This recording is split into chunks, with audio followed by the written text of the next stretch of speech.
The Panty Melter, written by Lili Valente, narrated by Sebastian and Arndt. Prologue. The Panty Melter. One shot. That's all you get. One chance at a love that lasts. Maybe two if you're really lucky or really stupid or really good at forgetting how bad love roughed you up the first time. Me, I've got a memory a mile long. My heart is an elephant that never forgets. Every miserable moment of my failed first shot at love is tattooed on my soul, lodged so deep in the wrinkles of my brain I couldn't pull them out if I tried. But why would I want to do something like that? I like to learn from my mistakes, and to do that, I need to remember them. You know what they say, fool me once, shame on you, but fool me twice. I'm nobody's fool, especially love's. That's why I keep things casual, physical. I'll make you come so hard you'll forget your own name, but I'm not coming home to meet the folks.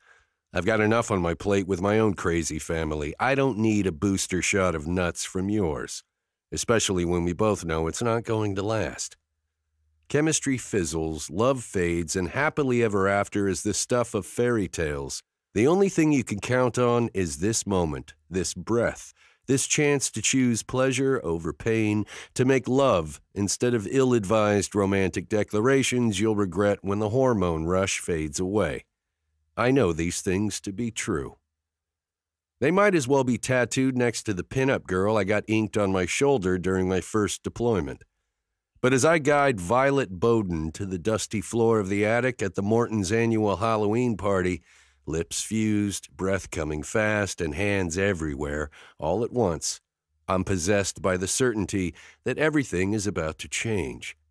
There's something on the wind, in the honeysuckle and sage scent of her perfume, in the way her hands tremble as she threads her fingers into my hair and holds on for dear life. It just feels so good. So right that I want to stay with her in this attic forever, to die getting each other off and haunt it together as hedonistic ghosts. I've been a panty melter for as long as I can remember. I know what I'm doing between the sheets and have never had any trouble getting a woman out of her clothes and into my bed, but I'm usually ready to make tracks the moment things threaten to get heavy. But when Violet kisses me with tears in her eyes, the intimate taste of her mingling with the rum and coke lingering on her lips, and says, "Thank you, sexy stranger. I didn't think I'd ever feel that way again. It had been so long." I don't want to bolt. I want to stay, kiss away her tears, and make her happy all over again. I don't have a condom, but I'm shooting blanks and I'm clean. And I would really love to be inside you. "Yes," she breathes. "But I want to see you," Violet continues, reaching for the knot holding my mask in place. And yes, I'm wearing a mask. And yes, it covers all of my hair and half of my face.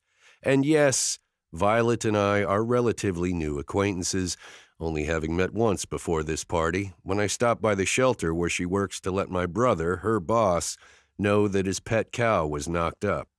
So it's not at all that hard to see how she could have mistaken me for someone else. But when she pulls off the mask, her eyes widening in horror as recognition apparently dawns, I'm still thrown for a loop. "Deacon? Oh my God!"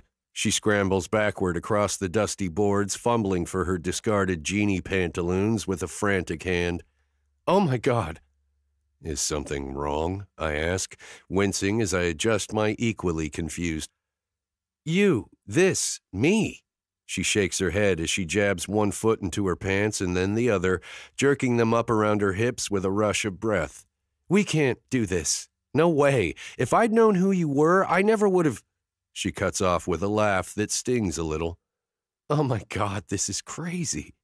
"You seriously didn't know who I was?" Her eyes bulge. "Why do you think I kept calling you sexy stranger?" "Role-playing? For fun?" She huffs.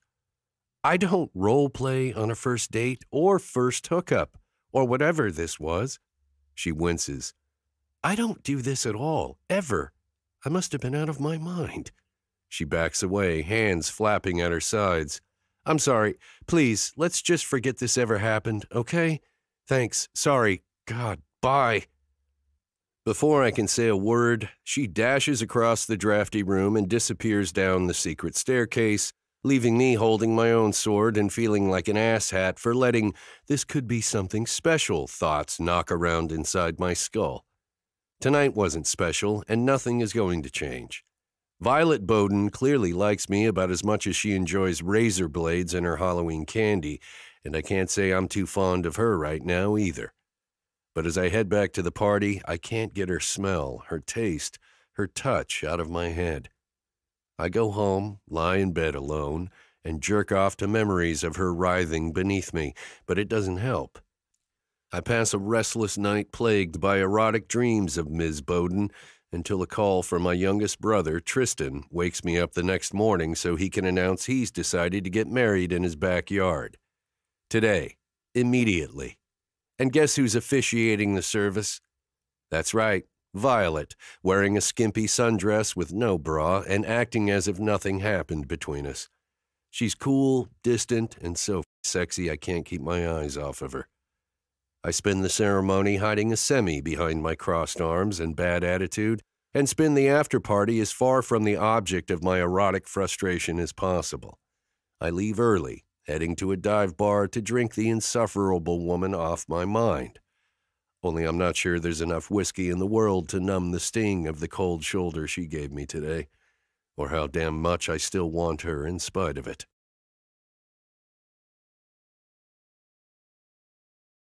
Chapter 1. Violet. The only thing worse than being stood up by your first ever Blender app date in front of two of your closest friends? Being stood up in front of your friends after having spent the previous evening regretting an ill-advised makeout session and the day officiating the most romantic wedding ever. I just married two people who are joyfully wallowing in the kind of love I'll never have again. The kind of love I probably never had. After all, if the love had been real, my ex wouldn't have run off with his secretary and left me with 3 girls to raise on my own. And yes, Grant pays child support. And yes, he shows up every other weekend for visitation. And yes, he's a decent human being, and most days I would call us friends and effective co-parents who nailed the amicable divorce routine and stuck the landing. But today, I want to wrap my hands around Grant's muscly neck and squeeze until his stupid tongue flops out. Today, I'm feeling everything I lost all over again, all raw and sad and awful. Even after 2 years of the new normal, it still hurts so much sometimes to remember how safe and loved I felt, to remember how certain I'd been that I was smack dab in the middle of happily ever after. I'd been so sure that the loving family Grant and I had made with our girls was the one thing in this crazy mixed-up world I could count on. And then all that certainty vanished. Instantly, in the heartbeat between Grant's tortured, "There's something I have to tell you, Violet," and the moment the bomb dropped. That's what I called her at first. The bomb. It's fitting. Tracy might be a twit with a brain the size of a shriveled persimmon, but she's a bombshell. Flawless. Perfect from her halo of blonde curls and her crystal-clear blue eyes to the oddly tiny feet holding up all 5 feet 10 inches of her willowy, yet impossibly big-breasted frame. And the boobs are real. Which is worse, somehow, isn't it? More unfair than if they'd been purchased at a plastic surgeon's office and tacked on to all that other perfection at a later date. I glanced down at my pink and orange slip dress. The one I absolutely do not need to wear a bra with to keep the girls contained, and wonder for the 1000th time if it was my nearly flat-chested state that drove Grant into the arms of another woman. But deep down, I know my itty-bitties had nothing to do with it. Grant has a thing for younger women. Once upon a time, I was the barely legal girl who caught his eye, the dumb kid who got knocked up on our 3rd date and had been so grateful that Grant was willing to try to make it work with a starving artist for a wife. Now I'm newly 40, still only making art part-time, barely dating at all, and having no sex, not even bad sex, because the men I've been barely dating are awful or mean or weird in gross and unattractive ways. Oh, and being publicly stood up on a street corner because, once again, I've managed to go bobbing for apples and pluck a wormy one from the bottom of the barrel. Silently, I wish Chad 67 chronic erectile dysfunction and a nasty case of shingles, and force a smile. Well, that's it. I clench my jaw to keep my grin in place as Mary and Virginia, my work buddies, wince sympathetically in my direction. He's clearly not coming, so I'm going to buy 2 pints of ice cream and head home to binge-watch House Hunters International. You guys have fun at your concert.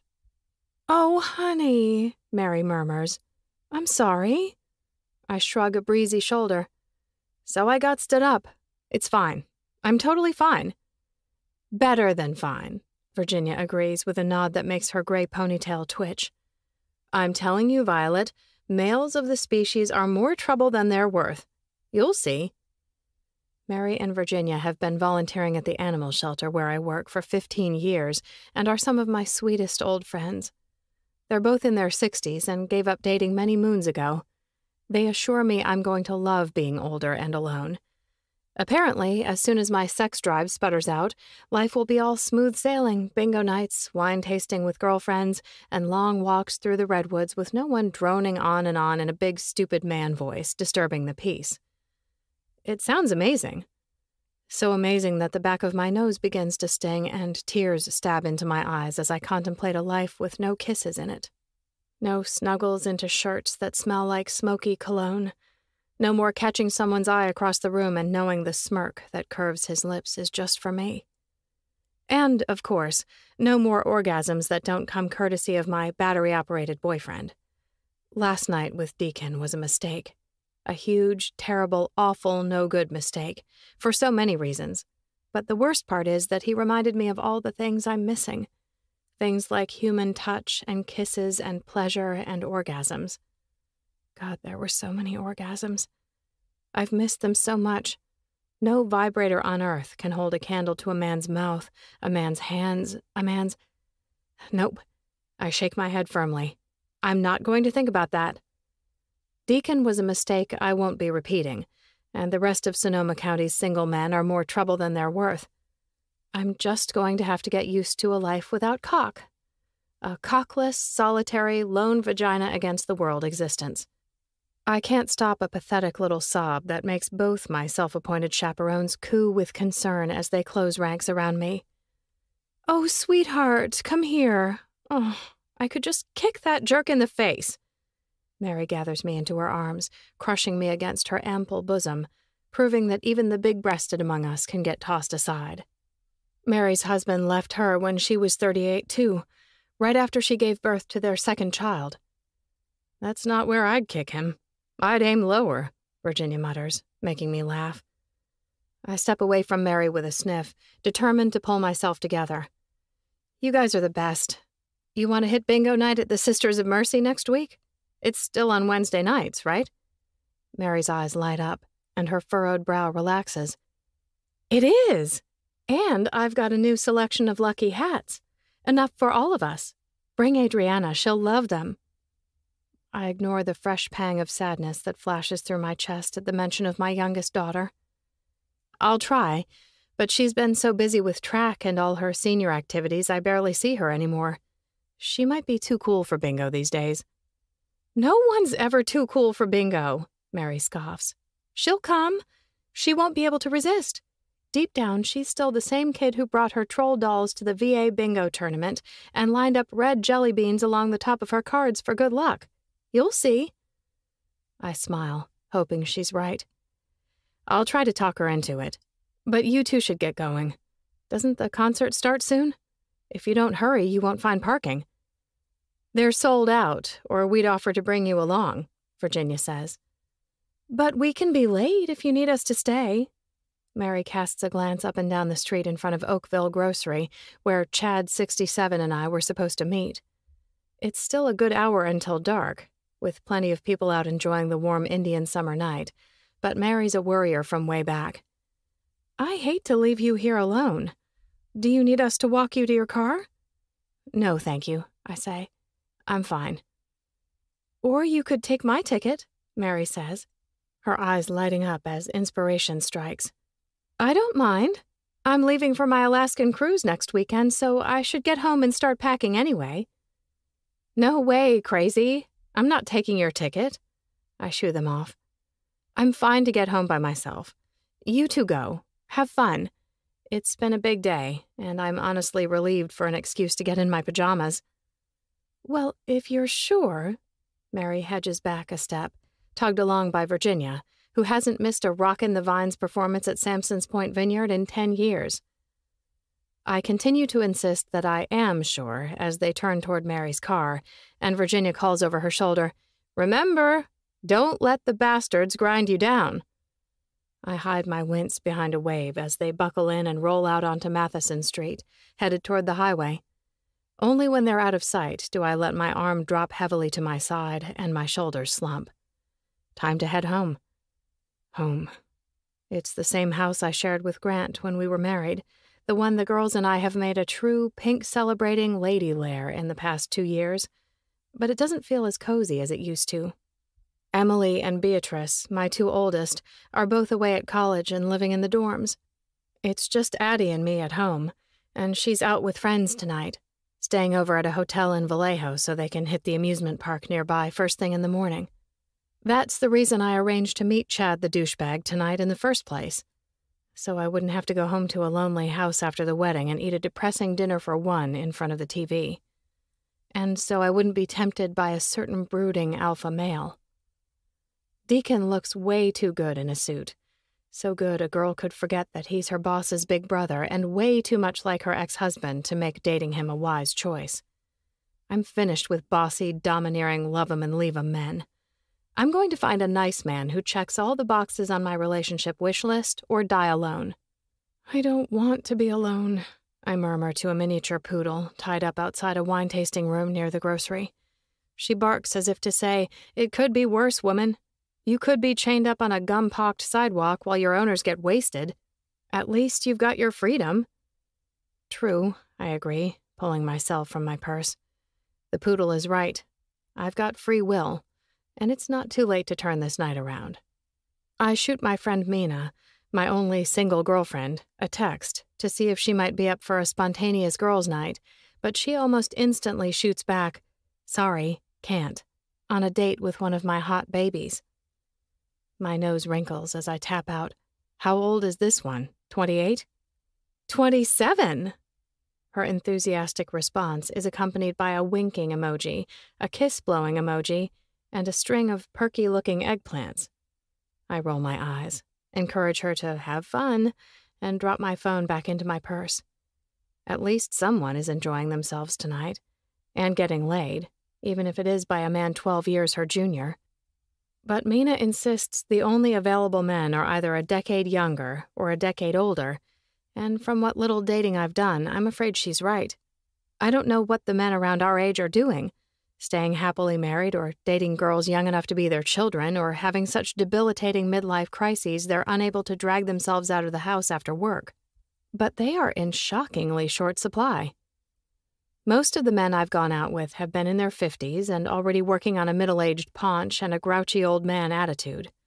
A little cushion around the middle, I don't mind, but being snapped at every time I accidentally disrupt a guy's rigid, aging single dude routine isn't something I enjoy.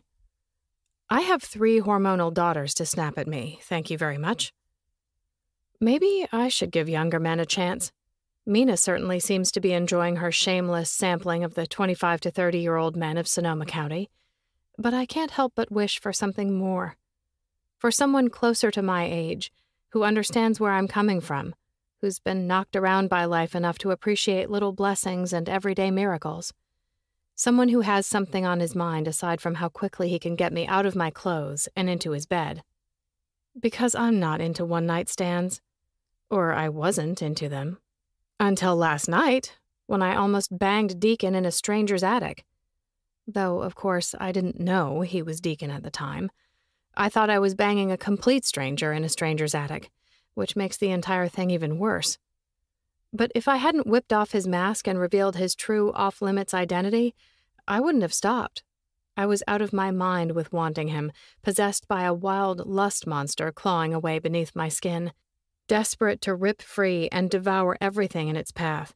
Namely, all 6 feet 2 inches of Deacon Hunter's magically delicious body.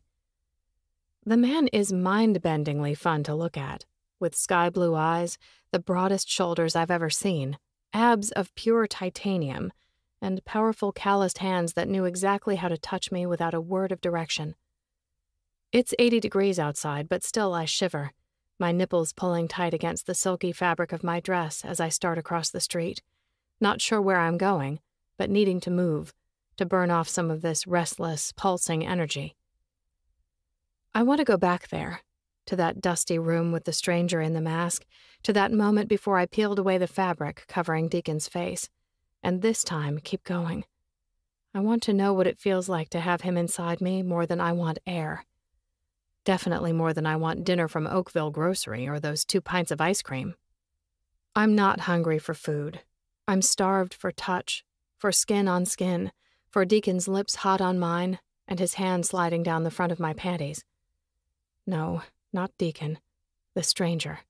That's who I want. The stranger, who isn't tangled up in a web of complex interpersonal connections. Deacon's brother, Tristan, is not only my boss, he just married one of my best friends.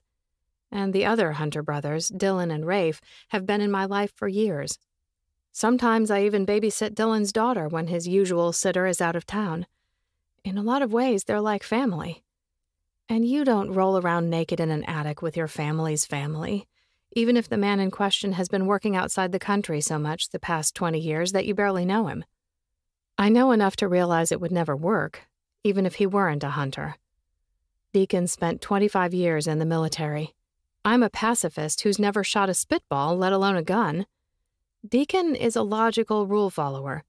I'm a mischief maker who lets my heart be my guide. Most importantly, Deacon is a bossy alpha male with too much testosterone for his own good, and I want no part of that, not again. I barely survived that the first time. When Grant left, he didn't just break my heart.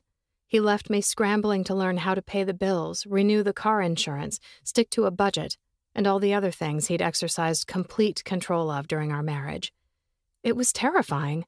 The constant worry that I was going to make a mistake and my kids would end up sleeping in a dark, cold house because I'd let the electricity get turned off. I'm in control now, and that's the way it's going to stay. But that doesn't mean I can't let loose once in a while, especially when there's no one waiting at home. I slow at the next corner, ears pricking as I catch a few notes of the song playing inside the bar across the street. It's a hole-in-the-wall I've never been in before, but I'd recognize the bass line of Heart's Magic Man anywhere, and it's been way too long since I've been dancing. Dancing is in my blood, in my soul, the only thing that lights me up as much as throwing pottery. It's also an excellent way to burn off excess energy, the kind that might tempt a girl to do something stupid like call the guy she almost banged last night and ask if he might be up for finishing the job. Without another thought, I hurry across the street and push through the creaky door into the murky light inside, heading straight for the small, mostly abandoned dance floor. I'm not afraid to dance alone. I do everything alone these days. Why should dancing be any different? Chapter 2. Deacon. The minute the bombshell with the silky black hair down to her ass walks into the bar, I know there's going to be trouble. And then she starts dancing, spinning around in her sexy-as-hell dress, her hair swirling and twitching around her hips as she swivels in time with the song wailing from the jukebox, and every muscle in my body tenses. I'm instantly on high alert, hyper-aware of every male eye in the joint turning to watch Violet Boden like she's a baby gazelle that just wandered out into the open savanna. Because she isn't just any bombshell. She's my bombshell. Or she almost was, anyway. We got so close to sealing the deal last night that I haven't been able to think of anything else all day. In body, I was standing up at my brother's wedding, but in spirit, I was back with Violet in the moonlight, with my mouth between her legs and my heart slamming inside my chest, hearing those sexy gasps and moans that drove me out of my mind with wanting her. I jerked off twice last night and once this morning, like a teenager with his first boner, but she's still in my head. I'm thicker than I was a moment ago, and if I don't get her off the dance floor, the situation below my belt is going to get downright embarrassing. And this evening could get dangerous for her. There are some unsavory patrons here tonight. The Raven's Claw is the last true dive bar left in Healdsburg, maybe in all of Sonoma County. They only accept cash. The clientele is composed mainly of grizzled bikers and vets old enough to have fought in Nam, and the grimy dance floor has probably never seen a woman as pretty as Violet Boden. God, she's stunning. And still not wearing a bra, a fact I'm sure hasn't escaped the attention of perverts old enough to be her father. The thought is barely through my head when Benji, a Vietnam vet with a glass eye and a swollen foot he swears is just naturally twice the size of his other one and not a sign of advanced deep vein thrombosis, heaves himself off his stool and makes a beeline for Violet like a sex goddess seeking missile. Benji is harmless.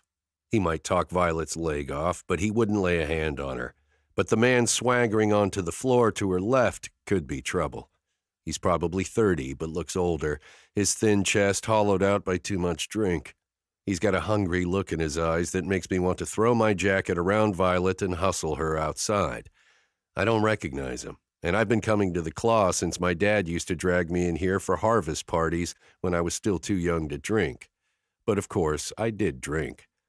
Willa, the former owner and bartender, had a soft spot for young guys. 10 minutes of flashing my 17-year-old dimples in her direction, and I was set up with a Coke spiked so hard I was usually seeing double by the time I left. I credit Willa, and an especially wicked hangover the day after my 18th birthday, for my continued aversion to gin. I've got a history with this place, these people, one that usually affords a certain amount of respect for anyone I bring in with me, which means it's time to make it clear Violet is under my protection. Setting my beer on the bar, I slide off my stool and stride purposefully across the room, reaching Violet seconds before hollow chest and closing my fingers around her wrist. She flinches in surprise, and her half-closed lids open wide. I lean down, letting my lips linger near her ear, inhaling the salty, sweet smell of her as I whisper, "You shouldn't come into a place like this alone. It's not safe." She huffs as she pulls her arm away. "This is Healdsburg, not the mean streets of Shanghai. I can take care of myself, thanks."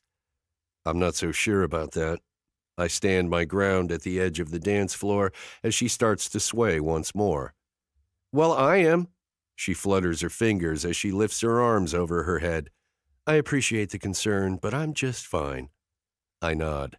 "All right, I'll be back when you get into trouble." Irritation flashes in her eyes. That was patronizing. Wasn't intended to be, just stating the facts. I turn on my heel and return to my stool, ignoring the stinging sensation at the back of my neck. That's just wounded pride. The first woman I've made out with since getting out of the service 4 months ago runs in horror when she realizes we aren't strangers. That was not fun. In fact, it pretty much sucked all the ass. I'd been certain Violet knew who I was from the beginning and that the sexy stranger talk was just part of the fun. And we were having fun. She can give me the cold shoulder all she wants today, but we both know that last night I set her on fire. "Don't think about last night," I mutter, motioning to Toby, the bartender, for another beer. "And I'm certainly not going to turn and watch her dance. I don't need to look at her. I'll know when she's in trouble.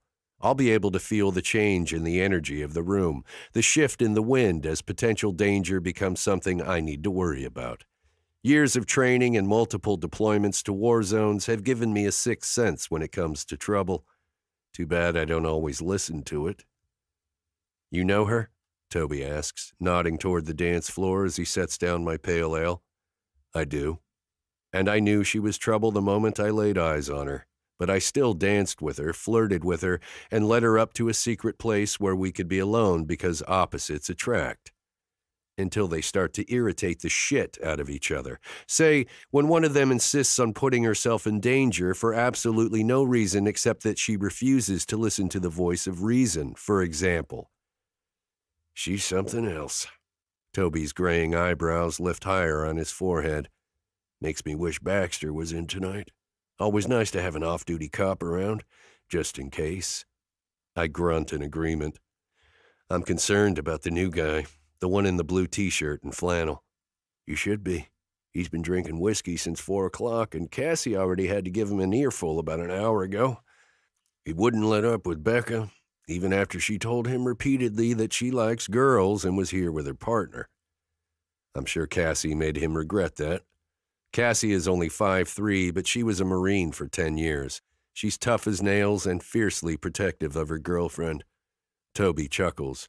He slunk away with his tail tucked between his legs pretty tight.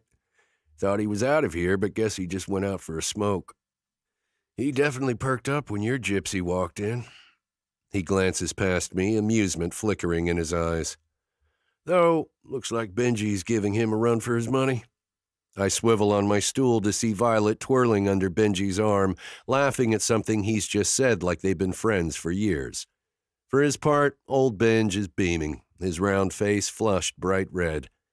He continues to dance, badly, while talking Violet's leg off in a voice not quite loud enough to be heard over the music. The Heart song ends, and a Led Zeppelin classic takes its place, and still Benji and Violet are swaying hand in hand, apparently getting on like a house on fire, while the creep in the flannel prowls the edge of the dance floor, looking for an opening that's not coming. I'm starting to think everything might be all right when Benji cringes, his spine stiffening as he reaches down to clutch his right knee. Violet lays a gentle hand on his back, clearly concerned, and murmurs something close to his ear. Benji shakes his head with a pained smile and motions toward the back hallway, where a single unisex toilet serves as the john for the entire bar. Violet tries to follow as he hobbles away, but Benji waves her off.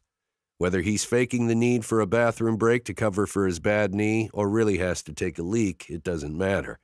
All that matters is that Violet is alone on the dance floor and Hollow Chest is clear to make his move.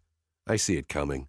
The inevitable conflict as he tries to take Benji's place and oversteps himself, and my gut shouts for me to step in before it's too late. But Violet made it clear she doesn't want any trouble repellent, at least not if it's coming from me. So I clench my jaw and keep my ass in my seat as the creep slithers a hand around Violet's waist, pulling her too close. She spins away with a laugh, subtly making it clear she isn't interested in a slow dance, but the asshole just moves in again, backing her into a corner by the jukebox and reaching for her hair, proving he isn't interested in respecting her space. She dodges his grasping fingers, discomfort and fear mixing in her features, but still I sit. I wait, curling my hands into fists on my thighs as the handsy bastard grabs a fistful of her dress, holding her prisoner as she tries to dart around him.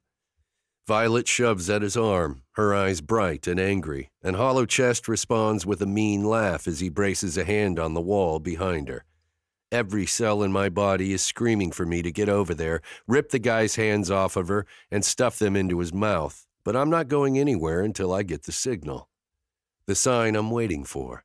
The one I know is coming in 3, 2... Violet's head turns sharply to the right, her frightened eyes seeking mine across the bar, and I'm out of my seat in 1 hot second. The next, I'm behind the creep, hand curled tight around his shoulder. Hands off, now.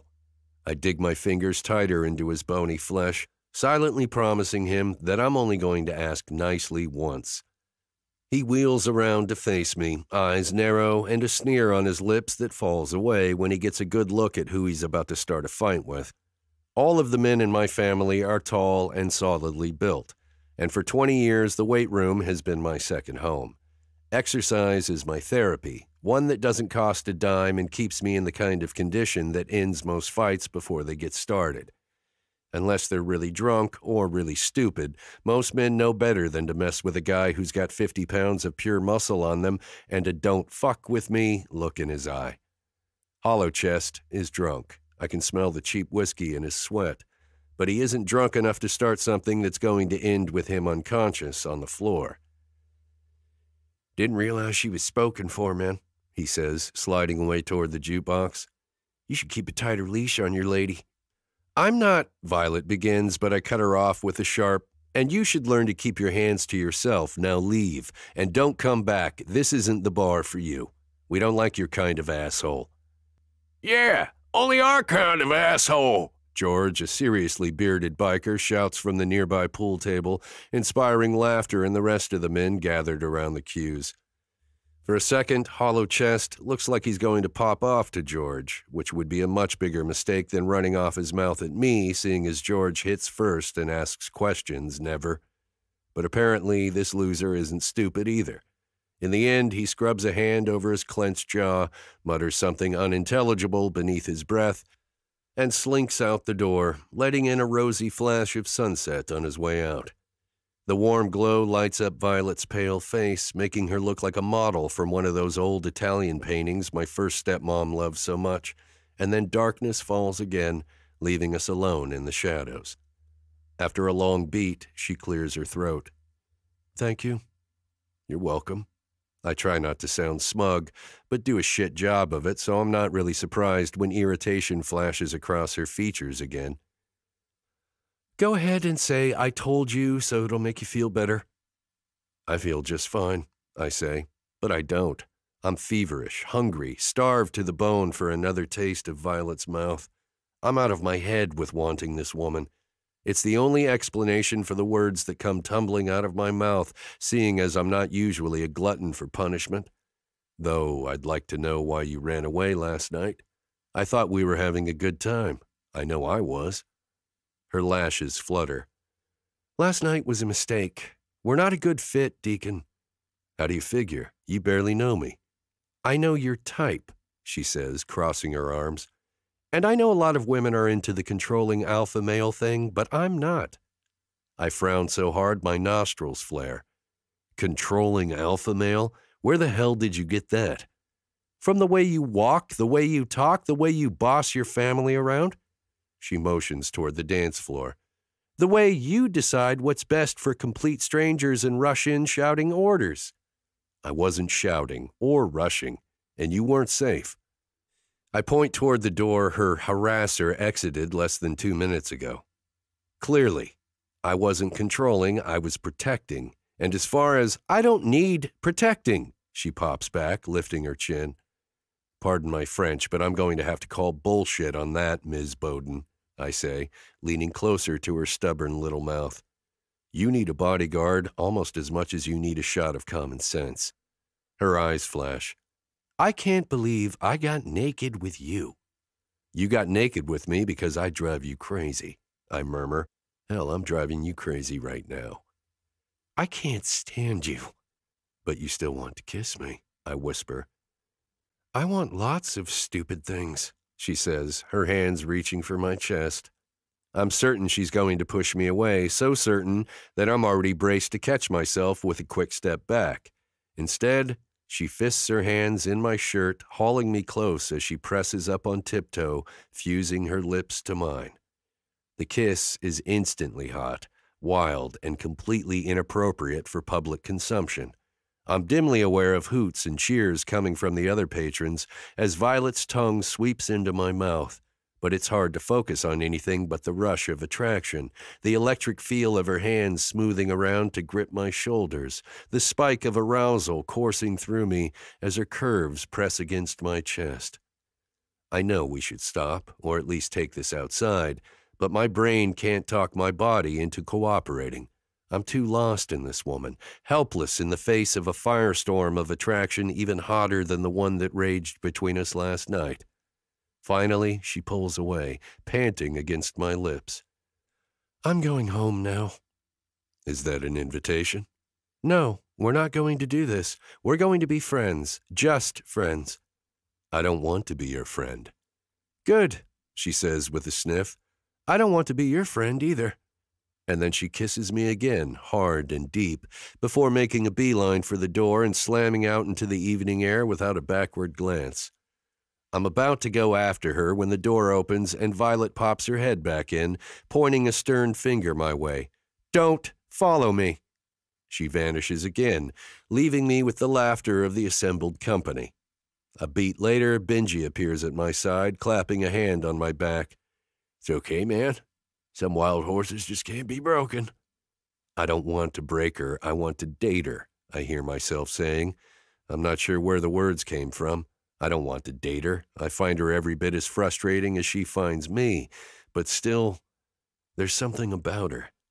Something that makes me sneak to the door and glance outside, just to make sure Hollow Chest isn't giving her trouble on her way to her car. He isn't.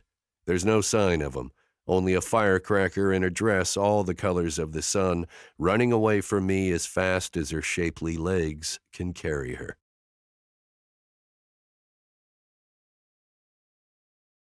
Chapter 3. From the texts of Violet Boden and Mina Smalls. Violet. Are you awake? I desperately need advice, and there's no one else I can ask. Mina. Yeah, I'm up, but what can possibly be so desperate at 6 a.m. on a Sunday? I need you to tell me how to turn my libido off, the way you did when you swore off sex last Christmas, remember? Yes, I do, but why would you want to do that? Sex is fun, and you definitely need to get laid, Vi. How long has it been since the divorce? A year and a half? 2 years. 6 weeks. Holy shit! How has that much time passed already?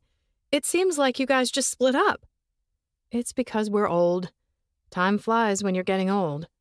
Speak for yourself, honey.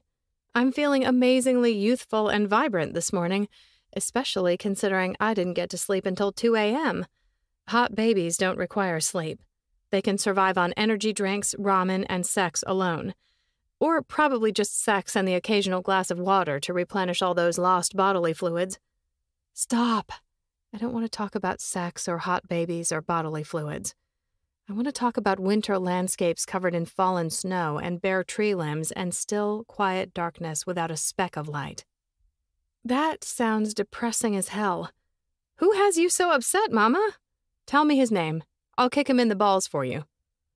I don't want you to kick him in the balls. I just want to forget about his balls and his lips and his hands and the way the smell of him makes my mouth water like a ravenous sex monster. Ooh, a ravenous sex monster.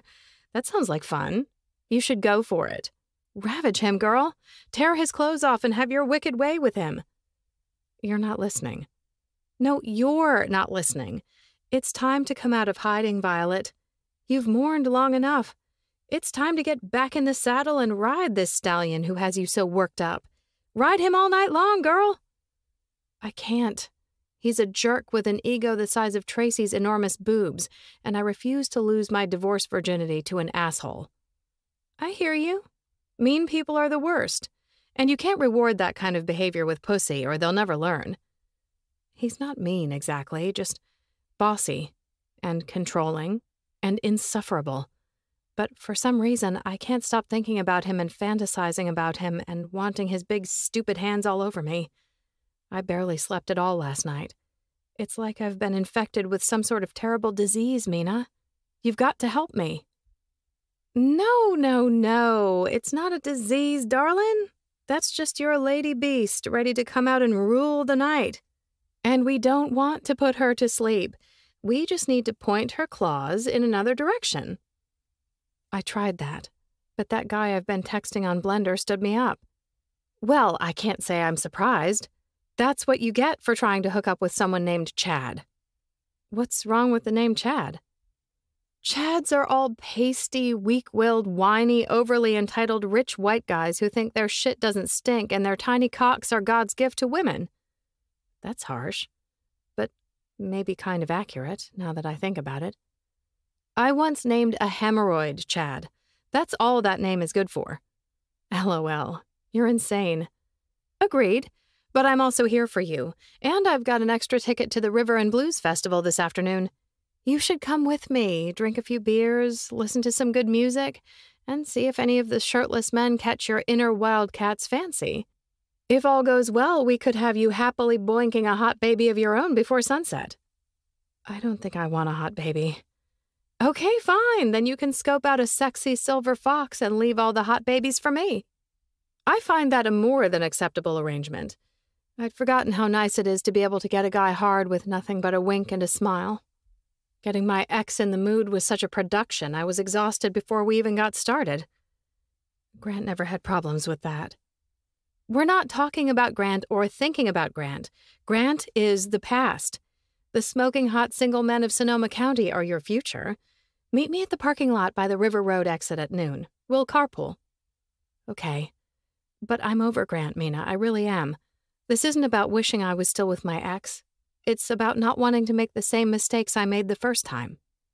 I hear you, and I'm going to help you make all new mistakes, I promise. Starting with getting you tipsy and facilitating your first one-afternoon stand in a porta-potty. Disgusting. Maybe I should stay home. Nope. Forget about meeting me. I'll swing by and pick you up. Be your designated driver so you can have a few too many and make irresponsible decisions. Be ready, leave your hair down, and wear something a little slutty. Like that backless sundress with the yellow flowers. You look gorgeous in that one. That's Addie's, actually. And I'm pretty sure she wore it to the theme park today. You let her out of the house in that? She's 18, Mina. She leaves the house any way she wants to leave the house. But that's a grown woman dress, and Addie is our precious baby, Violet. I refuse to believe she's not still 6 years old and stuffing her face with so many ham and feta-filled apricots that she ends up throwing up in my swimming pool at least once every summer. I know. Time has gone by so fast. Further evidence that there is none to waste. Wear the green dress with the sequins sewn into the skirt, the one that makes you look like a mermaid, and we'll hunt you down a sexy sailor. I'll be there soon, but I'm towing the boat, so I won't be able to pull into the driveway. Meet me outside? Be there. Ready or not, sailors, here I come. Chapter 4. I need to hit the gym, hard. Go for an epic run. Strap a 200-pound boulder to my back and hike 1,000 miles of the Pacific Coast Trail. That last option is probably my only real shot at exhausting myself enough to get Violet Boden out of my head. I usually sleep like the dead. After years in crowded barracks as a younger man, and long stints in base housing so tight you could hear your neighbors 3 houses down sneeze when they had a cold, I've become adept at tuning out the world in the name of a good night's rest. But last night, it was all Violet's lips and Violet's hands and the smell of her lingering on my clothes, driving me out of my damned mind with wanting her. And yes, I could have changed my shirt, but then I wouldn't have been able to smell rosemary and sage, with a hint of honeysuckle sweetness on top. Wouldn't have been able to close my eyes and imagine Violet riding me while I took matters into my own hand, again. And then, just a few hours ago, as the sun was rising, yet again. The jerking off is getting embarrassing. I couldn't meet my own gaze in the mirror while I was shaving. Something has to be done, ASAP. As soon as I pull down the drive away from the house and turn left onto the highway leading into Guerneville, I call Tristan, intending to leave a message for my unavailable baby brother. He's no doubt still shacked up in bed with his new bride, but he answers on the first ring, his voice crackling through the speakers. "Morning, man. What's up?" "Nothing much," I lie. Telling Tristan that I've got a chronic hard-on for one of his employees is a bad idea. Just wondering where you were hitting the gym these days. I need to join up somewhere with enough room for interval training. The free weights in the barn aren't going to cut it much longer. And you're calling me? You know Rafe is the gym rat. But Rafe's into that group fit cult stuff. I can't go there. I don't like people telling me what to do. Don't I know it, Tristan says with a laugh. I'm at peak performance by the mall right now. Going to head in later today, in fact, if you want to come along and try it out. I've got a few guest passes. Thanks, but I can't today. I'm working the Blues Fest, crowd control with the rest of the volunteer department. I turn right at the edge of town, heading toward River Road, and a straight shot into the valley's party town. And I thought you'd be spending the day with Zoe, soaking in newly wedded bliss. Oh, we're soaking in it, even if it isn't exactly legal yet. Doesn't have to be legal to be real, I say, adding in a gruffer voice. It was a really nice ceremony, Tristan. I'm glad to see you so happy. You deserve a great girl. Thanks, man. So do you. Given any more thought to letting Sophie set you up with one of her friends from the coffee shop? I grunt. Sophie's dating Dad. So? So her judgment is suspect. Tristan chuckles. Dad's not that bad. And he's been going through some kind of renaissance of the self lately. reflecting on his actions and making changes and embracing love and forgiveness and all that. The hippies finally got to him, huh? I tease, though I know Dad's always had a free love side. He did have 4 sons with 3 different women after all, and he only married 2 of his baby mamas. Yep, Tristan confirms. Me too. I've been going to an acupuncturist in Sebastopol for the knee I messed up running cross-country in college. She's changed my life. You should give her a try. She might be able to help with your shoulder. Thanks, but if it gets bad enough that being stabbed with needles sounds like a good idea, I'll just hurl my gimpy old body off a cliff and be done with it. God, you're so much like Dad. You realize this, right? Nope, not even a little bit, I deny, though his words hit closer to home than I would like. Of all my father's children, I'm the most set in my ways. There's a reason I spent 25 years in the military and why I'm working for a fire department now. I enjoy defined protocols and a common mission. I like a work culture that keeps emotions in check and personality quirks from turning a cut-and-dried operation into a clusterfuck. Feelings complicate too much of life already. Like this strong feeling I have that getting Violet out of my head is going to take more than a hardcore workout. Still, I've got to try something. Maybe I can take you up on that gym offer later this week, I ask. Absolutely. We could go after you check out the brush situation at the shelter. Sounds good. I'll be there bright and early tomorrow. Perfect, Tristan says. I want to be sure we're ready for fire season next year. The smoke got way too close this time around. I assure Tristan we'll get the shelter in wildlife prevention shape, tell him to say hi to Zoe for me, and end the call as I tap the brakes, slowing as the taillights of the car in front of me flash red. Traffic's already backed up for miles outside of downtown Guerneville, where the Blues Fest is hosted at the Main Street River Beach. Later this afternoon, the trip from one end of town to the other, a journey that usually takes no more than 5 minutes, will have people stuck in their cars for over an hour. The crowds for this event get bigger and wilder every year, making extra peacekeeping staff essential. My crew of volunteer firemen will be focused mainly on cracking down on illegal fireworks and glass containers and assisting the paramedics in the first aid tent. But Chief Brolin over at the main firehouse warned that if things get too rowdy with the revelers, local law enforcement might need my team to step in with traffic control. It's going to be a long day, but I'm looking forward to it. It's a gorgeous, cool, but sunny afternoon. I like the men and women I work with, and I love the blues. If all goes well, I'll spend the afternoon being a productive member of society and the evening sipping a few beers while catching the last band's performance from my buddy's boat. And maybe, just maybe, by the time I head home, I'll be too tired to dream about Violet Boden.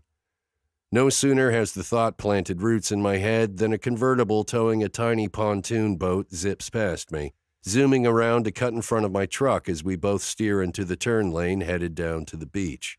And right there, in the passenger seat, with her long dark hair pulled into a ponytail and a big grin on her pretty face, is none other than the woman who's been haunting my dreams and my dick like the ghost of Sexmas past.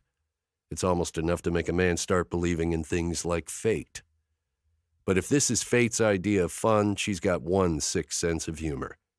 I hang back, letting 2 trucks coming from the opposite direction turn into the parking lot in front of me. And when I finally swing in, I take the long way around to the staff lot, doing my best to avoid a face-to-face run-in with Ms. Boden. But the moment I reach the help tent, where the volunteer force will be based for the day, I realize resistance is futile. Violet's friend's boat is anchored right smack dab in front of this stretch of beach, and Violet is already on deck, wearing a silky green dress so loose on top it shows the sexy black bikini beneath. And she's dancing. Again, with that shameless sensuality that unravels every last bit of my sanity. And of course, I'm not the only one who's noticed. Ferris, my second in command, catches me gazing out across the water and hums beneath his breath, I know, right? I wouldn't mind being tied to her bedpost with some of that hair. Wouldn't that get awkward? Hoover, a newbie who's testing out the firefighter life as a volunteer before taking the test to join the main force, cocks his head to one side. Neither of you would be able to move very much. Don't overthink it, kid. Ferris claps him on the back with a sigh. That one's out of your league anyway. And old enough to be his damn mother, I snap, realizing my words emerge sharper than I intended when Ferris's brows shoot up and a wounded puppy look flashes on Hoover's face. She's a friend, I add in a gentler tone. Sort of. Ferris's lips curve into a shit-eating grin. Gotcha. So what is she? Ex-girlfriend? Never got that far, I grumble, pretending to be very busy organizing the stack of fishing license flyers at the edge of the table. She wasn't interested in dating. Ouch, Hoover nods sympathetically. Hey, it happens, even when you're not old. Ferris snorts, and I find myself fighting a smile. My advanced age wasn't the problem. It was my distasteful personality, I say dryly, earning a chuckle from Ferris. Hoover's cheeks flush. I don't think your personality is distasteful. You're way nicer than my grandpa. Your grandpa? Ferris thunks Hoover on the back of the head. Seriously? You need to give it a break, kid, before you dig this hole all the way to China. Deacon's only 45. Just because I live with my grandparents, Hoover says, holding his hands up in surrender. Not because he's as old as my grandpa. I didn't mean it that way. Don't worry about it, Hoover, I say, sliding my sunglasses into place. I don't get my feelings hurt that easy. I'm headed toward the bridge. When Barkley and Simmons get back from their patrol, you two head down to the dam and back. Chief Brolin wanted us to make sure no kids ended up playing down there. Too many snakes, even this time of year. Will do, boss. Hoover gives me a little salute as I head out, and Ferris rolls his eyes, but I can tell he likes the new recruit. Ferris comes from a long line of volunteer firefighters. His twin sister, Fiona, is also part of the Russian River Auxiliary Department, but she had a tree climbing competition today. There's always something to do in Sonoma County in the fall, which means I should have no trouble finding a distraction from the woman presently chugging a glass of lemonade on the deck of a certain gently rocking pontoon boat. Whoever made that lemonade should hire her to star in their commercials. The look on her face as her throat works in the afternoon sun is enough to make me thicker. Damn, that must be some really good lemonade. She looks almost as happy as she did on Halloween night when I was... Don't think about it, asshole. Think about boiled cabbage, paper cuts on your tongue, the smell of the fishmonger's garbage by that bar in Korea. Memories of the nightmare stink lingering outside that fish stall on my last deployment are about to steer my thoughts out of the lust zone and back to the job at hand when a chorus of honking echoes through the air, loud enough to give the guitar solo a run for its money. I glance up to see a flock of geese soaring low, no doubt coming to check out the picnic scraps blown off blankets by the increasingly serious wind. I watch them for a beat, admiring the elegant curves of their wings and long feathered necks before starting down the beach, keeping an eye out for contraband I've been authorized to seize and destroy. I've barely made it 5 steps when the music is pierced by a sharp pop, pop, pop, followed by an animal wail of distress and a sudden burst of cheering from a group of kids near the roped-off swimming area. In my peripheral vision, I see one of the geese drop from the sky, plummeting toward the water with one wing thrust out awkwardly to the side. A quick scan of the shore reveals a red-haired boy with a missing front tooth, thrusting a BB gun into the air, while the kids surrounding him, mostly boys and mostly locals, judging by the looks of their tattered swim shorts, slap him on the back and pump fists in the air. It's a scene straight out of Lord of the Flies, lawlessness without a voice of parental reason in sight. A frown pulling at my forehead, I start toward the group. Weapons of any kind, even BB guns, are forbidden on public beaches. I'm going to have to confiscate the weapon and probably run this entire crew off the beach. I seriously doubt they have tickets to the festival, and the beach isn't open to the general public today. I'm about to give the entire rabble a talking to in my mean dad voice. The one Jacob and Blake assure me scared the shit out of them until they were at least 13 or 14, when a woman cries out, "No, Violet, don't! The current is too strong." I turn to see Violet, who clearly doesn't listen to anyone's good advice, diving into the water not far from where the wounded goose is honking and flapping a few meters away. Her head goes under and I curse, but I'm not too worried. Surely she can swim or she wouldn't have jumped in. Surely, I count to 10, then to 20. By 30, I'm shucking my jacket and running for the shoreline. I kick off my shoes, heart racing as the numbers climb higher. 38, 39, 40, with no sign of Violet. She must have hit her head or gotten tangled up in something under the water. Grabbing one of the red emergency flotation devices hanging from the empty lifeguard stand, I'm going to strangle that kid when he gets back from the bathroom or the beer tent or wherever he's gone. I rush into the water, swimming hard for the place where I saw Violet's head go under. Chapter 5. I plunge beneath the surface of the rocking waves, screaming with my mouth closed as every cell in my body howls in protest to the sudden frigid assault. Son of Zeus, it's freezing! My head swims, and my shocked arms stiffen in the water, not sure what to do with themselves. For a moment, I can't remember where I am, who I am, my mental slate wiped clean by the trauma of going from sun-warm on a boat deck to submerged in frosty, early November river water. I sink fast, plunging through the increasingly murky depths until I hit bottom. The moment my toes squish into the soft sand and gravel of the riverbed, my thoughts jolt back into motion. Move, Violet. Swim. Up to the surface. Swim. Fast. Now! I push off the bottom, pulling hard through the water toward the surface with my half-numb arms, my heart thudding fast as I realize how little air is left in my lungs and how far I've managed to sink beneath the surface. I refuse to die like this, to leave my girls alone in the world to fend for themselves because I underestimated Mother Nature. I should have known better. It's still warm during the day, but the nighttime temperatures have been getting down to the low 40s, probably even lower here in the river valley. As I break the surface, pulling in a deep lungful of air, I silently vow never to set foot on a boat after Labor Day. I will save that goose, get to shore, and stay there until summer comes back around next year. Violet! Oh my God, are you okay? Mina shouts from the boat behind me. I wave at my frantic-looking friend and call out, Fine, I'm fine. Mina's caramel curls bounce as she races across the deck. I'm going to throw you the flamingo floaty.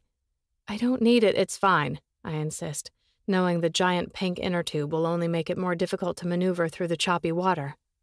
Shivering hard, I shove my hair out of my eyes and scan the waves around me, almost immediately spotting the struggling bird. Its wide eyes and panicked honking resonate with me in a major way. I hear you, Mama, I say, pulling toward her. I'm coming. Don't worry. I'm trying to figure out the best way to tow her back to shore without getting pecked to death in the process. She won't know I'm trying to help her, the poor thing, and will probably put up a decent fight, despite her wounded wing, when I'm suddenly snatched from behind. A massive arm latches around my waist, pulling me against a warm, lightly furred chest and a puffy red life preserver that bonks me solidly on the head. Wait, I'm okay. We need to help her, I say, teeth chattering so hard I can barely hear myself over the music throbbing across the water. Seems I'm the only person who thought a wounded goose was reason enough to stop the party. You were underwater for almost a minute. You're going straight to the first aid tent. Comes a familiar voice so close to my ear I can feel his lips moving against my damp skin. His full, warm lips. By some mad twist of fate, it's Deacon. Deacon's arm around my waist and Deacon's hand oh so close to my breast, and Deacon's legs tangling with mine as we tread water in the increasingly rocky waves. And just like that, I'm on fire. Still freezing, yes, but I'm also burning, aching, my blood turning to lava as the urge to rub against Deacon like a cat in heat returns with a vengeance. I make a silent note to make a doctor's appointment first thing tomorrow. Surely there has to be something medically wrong with me that I'm dying to hump a man's leg while in danger of hypothermia, and shove lust away into a dark mental corner where it belongs. I'm fine, really, but she's not. I jab a finger toward the goose. The current is picking up too, dragging the struggling animal downstream. We have to at least try to help her. Breath rushing out, warm and sweet against my neck, Deacon says, I'll take you in first and come back for her. There's no time. She'll be too far away by then. We have to go now. I try to paddle closer, but Deacon has me locked up tight. He's huge, even bigger and stronger than my ex. There's no way I'm going to be able to physically overpower him. My only chance is to appeal to his softer side, assuming he has one. I glance over my shoulder at him, breath catching as our eyes meet. He looks so worried, almost scared, for me. On instinct, I reach up, laying a hand on his cheek. I'm fine, I assure him again, holding his troubled gaze. I promise. You shouldn't have jumped in. A bird isn't worth risking your life. She's a creature in pain, I say, willing him to understand. I can't stand by and watch another living thing suffer, not if there's a chance I can help. People eat geese, he snaps. I don't. I'm a vegan.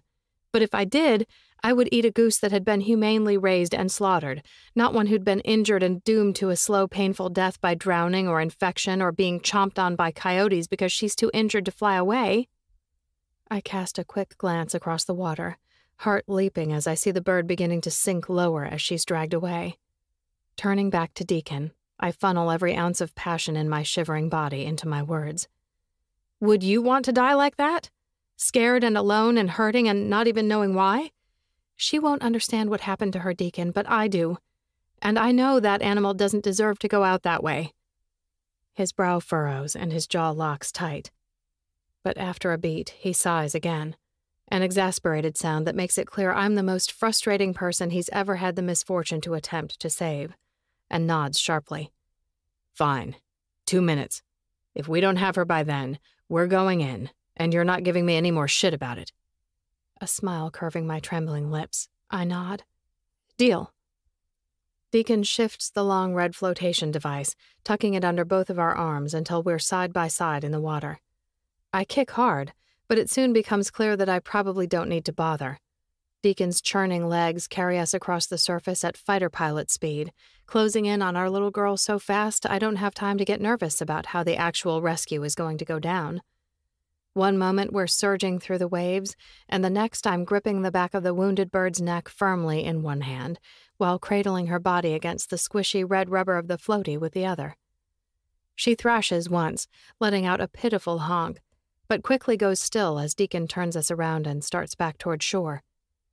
I think she's in shock, I whisper, not wanting to upset her even more. We'll need to get her to the vet right away. We have a wild animal guy on call at the shelter, but it will take at least an hour to get to Healdsburg in this traffic. Think there's anyone closer? There's a vet here in town, Deacon says. She's not open on Sundays, but she'll come in for an emergency. I'll get one of the other volunteers to run the bird over there as soon as we're on shore. I can do it. Just tell me the address and... No. You're going to the first aid tent to get checked out. My eyebrows snap together, and the hairs on the back of my neck prickle to attention. I'd rather go with her. She's calm with me. It's important not to put her through any more stress than absolutely necessary. And it's important you don't get hypothermia. I mean, assuming you care about being there when your daughter gets home tonight. Of course I care, I snap, but softly, so as not to upset my patient. For your information, I'm an excellent parent. He grunts, and my blood pressure rises a few more degrees. What's that supposed to mean, that grunt? It means that from where I'm sitting, your priorities are out of order. My clenched jaw drops, but before I can ask him where he gets off judging my priorities or anything else, my feet touch bottom, and I'm too busy scrambling onto shore to bother. My dress clings to my legs, making me fight for every step as I stumble across the gravel, carrying the bird into the waiting arms of a man in a Russian River Volunteer Fire Department t-shirt, who's holding a gray blanket I hope my patient will find comforting. We've already called Sarah at the animal hospital, the man tells Deacon, cradling the goose against his broad chest with a tenderness that makes me feel better about trusting her in a stranger's hands. She's going to meet us there in a few minutes. Good. Deacon's fingers close around my upper arm, sending twin flashes of annoyance and awareness sizzling across my chilled skin. I'm going to escort Violet to the first aid tent. Tell Ferris to take point until I get back, and have Hoover put a call into the firehouse. Let them know we may need reinforcements if we lose any more staff. The man nods. Got it, boss. He turns, carrying the goose away, and my heart does a sad flip in my chest. A part of me wants to hurry after him, stay right by that wounded creature's side until she's nursed back to health, and then take her home to live happily ever after. But my house is overflowing with animals already.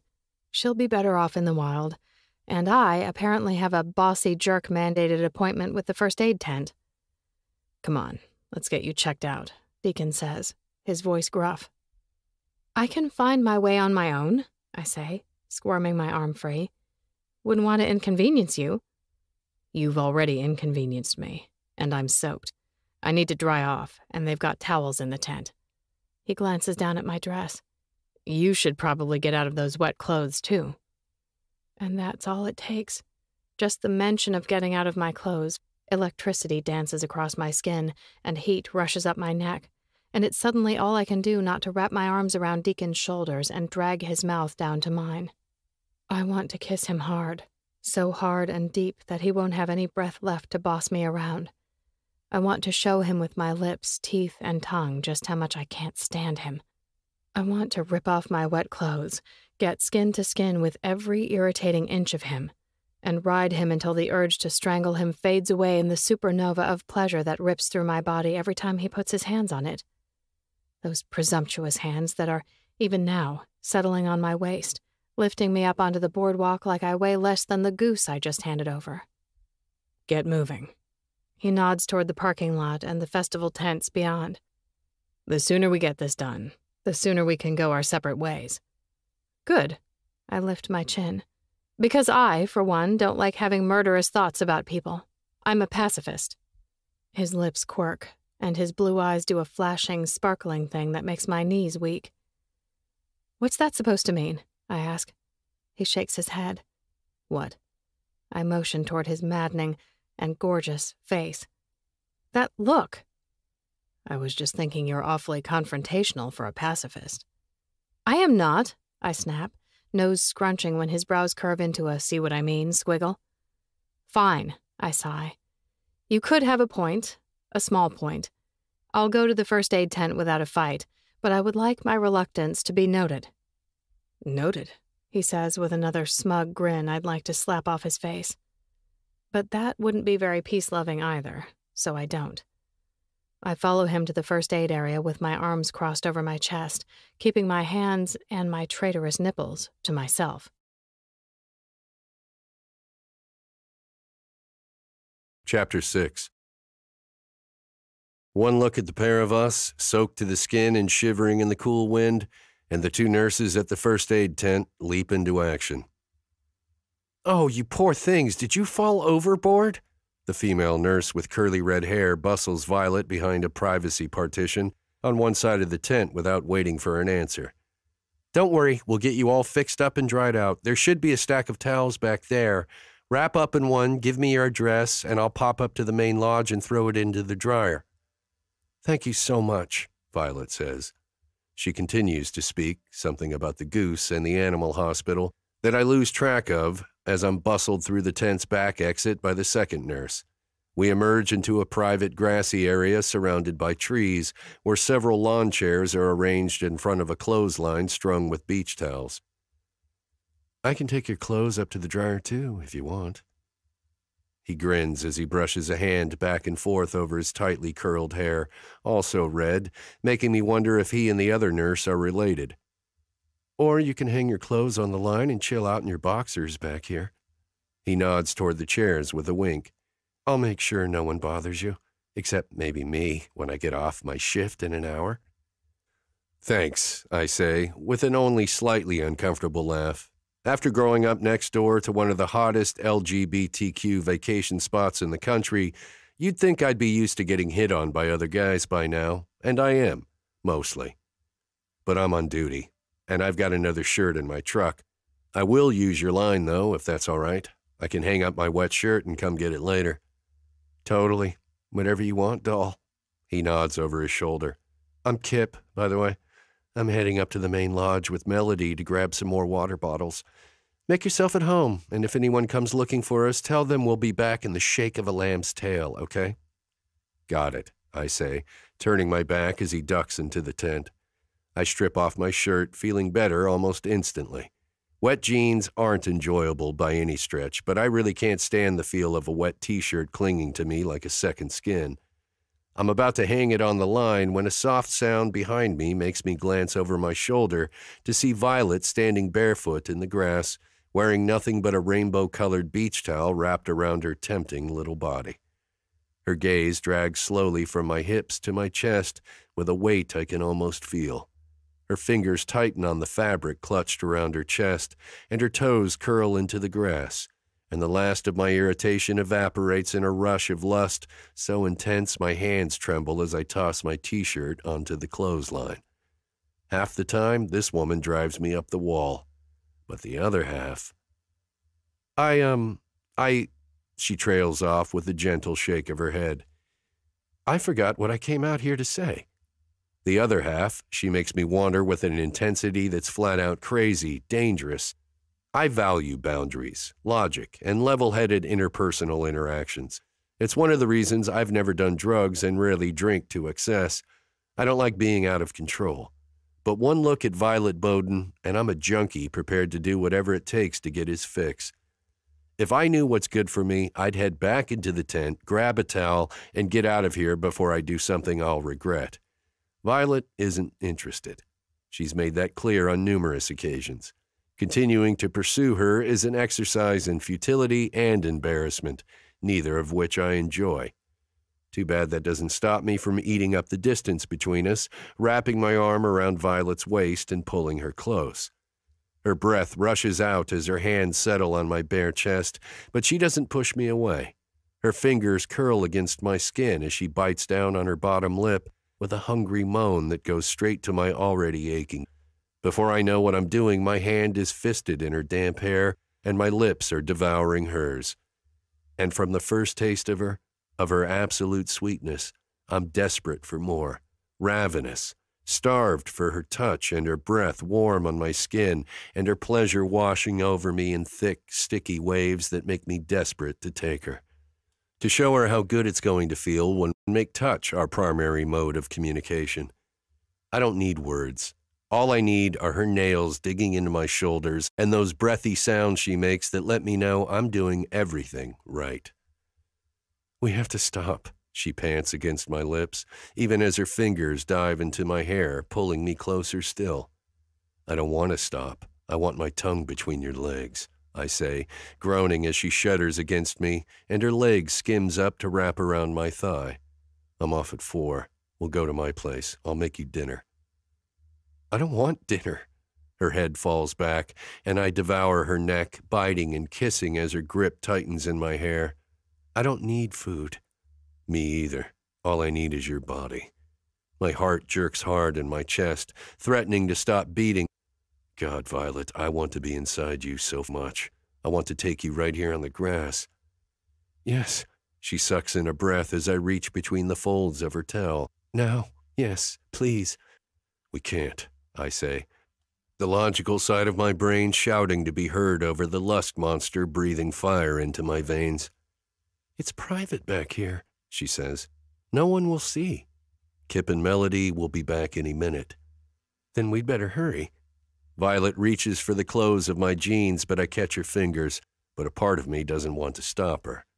A part of me wants to roll Violet down to the ground, unwrap her like the best Christmas present ever. I want her that much, that desperately, that insanely. It's insane what she does to me. Whoa, hold up. I step back, lifting my arms into the air at my sides in surrender. But this doesn't feel like giving in. It feels like begging for mercy, for strength, for the real Deacon to show the hell up and keep junkie Deacon from making a career and reputation-killing mistake. I'm at the top of the list for the next volunteer fire chief, one of the only paid positions in the volunteer department. But I'm sure that would change if I were caught in flagrante delicto with the drowning victim I just pulled out of the river. And I want that job, badly. I want to feel useful again, to stop filling my days as an unpaid hired hand on my father's farm and wishing I'd been able to retire from the Air Force 2 years earlier when my boys were still at home. Before they went off to college and left me feeling like a boring, used-up old fogey too hopelessly out of touch to be of any interest to the kids who have been my reason for living for so long. Putting that at risk to get my rocks off would be as stupid as jumping into freezing water to save a bird most people would gladly eat for dinner. This can't happen, I say, taking another step back. Seriously. Fine. Violet crosses her arms over her chest, tucking the towel more firmly around that body I'm dying to have bared to me again. Just not here, or now. I'm about to suggest we meet by my truck at 4, when I'll be free to whisk her away to a more suitable location, when Violet jerks her chin higher. If you'll remember, I'm the one who tried to stop first. She motions between us. Because this can't happen. Like I said last night, we aren't a good fit. And like I said, you barely know me. I prop my hands low on my hips, digging my fingers into damp jean fabric instead of Violet's addictive skin. I mean, clearly there's chemistry here. She blinks faster, but her nose stays firmly in the air. Chemistry isn't enough to sustain a relationship, and I'm not into random hookups. I arch a brow, and irritation flickers across her features. Okay, fine, yes. She wiggles her fingers at the ground. So I was up for banging in the grass a few minutes ago, but that's just further proof that we're a bad idea. I'm not usually like this. I usually make reasonable decisions. My lips part, but before I can speak, she rushes on. And yes, jumping into the river to save that goose was a reasonable decision. One I would make again, because life is precious and worth defending. But this? She eases back a step until her shoulders brush the towel hung on the line behind her. This is a waste of your time, and mine.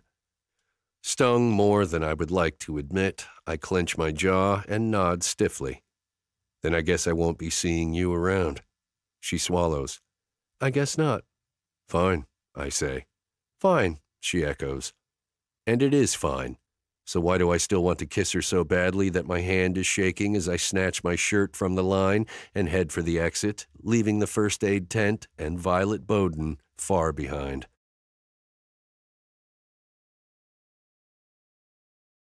Chapter 7. From the texts of Violet Boden and Mina Smalls. Mina. Just checking to make sure you got home okay. I hate that you took a car service without asking me to drive you first. I wouldn't have minded at all. Anyway, now I'm worried you were kidnapped by a rogue Uber driver. Text me, okay? Violet. Sorry. Didn't mean to worry you. I got home and got busy feeding the animals and forgot to text. But yes, I'm fine. Everything's fine. You didn't seem fine when you called before. You seemed upset. No, just rattled, I guess. Well, who can blame you? You almost drowned. I did not almost drown. I was fine. You were under the water an awfully long time, Vi. I know I was happy to see a gorgeous firefighter swimming to your rescue. But I didn't need rescuing, especially by Deacon Jerkface Hunter. What? Why? What did he do? OMG, he didn't cop a feel or something while he was saving you, did he? Leave it to a man to be dumb enough to ruin heroism by getting handsy. No, nothing like that. He's just a jerk. A steaming hot, bossy jerk. I swear he makes me want to claw his eyes out, and I never feel that way. About anyone. But something about him sets my teeth on edge. He's like the human equivalent of nails on a chalkboard, or bubblegum in your hair, or gnats in your lemonade. OMG, he's the one! He's the guy! What guy? The one who sleeping beautied your vagina. Sigh. Ha! I knew it. He's the guy who's been driving you crazy, and he jumped into a freezing river to save you. Oh, Violet, it's so romantic. It is not romantic. I didn't need saving. Okay, fine, so you didn't need saving. But he didn't know that. He saw you go under and leaped to the rescue. I think it's lovely. Most of the men I've dated in the past year wouldn't jump into a hot tub to save me, let alone a freezing cold river with a rushing current and a dangerously pissed-off goose on the loose. The goose wasn't dangerous. She was so sweet. Didn't give me a bit of trouble on the way to shore. I hope she's all right. I tried to call the vet in Guerneville to check on her, but they didn't answer. Don't try to change the subject. I don't want to talk about waterfowl. I want to talk about when you're meeting up with the big sexy firefighter for a 24-hour sexathon. Never. He's awful. Are you even reading these texts? I'm reading between the lines, sugar, and what I'm seeing is lust. Lots of hot, sticky, rampaging, unsatisfied lust. And the longer you delay the inevitable, the crankier you're going to get. I am not cranky. Ugh. Skeptical eyebrows emoji. Okay, so I'm cranky, but not because of Deacon Hunter. Pansy threw up in my running shoes again while I was gone, and I just spent 20 minutes cleaning cat vomit off my $100 arch supports. I'm sorry about that, and that your ancient cat has an anxiety disorder. But again, I must insist we stay focused on more interesting topics. Deacon is the perfect guy for this stage in your life, Violet. You're not looking for love or big emotional upheaval. You've had enough of that in your marriage. What you need is a fine-assed man. Must you be so crass about it?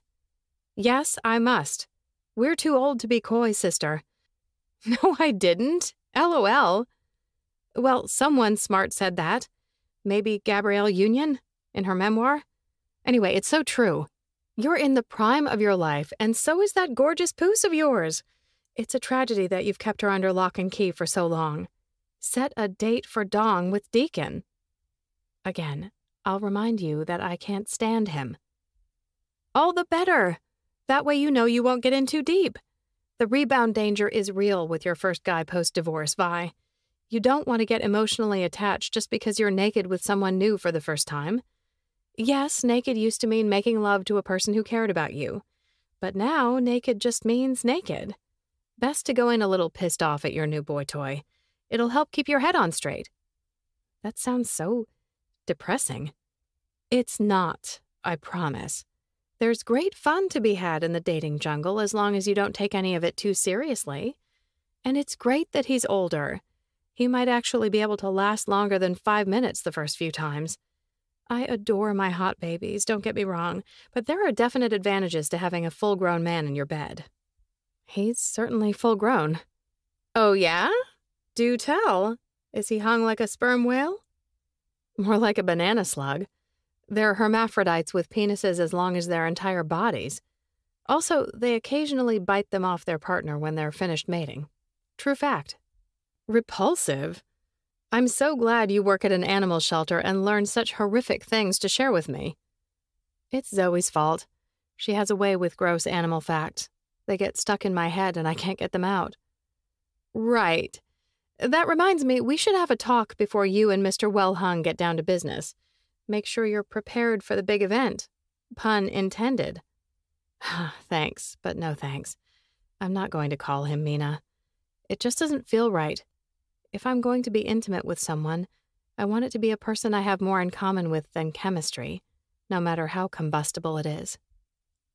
All right, fine. Maybe I'll swipe right on that bad boy, see what all the fuss is about. Swipe him and die, woman. LOL. See, I knew you liked him. Grr, I do not. And he isn't online anyway. He thinks online dating is dumb and that I'm dumb, and I'm sure he's fine with never seeing me again. Negative. It's only a matter of time, Violet. You can fight it all you want, but sooner or later something's going to happen between you and Deacon. I can feel it. My IUD is tingling. I prefer to have my fortune read in tea leaves, thank you. Joke all you want, but my Paragard knows. It always knows. Goodbye, Mina. I've got more cat vomit to clean. Goodbye, my little sex kitten. Hope you get some sleep tonight. Chapter 8. Cursed. I've been cursed. That's what's happening here. A part of me wants to blame Mina for jinxing my sleep with her text yesterday, or Adriana for not getting home until almost midnight on a school night, forcing me to yell at her like a responsible parent before sending her up to bed. But I know who's really to blame. Deacon Hunter and the hex he's put on my sex drive. He doesn't look like the kind of guy who practices the dark arts, but it's always the ones you least expect. He's probably holed up in a creepy witch doctor shed right now, sticking pins in a voodoo vagina stuffed with strands of my hair and plotting all the ways he's going to shatter my resistance to his banana slug penis. Only it's nothing like a banana slug. It's not gross or slimy. From the feel I copped down the front of his pants the night of the party, I know it's long and thick with a sweetly plump head, and that I want to kiss it almost as much as I want to kiss the man it belongs to. I want to return the oral favor he so generously bestowed upon me so much it makes my mouth water every time I think about it. I'm dying to give the man a blowjob. I can't remember the last time that happened, if it's ever happened at all.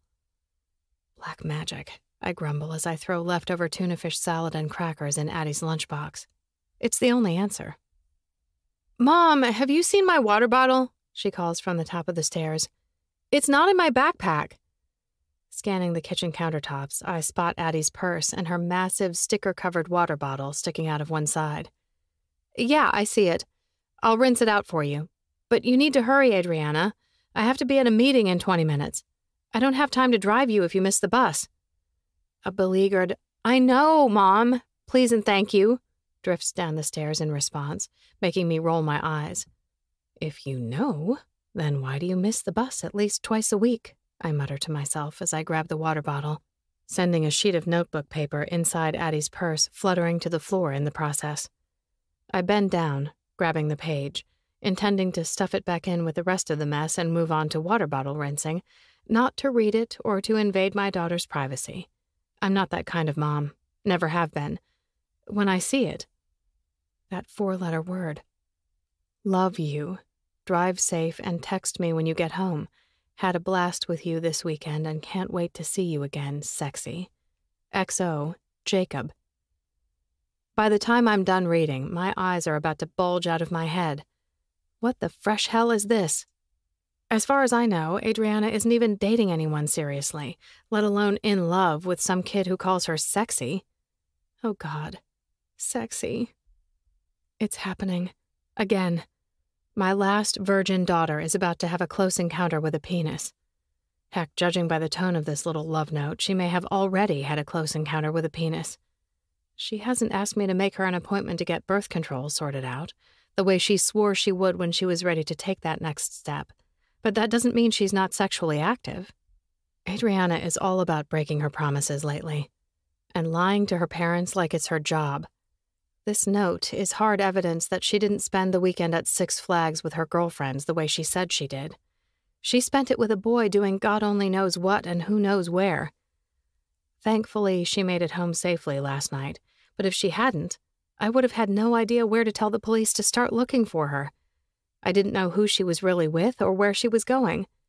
This Jacob person could have killed my baby, buried her in an abandoned mine shaft somewhere outside of Sacramento, and walked away without ever being forced to pay for his crimes. All because Adriana decided to go through a sneaky phase before heading off to college. The protective mama bear inside me wants to storm up the stairs, confront Adriana with the note, and ground her for the rest of her natural life. Instead, I tuck the scrap of paper back into her purse and cross to the sink to rinse out the water bottle.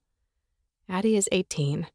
In 7 months, she'll be leaving to work as a counselor at a track and field summer camp, and then heading to Cal Poly to start her freshman year. She's slipping through my fingers, so close to gone that I have to play this carefully. Yes, she's still living under my roof for a few more months, but if I want to continue to have any influence over her behavior in the long term, I have to get to the bottom of what's behind this rebellious phase, gather her back into the trust fold, and make her think it was her idea to start telling her mother her secrets again. So even though I'm dying to shove a box of condoms into her bag and remind her that we Boden women are excessively fertile, which is why she needs a backup form of birth control in place at all times, I bite my tongue. And when she hurries down the stairs in jean overalls and braids, looking way too young to be having sex, I simply hand over her water bottle and kiss her cheek. "Are we doing dinner? Or do you have late practice again this week?" I ask, grabbing my purse and keys and following her out of the kitchen. "Late practice, so I'll just grab a sandwich out," she says, snagging her jacket from the hook by the front door. "But I should be back by 8 if you want to watch a movie or something." "I'd love to watch a movie. I'll have popcorn ready when you get home. Addie smiles at me over her shoulder. Thanks, Mom. You're the best. Love you. Love you too, I say, heart twisting as I watch her bound down the porch steps and jog to the end of the block where her friends from the neighborhood are already waiting for the bus. And for a moment, I don't see her as she is, but as she was, that giggling, wide-eyed bundle of energy I sent off to kindergarten for the first time 13 years ago, with a Pokemon lunchbox and a ponytail in the middle of her forehead she called her unicorn horn. She's still my baby, and she always will be. And if necessary, I will hunt down this kid who's so eager to get his mitts all over my little girl, put that box full of condoms directly into his hands, and promise to personally cut off his nuts if he doesn't use them properly. But hopefully, that won't be necessary. I just need to figure out what made Addie start pulling away from her dad and me in the first place, yank that weed out by the root, and get our love garden back in tip-top shape. Which, unfortunately, involves talking to my ex for longer than 5 minutes. I slide into my Prius with a sigh, punching the power button and rolling out into the early morning downtown Santa Rosa traffic.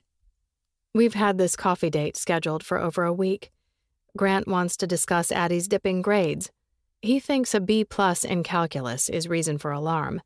And I want to discuss the missing hours between Addie leaving my house and showing up at his for her weekend visits. Now, however, I'm pretty sure I know what she's been up to when she disappeared. The question is, do I share it with Grant?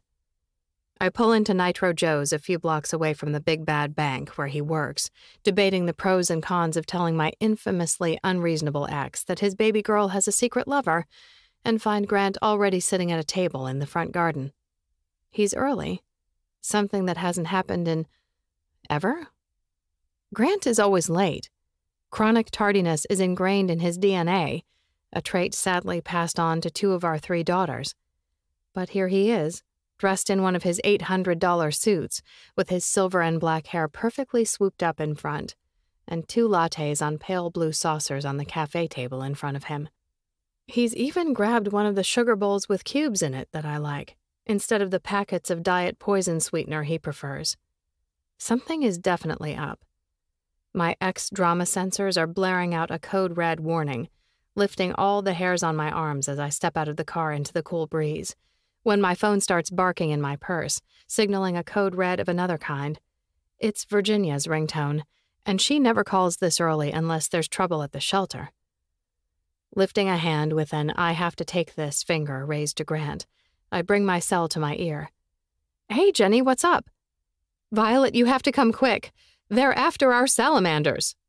I squint into the morning sun, my yet-to-be-caffeinated brain struggling for a moment before I remember the little guys we discovered living in some abandoned ground squirrel burrows behind the shelter last winter.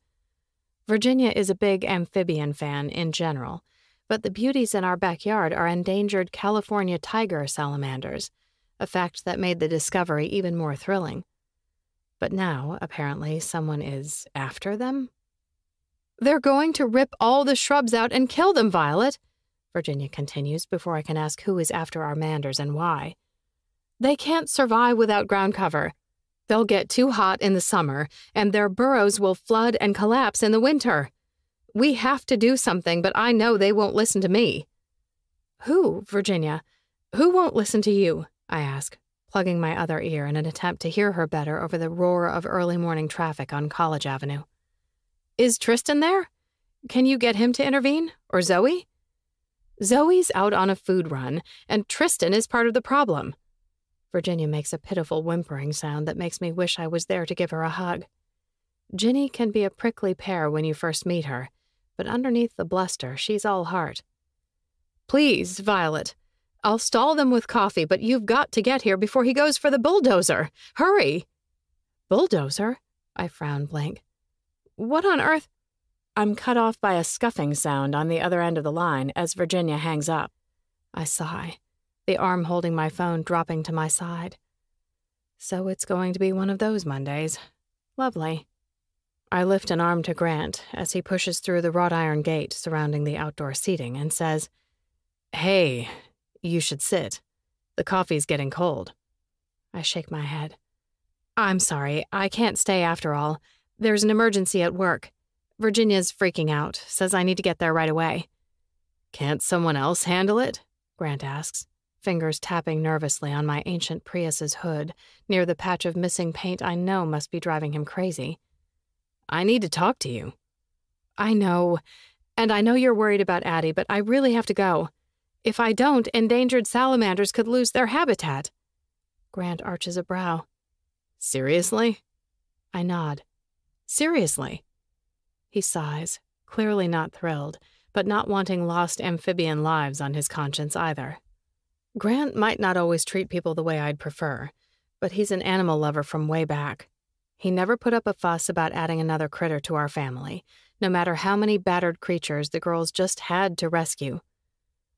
All right, he says, rubbing at the back of his neck. But we need to talk soon.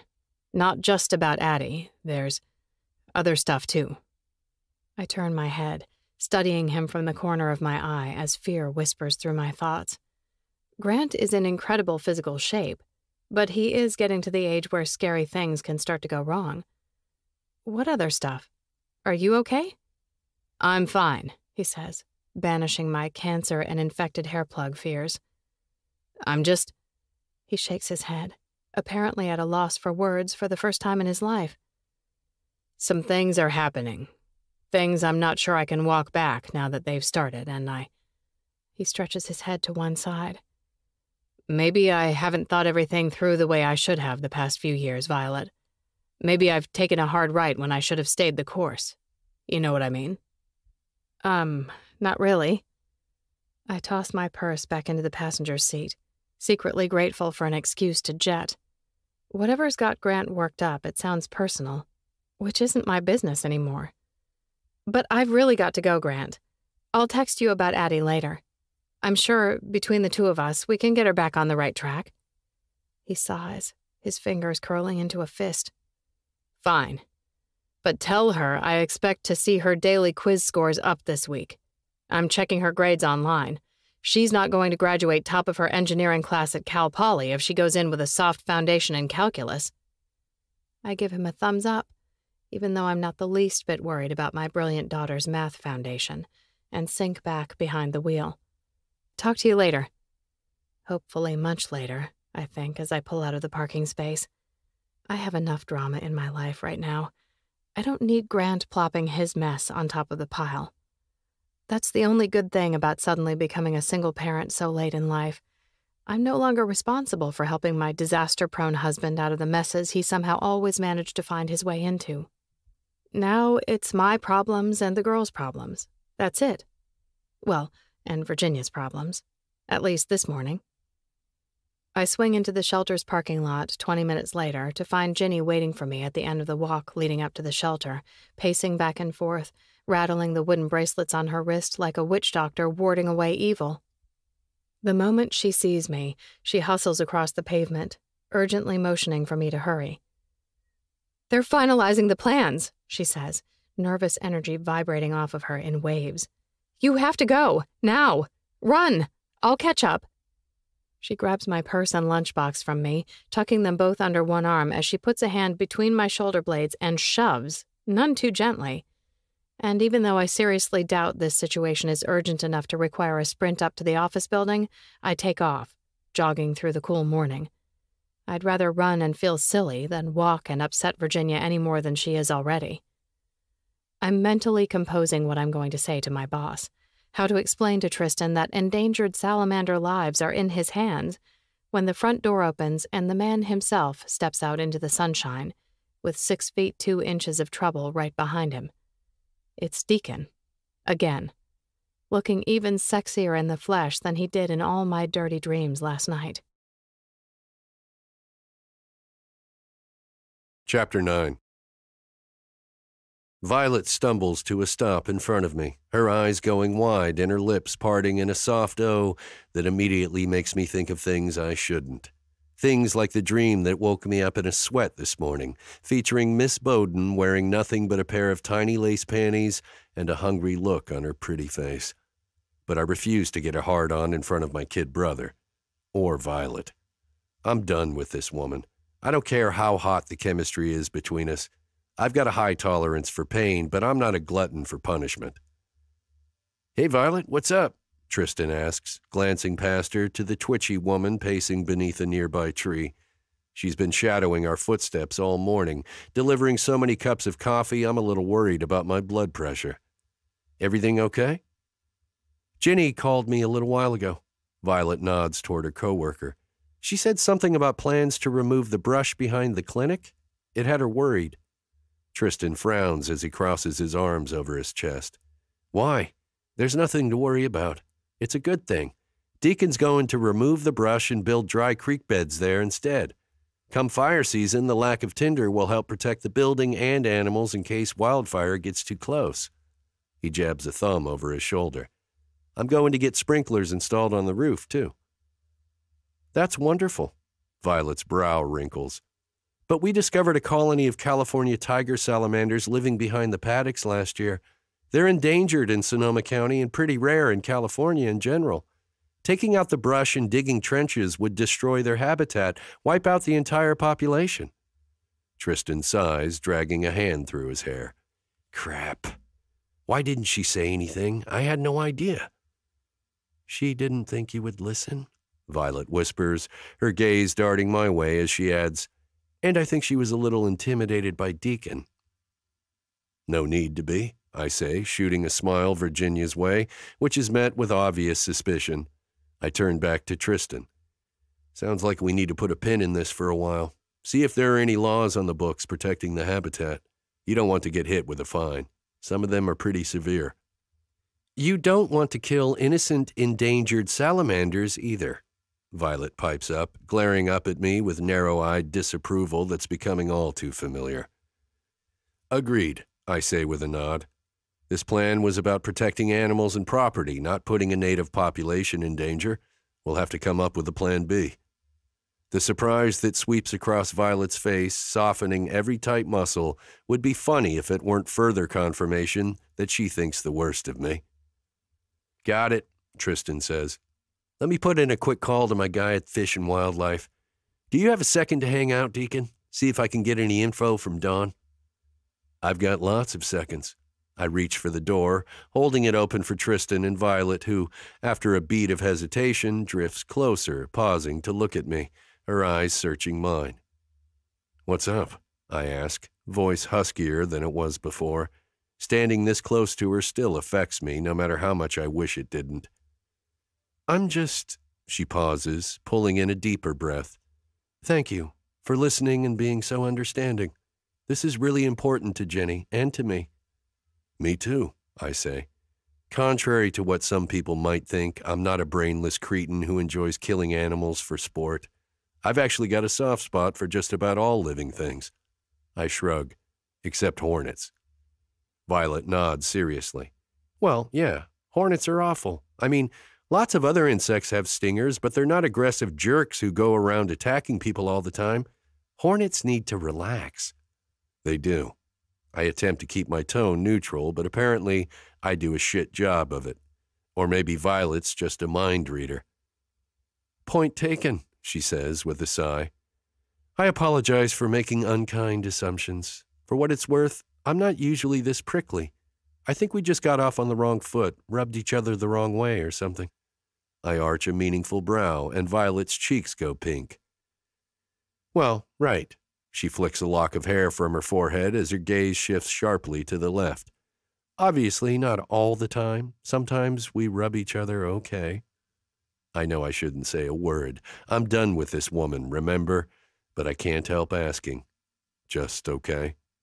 Her flush deepens, spreading pink to the tip of her nose as she mutters, "Point taken again. I should probably get inside, see if Tristan needs any help." "After you." I nod toward the door I'm still holding, and Violet scurries past, crossing the empty waiting room and disappearing through the door leading to the office area and the animal quarters beyond.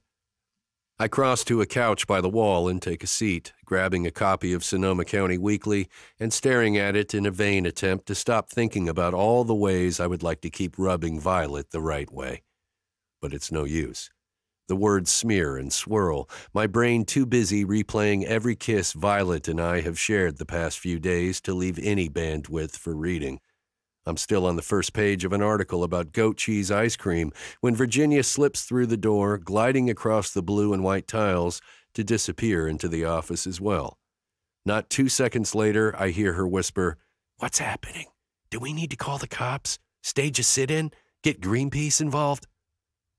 "No, they're going to make another plan," Violet says, her voice carrying unexpectedly well, too.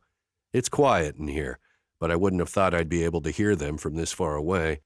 I consider moving to a chair closer to the door or heading outside to wait for Tristan, but instead I stay put, too curious about what Violet's going to say about me behind my back to resist the urge to eavesdrop. "Both Tristan and Deacon want to make sure the population is protected," she continues. "Everything's going to be fine." "Really?" Virginia huffs in disbelief. "Well, who would have thought? I figured a firefighter would only care about stopping the fire, forget the animals who might be hurt in the process. Especially salamanders. People don't usually care about amphibians the way they care about cute, fluffy things with fur." "Well, sometimes people surprise you," Violet says, a wistfulness in her voice that makes me wonder if maybe, just maybe. Jenny harumphs. "Yeah, too bad it's usually in the bad way. You still talking to that dating app guy who stood you up?" "No, I deleted our chat history and put my profile on a break.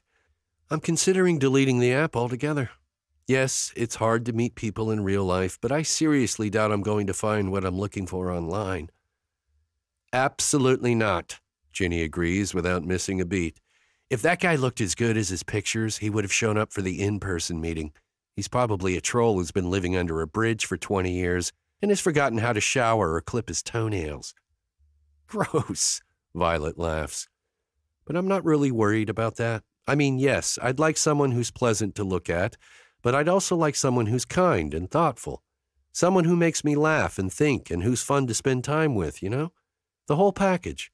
And I'd like to be his whole package, too." Virginia grumbles something I can't make out beneath her breath, and Violet laughs again. "You're probably right, but I don't want to compromise. I'd rather be alone than be with someone who doesn't check my boxes, especially kindness. That's non-negotiable." "And showering," Jenny adds. Violet hums thoughtfully. "Yes, and showering. Which reminds me, I think there's a leak under the dog wash station.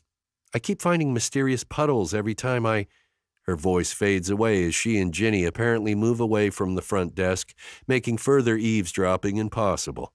But I've already heard the good stuff, the stuff that has me on my feet, still pacing the waiting room when Tristan emerges from his office 10 minutes later. "Sorry to keep you waiting," he says. "Don put me on hold to see if he could get his hands on guidelines for moving forward, but there are only a few colonies of these salamanders left in California. They're so rare that none of his people are sure what to do next. He's going to put out some feelers and get back to me with options for dealing with the brush while still maintaining habitat. But we're on hold for now." "No worries," I say, too distracted by nagging questions to focus on fire prevention. "Would you say I'm kind, in general?" Tristan smiles, cocking his head as he says, "Of course. I mean, you're grouchy sometimes, but never in a mean way. Why?" "And fun to spend time with?" I ask, ignoring his question. I know I'm not a laugh riot, but I can show someone a good time when I put my mind to it. "Sure," Tristan says, studying me with increasing suspicion. "Is there a reason you're fishing for compliments this morning? Or you just need a self-esteem boost after spending so much time with Dad the past few weeks?" I shrug. "Nope, no reason." His eyes narrow. "Liar." "I'm not a liar. I keep confidential intel confidential." "Good luck with that. You're not in the service anymore, big brother," Tristan says, backing toward the office. "People talk around here, and gossip spreads faster than wildfire." I humph in response, but I know he's right. The second I make a serious play for Violet, everyone we know will know about it. There are no secrets in this town or this family. If I'm going to give this a shot, might as well be upfront about it from the beginning. "What would you think about me asking one of your employees on a date?" I ask softly, just in case Violet or Virginia have wandered back into earshot. I'd say that Ginny's a little old for you, but that love can work miracles, Tristan says, a shit-eating grin on his face. You know that's not who I'm talking about. I know. His grin stretches wider. Violet's number is on one of the flyers on the corkboard. She teaches pottery classes in her spare time.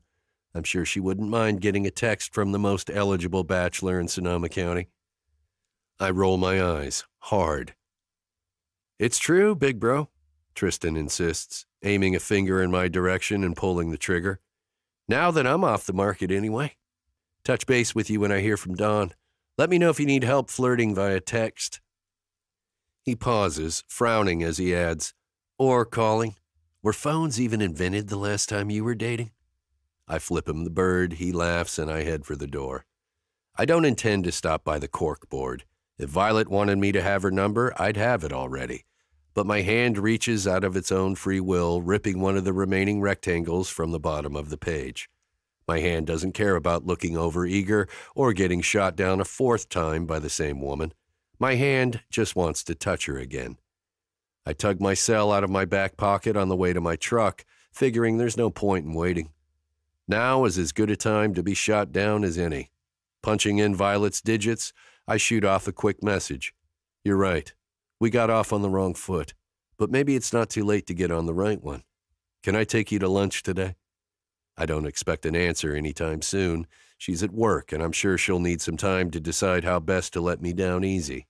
But before I can slide my phone back into my pocket, it makes a swooping sound. I look down to see. Lunch sounds nice. Want to meet somewhere in town around 12:30? A grin tugging at my lips, I text back. I'll pick you up. That way we'll only have to worry about parking one car. Looking forward to it.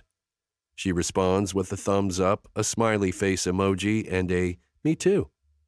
Win. Big win. Not really. Actually, kind of a small win. Still, it feels pretty damned good. Chapter 10.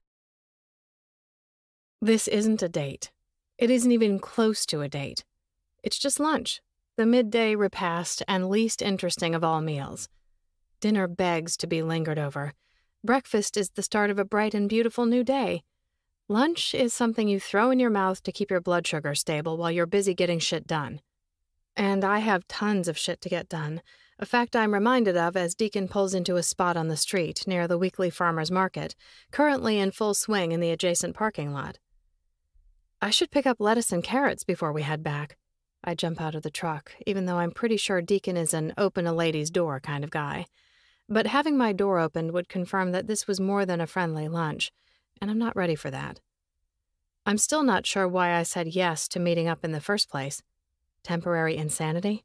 A momentary lapse in judgment? Or am I just that much of a soft touch when it comes to people showing kindness to my friends and salamanders? Soft touch, no doubt about it. But that doesn't mean I should drop my guard completely. Deacon has given me plenty of reasons to keep my defenses in place, at least for now. And radishes, if they have any, I continue. Maybe some asparagus. We're out of bunny treats at the shelter. Not a problem, Deacon says, circling around the front of the truck. He stops just a hair too close, and I cross my arms over my chest, putting an extra barrier between my nipples and his raw animal magnetism. Oh God, why am I here?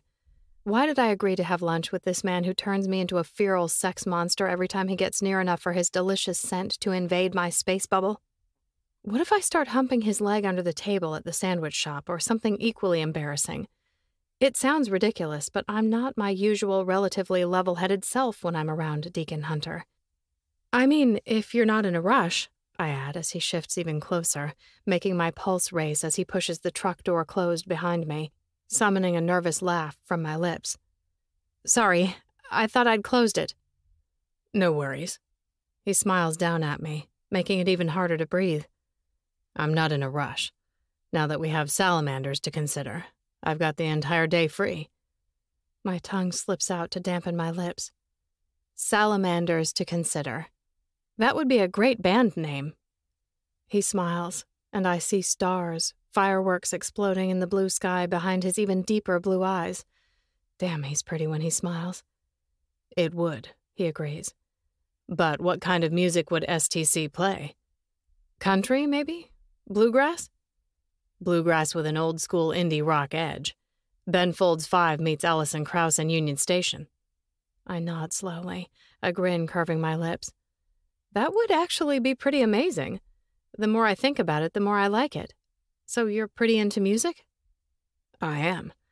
I play with a band when I'm in town. Mostly classic rock, but we add some country into the mix every once in a while. That's amazing, I say, delighted and ashamed of myself at the same time. I've definitely jumped to some unfair conclusions where Deacon is concerned. I'd like to come hear you play sometime.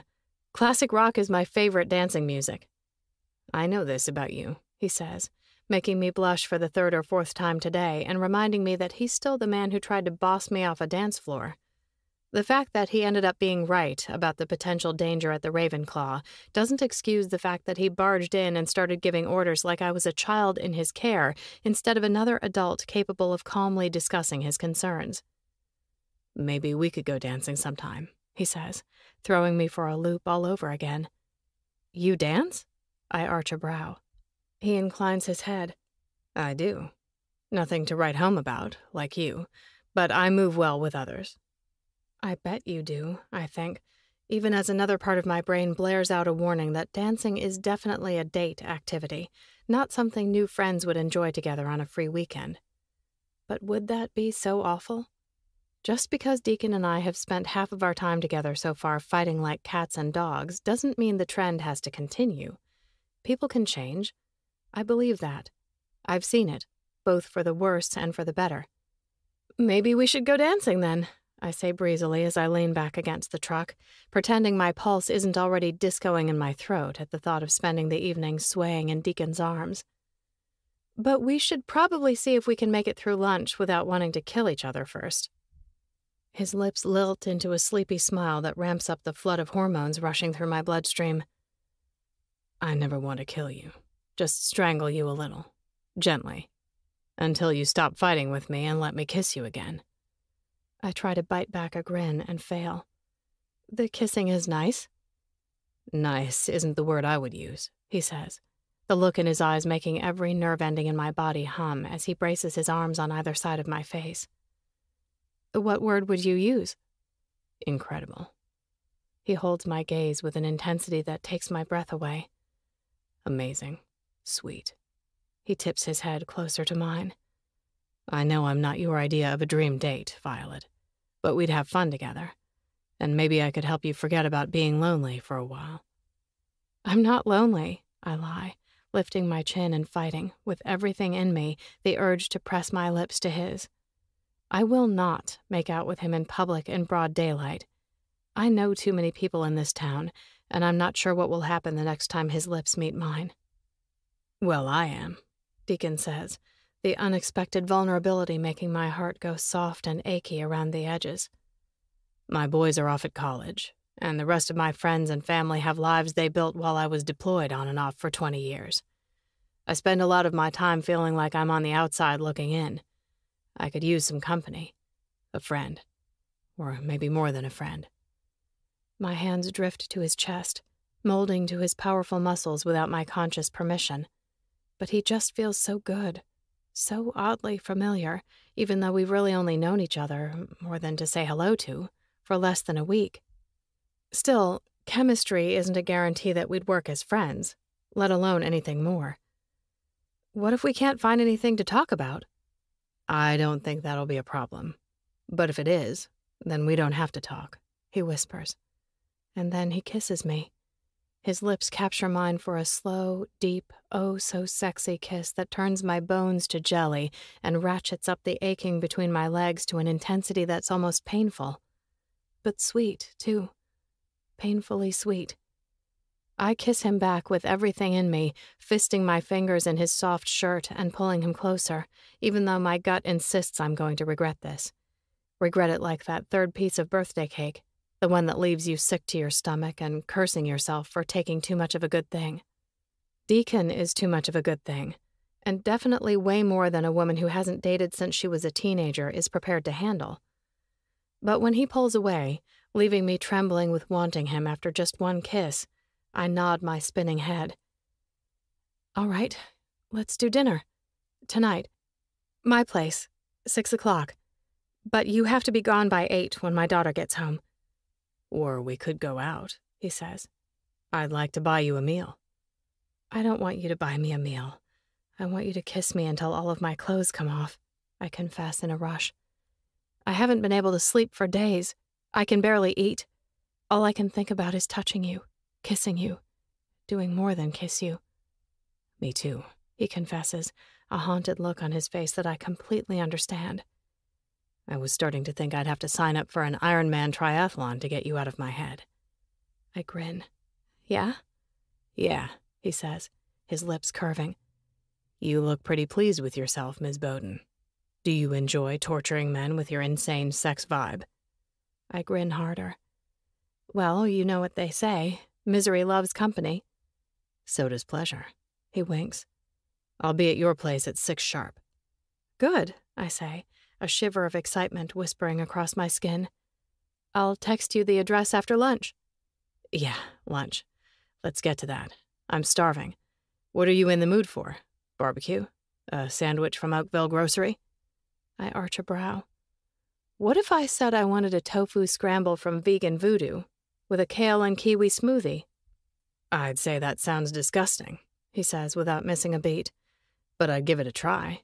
I'll try anything once. Twice, if there's a beautiful woman involved. He steps back, holding out a hand as he nods toward the town square. You ready? Am I ready? Hell no. I'm not sure I'm ready for casual dating, let alone whatever this is Deacon and I are about to jump into. Enemies with benefits? Friends who rip each other's clothes off every chance they get? Addicts mutually hooked on each other's kiss?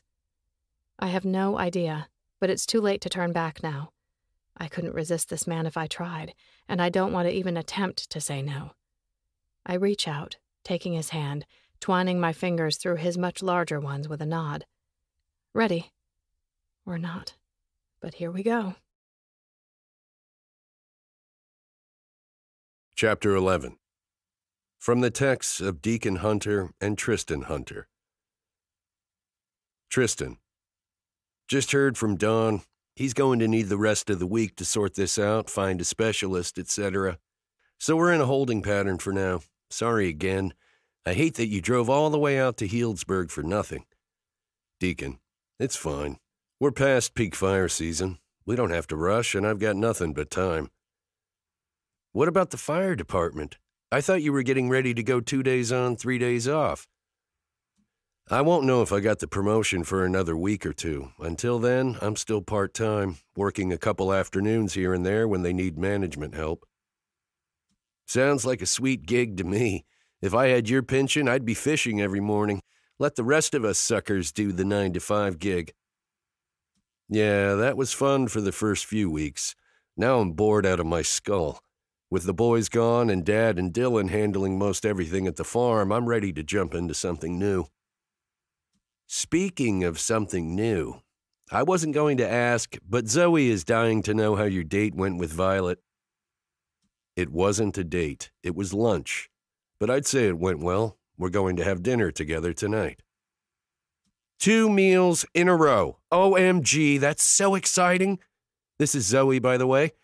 I stole Tristan's phone because I knew he wouldn't use enough exclamation points to express how wonderful this is. Isn't Violet amazing? She is. Very beautiful and very smart. And the sweetest person you'll ever meet. And gorgeous and talented and funny. And I just know you two are going to have so much fun together. I hope so. Not sure we have much in common, but I'm looking forward to getting to know her better. What? You two have loads in common. You both have grown kids, you're both ridiculously good-looking, you both think Tristan and I are too nice most of the time, you both have well-developed artistic sides, and you both love hard apple cider. That's 5 things, right off the top of my head. I stand corrected. Good, because I like the two of you together. I know you'll be nice to her, not like the other jerk she's been dating since she and her ex-husband called it quits. Single men over 40 sound like the absolute pits, Deacon. No offense. None taken, though I'll add that single woman over 40 can be a handful, too. We're all a little too set in our ways at this point to be very good company. Not true. You're great company, and Violet is one of my favorite souls on Earth. Some people get better with age. You'll see. This is going to be epic. But no pressure, of course. So don't be nervous. Though, you should know that if you break her heart, I will be forced to put X-Lax in your birthday cake next year. Sisters before misters, even if the mister is a brother-in-law. Of course. Understood. You want me to hand the phone back to Tristan? No thanks, Zoe. I'm good.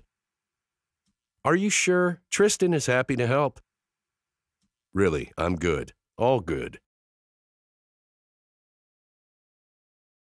Chapter 12. I'm not good. I'm not anything close to good. 5 times I almost called Violet to cancel. Yes, I've been fantasizing about having her naked and under me pretty much constantly since that first kiss on Halloween. But after texting with Zoe, it's clear I've underestimated how close she and Violet are. And the last thing I want is to have my sister-in-law pissed at me for the rest of our lives because I did her best friend wrong. Not that I plan on doing Violet wrong, quite the contrary. But relationships don't always pan out as planned, especially relationships with sex involved. If I were thinking clearly, I'd call Violet, explain the conflict, and move on. But I don't want to move on. I want to move in. I want my mouth on every inch of Violet Boden like I want peace in the Middle East. Fine, more than I want peace in the Middle East. I deployed to Saudi Arabia enough times to know a lasting resolution to all the conflict brewing over there isn't in the cards anytime soon. But Violet Boden is right around the corner. Just a 10-minute drive from my house and 2 right turns. I pull up in front of her place. A 2-story blue Craftsman with stars painted across the front that's as cute as she is. At 10 till 6 with a growler of Pink Lady apple cider. And I swear it's all I can do not to jump out of the truck and take the steps to her front door 2 at a time. I'm not in any condition to play it cool with this woman. I want her too much. I'm feverish with it. My thoughts so cloudy it's been hard to think of anything but her scent, her skin, her fingers tangling in my hair as she pulls me closer to her mouth. I'd be ashamed of myself if I weren't pretty sure that she's caught it too, this mysterious lust sickness that's laid me low. As I turn off the ignition, her front door opens, revealing Violet in a little black dress, with her long hair wild around her shoulders and fire in her eyes. She's clearly been waiting for me, but her feet are bare. So is her mouth, without a trace of lipstick in sight. I slam out of the truck and start up the walk, watching her toes curl against the hardwood floor and her teeth dig into her bottom lip. Oh yeah, dinner is going to have to wait. Drinks, too. Tonight, we're skipping straight to dessert. I jog up the front porch steps. She takes the cider and my keys from me without a word, setting them on a bright green table just inside the door with a relieved sound that echoes the emotion rushing through my chest. A beat later, she's in my arms, her lips hot on mine as I bury my hands in her hair. We stumble into the room, kissing harder, deeper as Violet's fingers get busy with the buttons on my flannel, and my hands smooth up her thighs to grip her ass through her panties. They're as silky as her hair and held together with tiny strings of fabric on the side, and I'm pretty sure I'm going to have a heart attack when she moans into my mouth. I'm in the best shape of my life. I run almost every morning, lift weights, and swim at least 3 times a week. Hell, a few weeks ago, I scaled Mount Whitney with some old climbing friends from the Air Force, beating our last descent time by several hours, proving we're not letting retirement slow us down. But none of my training has prepared me for what Violet Boden does to me, for the way she makes my heart pound and my head spin, and every cell in my body cry out for satisfaction. Liberation. It feels like I'm dying, she pants, head falling back as I kiss my way down her neck and she drags my flannel off my shoulders. Like I'm going to die if I don't have you inside me. I growl my agreement as my hand dives further beneath her dress. I don't remember how we got into the kitchen. I couldn't tell you what the rest of it looks like. I only know that her golden skin glows against the creamy white of the cabinet, and I suddenly can't think of a better place to feast on this woman who drives me out of my goddamned mind. I'm hooking my fingers in the side strings of her panties, about to rip them down her legs, lift her onto the counter, and give her exactly what she's asking for, when a door slams and a high-pitched voice calls out, "Mom, come quick!" Violet and I jerk apart so fast it's like someone tossed a lit firecracker between us. "Georgia hit a dog with her car on the way to get sandwiches," the girl continues, moving deeper into the house as I reach for my shirt and Violet snatches her dress from the floor. "We tried to take him to the vet on College by the car wash, but they were already closed. Are you upstairs?"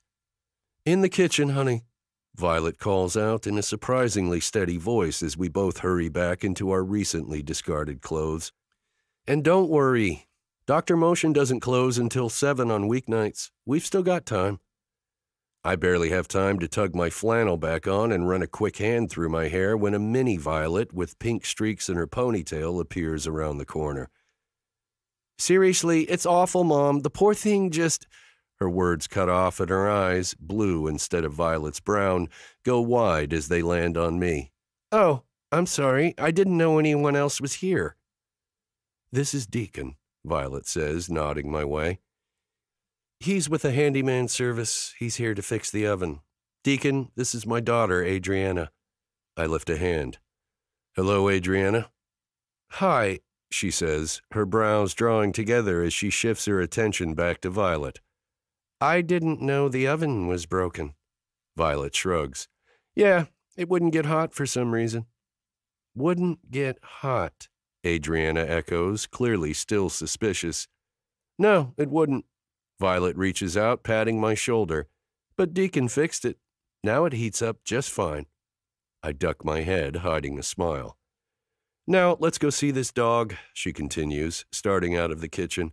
"It didn't bite either of you, did it?" "No, Mom, it's a sweet little thing." The eye roll in her daughter's voice is all too familiar. The boys don't hit me with that tone much anymore, but their junior and senior years of high school were a different story. Well, even sweet little things can bite when they're hurt or scared, and he could have rabies for all we know.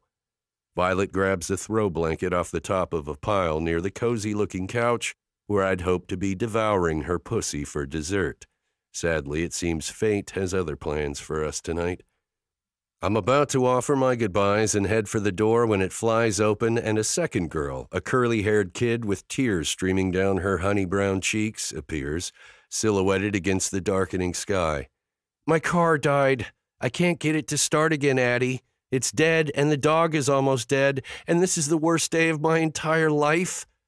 She dissolves into shuddery sobs. Adriana's eyes fill with tears, and a pained, helpless expression flashes across Violet's face. Instantly, I know I'm not going anywhere. I'm not leaving her alone with 2 hysterical kids and a dying dog, not even if she begs me to. "We'll take my truck," I say, grabbing my keys from the table by the door. "We'll get the little guy settled and be there in 10 minutes. "You don't have to, Deacon," Violet begins. "I can take them in my car. More room in the truck." I cut her off, holding up the keys. "You want to drive since you know the way? And I'll hold the patient?" Relief flickers in her eyes. "Okay, yes." She reaches for her keys and motions the girls toward the street. "You 2 get in the truck. Deacon and I will be there in just a minute. The dog is in the back seat of your car, Georgia?" Georgia nods, swiping a hand across her tear-streaked face. "Yes, but he's not moving, Miss V. I'm scared it's already too late. I'm afraid I killed him. He just ran out into the street so fast I didn't have time to stop." Violet puts a hand on her back, rubbing in circles as she guides the girl down the stairs. "It's going to be okay, honey. Accidents happen. It's not your fault." "The most important thing is that you 2 are okay," I say, starting toward the VW Bug parked behind Violet's Prius in the driveway. "I'm planning what to do if the dog is already dead. Wrap him in a towel, let the girls say goodbye, and take him back to the farm for a proper burial, when I open the door to find 2 melted chocolate eyes peering up at me from the tan seat. "There you are, buddy," I say softly. You're going to be all right. The pup, a corgi with some mutt mixed in, gives a weak wag of its tail, and Violet coos softly behind me. Oh, what a sweetheart. We're going to get you fixed up, Pumpkin. Don't worry. She presses the blanket into my hands as she adds in a whisper, I think one or both of his back legs might be broken. I'll be gentle, I promise. I know you will, she says, resting a hand on the small of my back. Thank you. Before I can assure her that there's no need for thanks, she's gone, hurrying back to my truck, where the girls are already climbing into the back cab. I watch her for a beat, my heart aching for some inexplicable reason, and then turn back to the dog. Best to stay focused on the emergency at hand. There will be time later to worry that I might be developing something more serious than a sex addiction to Violet Boden. Chapter 13. By the time we get Dash to the vet, Adriana insists on naming him, assuring Georgia that the magic of a new name will keep the little guy from crossing over the Rainbow Bridge, get him checked out, and fill out the paperwork for Dr. Motion to board him while he's under observation for a broken leg and internal injuries. It's 8:30, and the girls are both weak from hunger. Adriana's stomach is growling so loud I can hear it over the hum of the traffic on College Avenue. Everyone okay with tacos?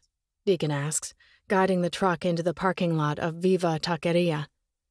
The man is so bossy he can even turn questions into orders. A tiny voice in my head reminds me that I loathe that about him, but I'm not feeling anything close to loathing for the man who orders the family pack meal and limeade for 4 and gets up twice for extra napkins when the girls prove incapable of keeping their salsa inside their carne asada tacos. No, not loathing, not irritation. The emotion spreading through my chest like honey is warm, soft, and as sweet as the jasmine-scented air outside my house.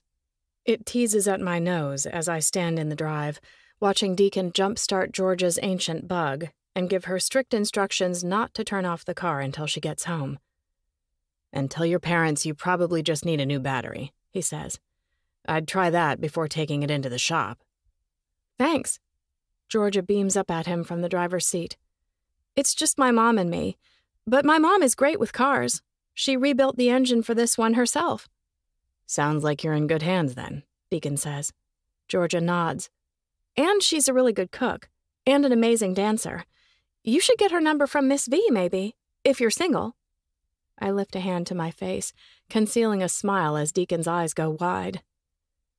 Don't see no wedding ring, Adriana says, darting past Deacon to kiss Georgia's cheek. I'll get him hooked up with Mama J's digits, just in case. You drive safe, and don't forget about the calc quiz. Georgia groans as she shifts into reverse. This day. Can it just be over already?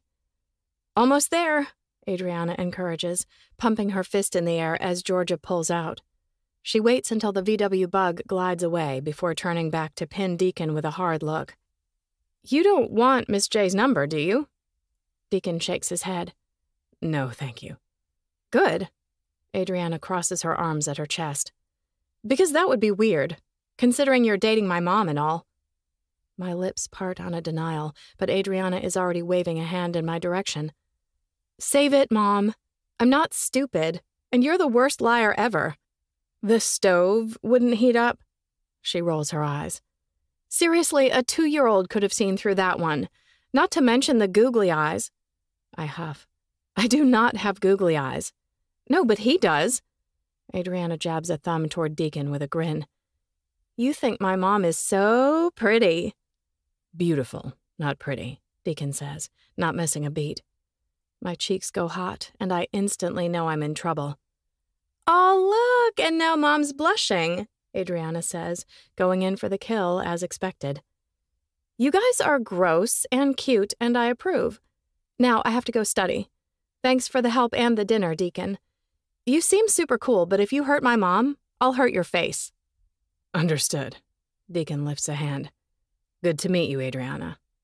You too, she chirps as she turns to me with a wink. If you have plans tonight, Mom, I'm fine to stay by myself. I can set an alarm and get up on time when I put my mind to it. I shake my head. I'll be right in. We're watching a movie, remember? She starts to argue, but I cut her off. No, you're not staying by yourself. Go inside. And just remember, the more you embarrass me now, the more I embarrass you when you bring your next boyfriend over. Addie pales, looking so upset by the joke I'm about to apologize and assure her I'm only kidding when her grin pops back into place. Good thing I have no plans to bring a boy over anytime soon, and that I'm not easily embarrassed. Later, Deacon.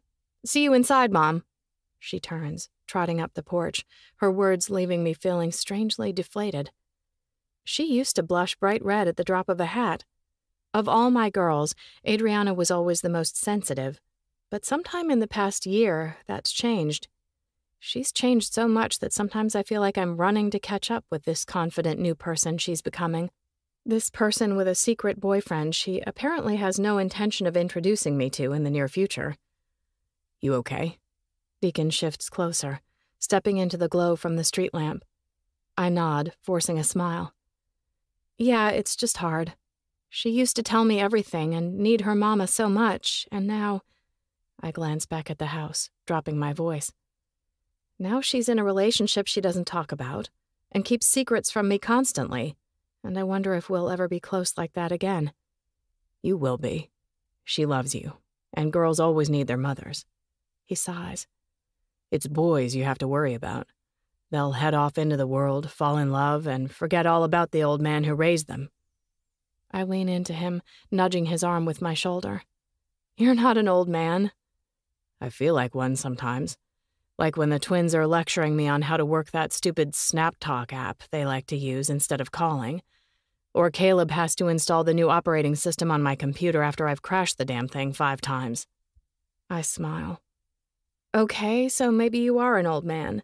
But you're a sexy old man, so at least you've got that going for you.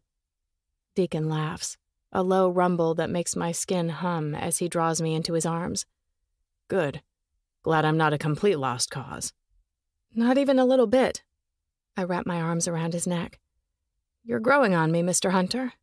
Thanks for being so wonderful tonight. Just being a decent human being. You were much more than decent, I insist. You were generous and patient and calm in the face of teenage girl tears. You deserve a medal for courage under fire during a shit show of a first date. Does that mean I get a second one? He asks, his eyes flashing. I'd really like to see more of you. I'd like to see more of you too, I breathe, my heart fluttering in my throat as memories of how close we got to banging in my kitchen flicker on my mental screen. Is tomorrow night too soon? Tomorrow night is perfect, he says. I'll pick you up at 6. We'll grab dinner. I lift a shoulder and arch a brow. Or I could come to your place for dinner. Addie will be home tomorrow night, so we wouldn't have privacy here, but I hear your kids are already at college, so... He shakes his head. No, ma'am. I need to take you out. That's the only way I'm keeping my hands off of you long enough to eat. Well, eating is kind of overrated, isn't it? Not all eating, he says with a bob of his brows that makes his meaning clear. Gross. I huff and roll my eyes, but I'm smiling when I say, I'm a lady on the street, Mr. Hunter. Save your dirty jokes for my kitchen, where they belong. His laugh is a deep, easy rumble that warms me all over, so cozy that it doesn't seem strange when he bends down, pressing an oh-so-tender kiss to my forehead. It's an affectionate kiss, not a hungry kiss. Unprecedented for us, but I like it. I like it so much that when he says, let me take you out, I want to buy you a meal, look at your pretty face across the table, and torture myself a little dreaming about what I'm going to do to you when I get you back to my place. I nod. Okay. I hold his gaze, my pulse pumping faster. But pick me up in the diner parking lot at the end of the block, okay? I'll meet you there. I don't want Addie getting any ideas. Ideas about you dating again. Because I think that ship has already sailed. No, ideas about me being gone for a significant amount of time. I'll tell her I'm going for coffee with my friend Mina or something. That way she won't know when I'm getting back and will hopefully stay put in her room studying, instead of sneaking out to meet whoever she's been meeting. Deacon frowns. If you need to stay home with her, I understand. We can meet up another time.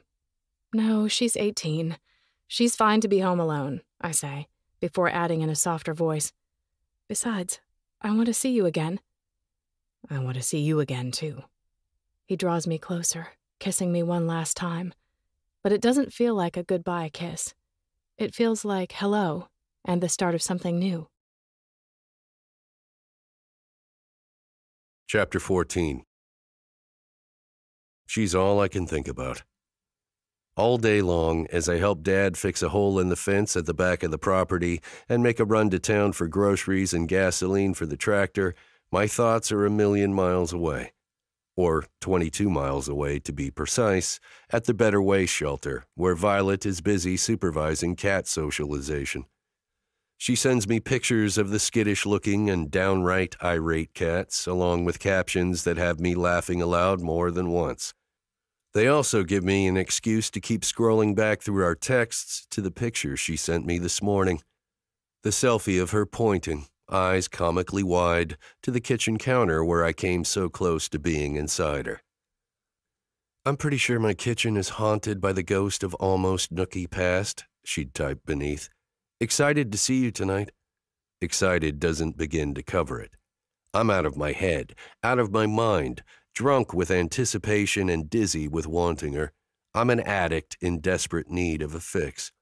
But I want more than a one-night stand. There's no way I'm getting enough of Violet in one night. That's why we're going to go out and enjoy each other's company before I take her home and devote myself to making her come. I'm going to prove to her that we can have fun together with our clothes on, even if it kills us. And it just might. I've never heard of anyone dying of lust, but it feels possible. The hours crawl by at sloth speed until fire ants are crawling beneath my skin. I'm sporting a semi most of the afternoon, and by the time I jump in the shower at 4, I'm in a dire state.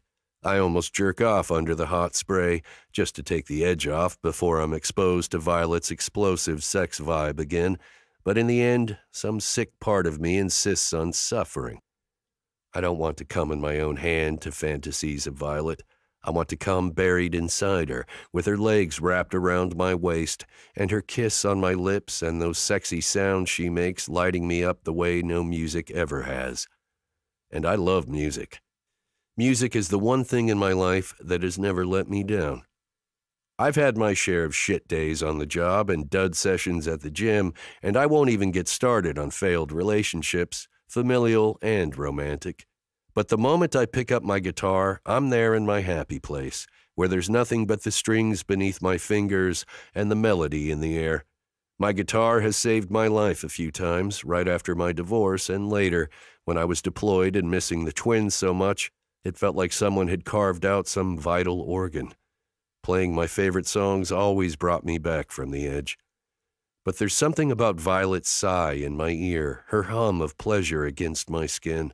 It reaches down deep inside of me, to a place not even music has ever touched. It should scare me, I guess. For the sake of my sanity, I should probably avoid this woman like a court-martial. Instead, I dress in my best black button-down and a pair of dark wash jeans and push the speed limit all the way to Santa Rosa. I get to the diner parking lot 15 minutes early, but she's already there, standing outside the front door, cupping a coffee in her hands, looking good enough to eat in a fuzzy, short-sleeved pink sweater, jeans, and cowgirl boots. Beating back a sudden fantasy of Violet in those boots and nothing else, I step down from the truck and cross the lot to meet her. She spots me coming, and a smile breaks out across her face, a firework lighting up the night sky, so bright and beautiful it makes my heart skip a beat. She's clearly happy to see me, and I haven't been this thrilled to wrap a woman up in my arms in way too damned long. "You're early," she says, drawing me in for a welcome hug with one arm, all the places where she's seductively soft pressing against me, making me question my sanity all over again. Why the hell did I insist on dinner again? I'm starting to think I have a masochistic streak I haven't fully explored until now. "I hope that's all right." I leave my arm around her waist, fingers teasing at the place where the small of her back becomes the curve of her ass. I'm quickly falling in love with this place. I want to kiss it and bite it and mold my fingers over the sweet curve while she's riding me, urging her on with my hand. "It's perfect," she says. You can help me finish my hot chocolate. Having dessert before dinner? I lift a brow as I accept the warm mug. Yeah, I'm wild like that, she says, her eyes dancing. Sometimes I'll have nothing but dessert for dinner. Just a bowl of oatmeal cookie dough with extra almonds and raisins mixed in, and a big glass of milk. I hum around my sip of salty sweet cocoa. Raw egg in there too? Sometimes. She flips her hair over her shoulder. If I really want to live on the edge. Scandalous. I take another drink, shaking my head in mock judgment. And you look like such a nice girl, too. I'm a woman, Mr. Hunter, not a girl. I sigh, gaze sweeping up and down her curves as she reclaims her cocoa and tips it back, draining the last inch of sweetness. Yes, you are. I've been thinking about that all day, Ms. Boden. Her lips quirk as she swallows. Yeah? About what a grown-up I am? Something like that, I agree. I've been thinking about what a grown-up you are, too. Her tongue sweeps across her bottom lip with a shameless sensuality that makes me thicker for the 70 millionth time today. So are you sure you wouldn't rather get grilled cheese and French fries to go and head straight back to your place? Grilled cheese and French fries are not good-to-go foods. They'd be cold and soggy long before we got to Mercyville. Something else, then? She jabs a thumb over her shoulder. They have all kinds of options. It's not just diner food. They have salads and pasta and a few Greek dishes. I'm sure we can find something up to your standards. I shake my head. Nope, I made a reservation. Someplace I think you'll really like. She cocks her head. Yeah, that's sweet. Her nose wrinkles as she adds with a smile. And intriguing. I can't wait to see what you think I like. I'm good at reading people, I say. Almost as good as I am at pissing them off. She laughs. Oh, good. Then this place should be right up my alley. Just let me return my mug and we'll get going. Perfect, I say, hoping it will be. When I found the event online earlier today, I didn't hesitate to pick up the phone and secure 2 tickets. But now, as we drive across the highway to the fairgrounds, I start to second-guess myself. An occurrence almost as uncommon as the relentless lust that's been plaguing me since the night I kissed this woman for the first time. This date feels like a test, and I really don't want to fail. By the time I park the truck in the lot beside the fairgrounds, my hands are sweating on the wheel, and when Violet leans forward, reading the banner above the entry gates aloud in an even tone, "Welcome to Veg Fest, rock out with your kale out," I mentally cross my fingers. I was positive a vegan with such a deep love for animals she's got room in her heart for a colony of salamanders would be way into a food festival, but when I glance her way, I can't get a read on her expression. Her eyes are glued to the banner, her lips are pressed tight together, and for the first time since we got into the truck, she's absolutely silent. I'm about to tell her we can go somewhere else if she's not into wandering around while she eats, when she turns to me with shining eyes and says, "For almost 20 years, my ex made fun of me for refusing to eat animals, like it was some childish thing I'd gotten into my head, and someday I would wake up, grow up, and realize it was ridiculous." My forehead wrinkles. I'm sorry. That was shitty of him. It was, and I never tried to shame him into making the same choices I'd made. I just wanted him to respect them. I nod. Absolutely. So, this means a lot, she says, motioning toward the entrance. Thank you. I'm not your ex, Violet. I reach out, cupping her face in my hand, and I happen to really like kale. She grins. Me too. I'm crazy about it. Have it for lunch at least 3 times a week. Sometimes more, I agree, leaning closer. I like to saute it with garlic and olive oil and serve it over rice. Now you're speaking my language, she purrs. Or I'll make a massaged raw kale salad, just rub sesame oil into the leaves with my hands and garnish with, "Stop," she says, breath rushing out across my lips. "You're going to get me all worked up, and I'll embarrass myself in front of the veggies." Raw kale talk turns you on, I murmur, sliding my fingers into her hair. Noted. I'll keep that in my back pocket for later in case I need some help getting you in the mood. Never going to happen, she says, hand molding to my chest. I'm always in the mood when I'm with you. Before I can tell her the feeling is entirely mutual, she kisses me. And then her tongue sweeps through my mouth, and her fingers dig into my back as she pulls me as close as we can get with the console between us, and I know it's going to be a long night, but a good one. Something has shifted between us. Something subtle but powerful that makes it feel natural to take her hand as we head toward the gates. Natural to rest my hand on her thigh as we perch at bar tables throughout the festival, devouring seaweed salads and mushroom burgers and 4 different kinds of kale. We even try a kale-infused vodka mixed with cucumber lemon soda that Violet declares, "Weirdly delicious, just like you." Weirdly delicious. I cross my arms at my chest, pretending to be offended. Unexpectedly delicious? She slides her arms around me and lifts her face to mine. That's better. I kiss her, doing my best to keep it PG, but within a few seconds her tongue is slipping past my lips and my fingers are digging into her ass. Finally, I drag my mouth away from hers. Ready to go? Yes, please, she says. I just need to do one thing first. Be right back. She dashes away across the sea of tables toward the booths near the soundstage and the bathrooms beyond. I finish my drink, but the cocktail does nothing to cool the heat gathering inside me. If anything, it makes things worse. Maybe kale is an aphrodisiac. If so, Violet and I are both in trouble. The last thing we need is any more fuel on this fire.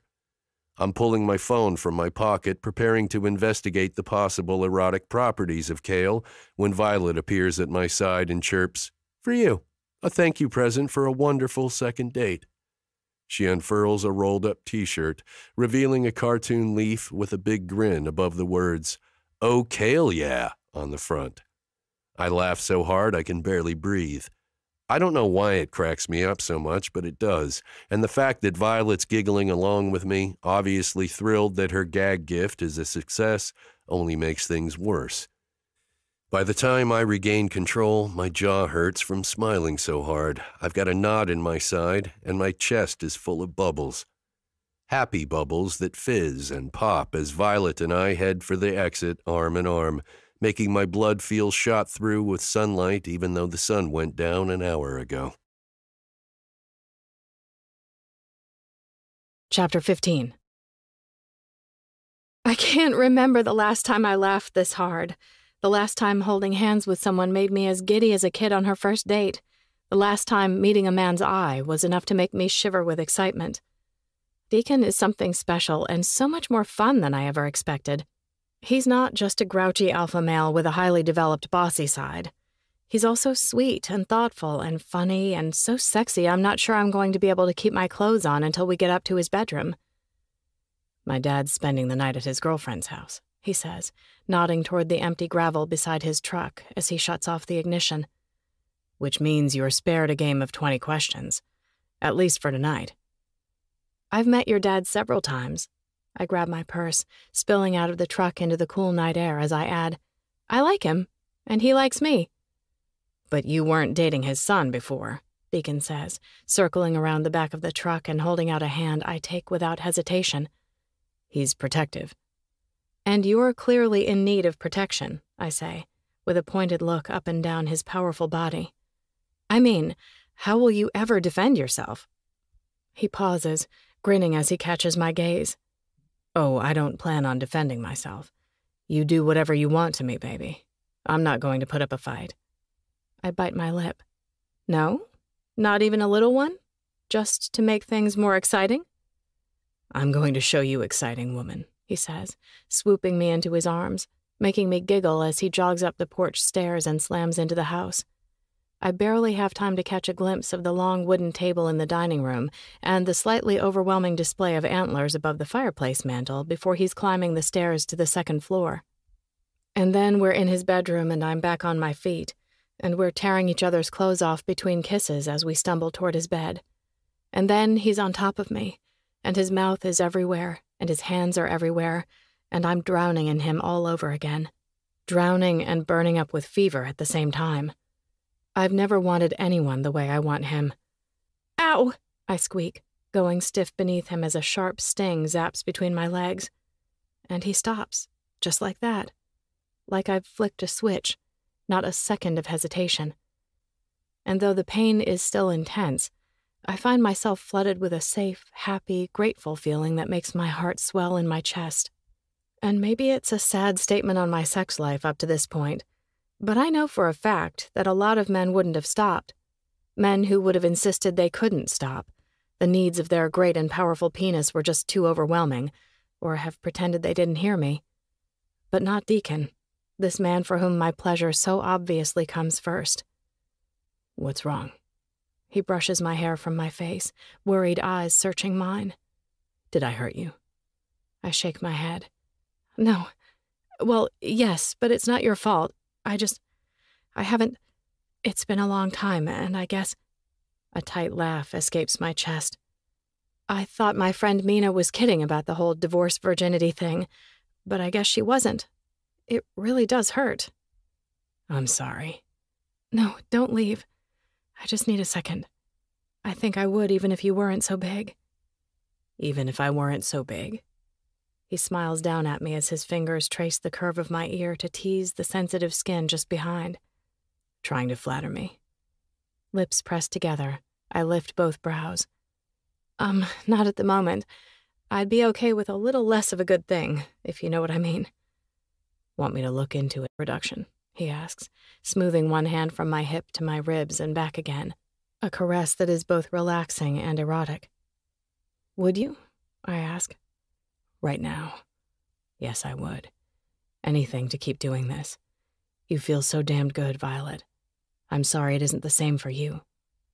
It will be.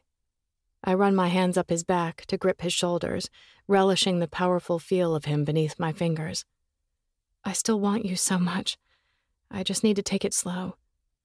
We can go as slow as you need, baby. I'm not in any rush, he says. We got your sheets all sweaty, I say several long minutes later, still not quite myself, still not able to breathe without my chest hitching and echoes of pleasure shivering across my skin. I'm never going to wash them. Deacon wraps an arm around me, holding me close as we lie facing each other on our sides, my legs still wrapped around his waist. You want to sleep in my sweat forever? I ask, grinning like a fool for some reason I can't quite put my finger on. Yes. If that's wrong, I don't want to be right.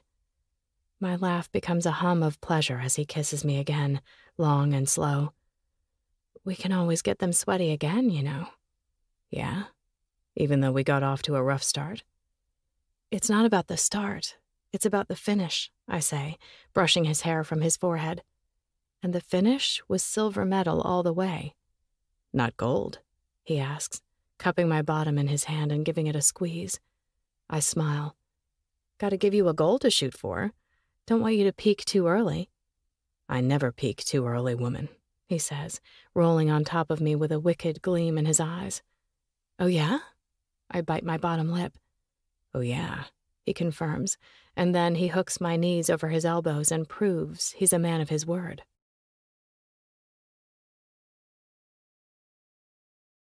Chapter 16. From the texts of Violet Boden and Mina Smalls. Violet. We need to talk sexy times, woman.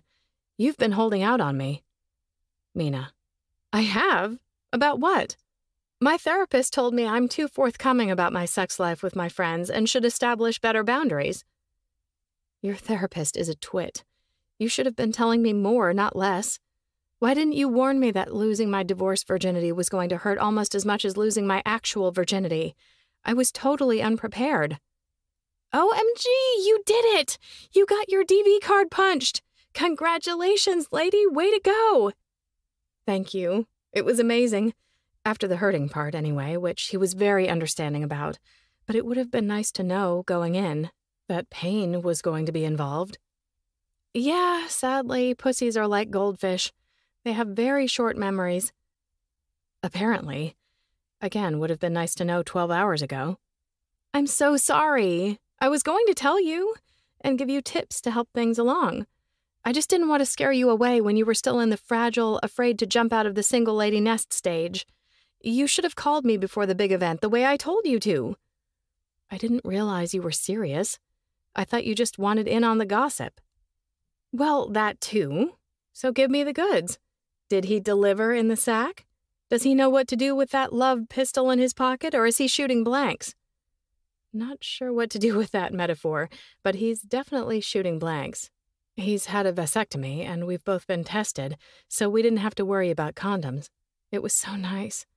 Grant refused to have a vasectomy, so I had to stay on birth control for years, even though it made me have migraines and itchy eyeballs. That's great, honey, but I'm talking about orgasms. Were there orgasms? So many orgasms. An embarrassing number of orgasms. His body is just magical, Mina. I can't stop thinking about it. About his hands and his mouth and all his other parts. I'm sitting here at work filling out mind-numbing order forms and I can't quit smiling. A magic man. Damn, it's been so long since I've had one of those. I thought your last hot baby was the king of oral. He was, but that was technical proficiency, not magic. Magic is a whole different animal. That's what I feel like with him. An animal. Just wild and free and completely unself-conscious. After so many years with the same man in my bed, and then no one at all in my bed, I thought the first time with someone new would feel strange, awkward. But it didn't. Not even a little bit. So how long until you see him again? He mentioned grabbing a beer tonight, but we already spent Monday and Tuesday nights together, so maybe we should wait? Get a good night's sleep first? Are you insane? Of course you should wait. You don't want to make it too easy for him, or he'll lose interest. Forget that. I'm too old to play stupid dating games. I like being with him, and he likes being with me. Why not just go with it? If he loses interest because I'm honest about enjoying his company, then he isn't the man I think he is, and I won't be into him anymore anyway. Wow. So you aren't living in fear of losing access to the magic peen? If he treats me badly, his peen won't be magic anymore. It will lose its power. Meanness breaks the peen spell every time. You're so grounded in self-love, girl. A part of me wants to be like that. LOL. And the other part? It just wants to find a magic peen again, lock it in my basement, and never let it go. Kidnapping is frowned upon in most dating circles, I hear. Yeah, I'm trying to cut back. See you at Pilates later? I can't. I've got to get home and get dinner on the table early, feed Adriana, watch some mindless TV, and lure her into a false sense of security so she won't be paying attention if I decide to sneak out the back door to meet Deacon later. Why would you be sneaking out the back? She's 18, Violet. She's legally a full-grown person. She can feed herself. Better yet, have her make dinner for both of you while you're getting ready for your date. She should be thrilled that you're dating again, getting out there, living your life the way she's living hers. It's cute that you think 18 is full-grown. She's still a baby. And yes, she can feed herself, but I like cooking for her. And I like keeping my private business private. If this thing with Deacon gets serious, then I'll be open with my kids about it. But chances are it's just a fling that will burn bright and fizzle out fast. No need to get the kids involved until there's something to be involved in. I hear you, and I get it, I guess. Though I'm kind of glad I only have dogs to worry about. Though they can get pretty territorial with unexpected visitors. Nugget still humping your dates? Every leg she can get her fluffy little paws around. It's embarrassing, but a good litmus test, too. If a guy's going to get angry at a tiny dust mop of a dog rubbing on his jeans, he's not my kind of crazy. I like that. My kind of crazy. We're all crazy, aren't we? Pretty much. But Pilates helps me stay out of the nut house. Are you sure you won't join me? I'm so much better at dragging my ass to the studio if I know someone is waiting there for me. I'll buy veggie burgers for you and Adriana after. Tempting. Let me think about it and get back to you. I've got to run. Duty calls. Later. And congratulations again. So happy for you, Vi, and wishing you a long and happy frolic with your magical peen.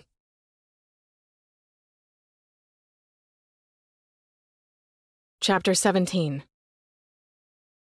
Magical peen. Good grief.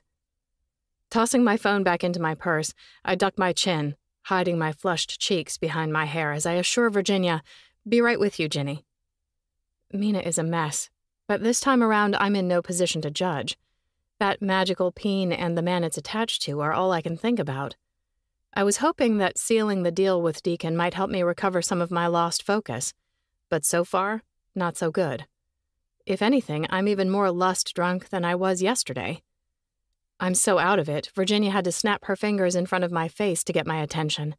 It's ridiculous. I'm ridiculous. But so happy and buzzed from last night, I can't quit smiling. "So what's up now?" I ask, pushing my chair away from the desk. Ginny motions for me to follow her. "Come on, you need to see." I trail her down the hallway, past the dog and cat kennels to the door leading out to the paddocks and the brush on the other side.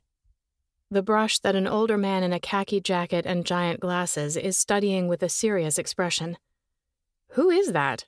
I ask, startled by the sudden appearance of a stranger on the premises. We have our share of drop-in visitors, but they usually come in through the front door. "That's the biologist the county sent over," Ginny says, fingers worrying at the fringe hanging off the edge of her rainbow-colored vest. "He won't talk to me, but maybe he'll talk to you." "Why won't he talk to you?" I ask as I start down the steps. "Well, I'm not sure if he would or not. I didn't try. I figured we should go in with the big guns first." I arch a brow at her over my shoulder. "I'm the big guns?" "No, you're the sex appeal," Virginia says with a grin. "You're practically glowing this morning, by the way. I'm guessing your date with Tristan's big brother went okay." "Okay is a word you could use," I say, fighting a grin and failing. "Explosive and mind-blowing and paradigm-shifting are also accurate." Ginny wrinkles her nose. "Sounds violent." I sigh. "A little, but in the very best way." "Makes me glad I'm off the shelf," she says with a sniff. "Life is unpredictable enough without introducing paradigm shifts into the mix. None of that for me, thank you very much. It's like when my mom saw her brother's ghost." I skid to a stop by the paddock gate, turning to face her. "What?" "My mom saw her brother's ghost," Ginny continues, as if the segue makes perfect sense. "But she wasn't the type of person who saw ghosts, not even close. She was rational, logical. She played by the rules, and ghosts popping up in her garage while she was cleaning out storage boxes wasn't in her playbook. So she decided it didn't happen." I squint at Ginny. "What? But it did happen, right? She really thinks she saw her brother's ghost?" "Yeah, she did. He even spoke to her, asked her if she was going to be okay. They were really close. Twins who basically raised each other after their mom died and their dad started drinking." I cock my head. "So she saw and heard her twin brother, but she decided to believe that she didn't?" "That's right. It would have been too much of a paradigm shift. So instead of believing it happened, she decided it didn't happen and went right on playing by her usual rules. And she lived a long and happy life until she died in her sleep last winter, just shy of her 85th birthday." "I'm sorry for your loss," I say, frown deepening. "It's all right. She was ready to go." I nod, my brow still furrowed. I'm not sure what to make of that story. I guess, personally, I'd rather let go of the rules, make room for the magic." Ginny hugs her arms around her chest. "Magic is scary." "I guess it can be, but it's also magical," Ginny supplies with a wry twist of her lips. I laugh. "Yeah, that. And part of the reason we're here? To find the magic in the midst of all the other stuff?" "I'm a former geologist, Violet. The closest I get to believing in magic is popping open a geode, and those crystals inside are there because of science, not magic." "Well, Miss Science, there's a good reason you should talk to our visitor. You can put your scientific heads together and figure out whatever needs to be figured out much faster than I ever could." "Oh, no, I can't," Ginny shakes her head. "I'm not good with strangers." "He's not a stranger. He's a brother from another mother." I hook my arm through hers, dragging her with me as I circle around the fence. "Scientists are your people, right? And I'm sure he's just here to tell us what we already know. That the salamanders are living in the old ground squirrel burrows, and that removing the brush will cause erosion and destroy their habitat." Virginia's chin retracts into her neck, and her lips purse into a tight rosette, transforming her usually attractive features into something much less pleasant to look at. "Smile," I mutter through gritted teeth as we get closer to the man in the khaki vest. "He's not the enemy." But Jenny doesn't smile, and the man, when he glances up to see us approaching, doesn't smile either. His eyes narrow, his shoulders roll back, and his chest puffs up as if he's preparing for a full frontal attack, not meeting with 2 employees of a not-for-profit animal shelter. "Hi," I wave with my most welcoming grin. "We just wanted to come say hi, see if you needed anything. A bottle of water, cup of coffee?" The man shakes his head, his humorless expression not budging. "No, thank you." "Are you sure?" I ask. "It's no trouble at all. We're so glad you're here. Especially Jenny. She's the one who discovered the salamander colony last year." The man's bushy gray brows lift as his focus shifts Jenny's way. "You classified the species? Do you have a background in herpetology?" Jenny stands up straighter. "No, I'm a geologist. Former geologist. But I'm very familiar with the native flora and fauna. I've lived in Sonoma County all my life." "I'm from San Diego," the man says, nodding. "But amphibians are my specialty. The state calls me in for almost all frog and salamander-related issues." "It's nice that they have a specialist on call," Jenny says. "Unexpected, but nice." The man makes a coughing sound. "Right? They finally realized that a garden-variety biologist isn't going to know a true toad from an American spadefoot." Jenny visibly perks up, and I press my lips together, fighting a smile. Oh yeah, these 2 are going to get along like a house on fire. Heck, they might even find a little magic if they can get out of their own way. But first, to get myself out of the way. I smack my hand to my forehead with a sigh. "Oh no, I forgot to get the meds out this morning, and it's time for the puppy's worm medicine." I touch a hand to Jenny's elbow. "Can you take over with—" I turn back to the herpetologist. "I'm sorry, what was your name?" "Dr. Bartholomew Sutton," he says, pushing his glasses up his nose. "Dr. Virginia Prentice," Jenny says without the slightest prodding from me. "But my friends call me Ginny." "Nice to meet you, Ginny," Bart says, clearly having zero interest in learning my name. But that's just fine. Better than fine. "Let me know if you 2 need anything from me," I say as I back away. "I'll be inside dosing up the pups." I turn, heading back toward the shelter at a brisk walk, fingers crossing at my side. It's likely nothing will come from this meeting except some passionate discussion about the plight of endangered wildlife, but there's a chance a window may have cracked just wide enough to let some magic in. But I don't want a cracked window. I want a door flung wide. As soon as I get back to my desk, I pull out my cell and text Deacon. "On for tonight, 8 o'clock. Where do you want to meet?" I get a response almost immediately, proving Deacon isn't worried about playing it cool either. "How do you feel about karaoke?" Laughing, I text, "I feel like it's crazy fun. As long as you don't care that I can't carry a tune in a bucket and that Love Shack is my go-to song." He texts back a crying with laughter emoji and, "Perfect. Let's meet at the Fainting Mongoose. I'll get there a little early and put our names in. The line can get pretty long."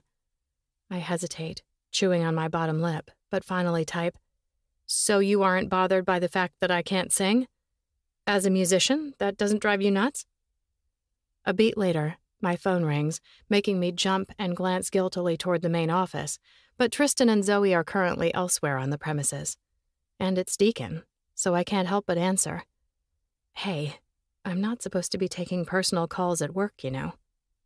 "Tristan couldn't run that place without you. Your job is safe," Deacon says. Just the sound of his voice is enough to give me the chills. "And I need you to hear this from my lips.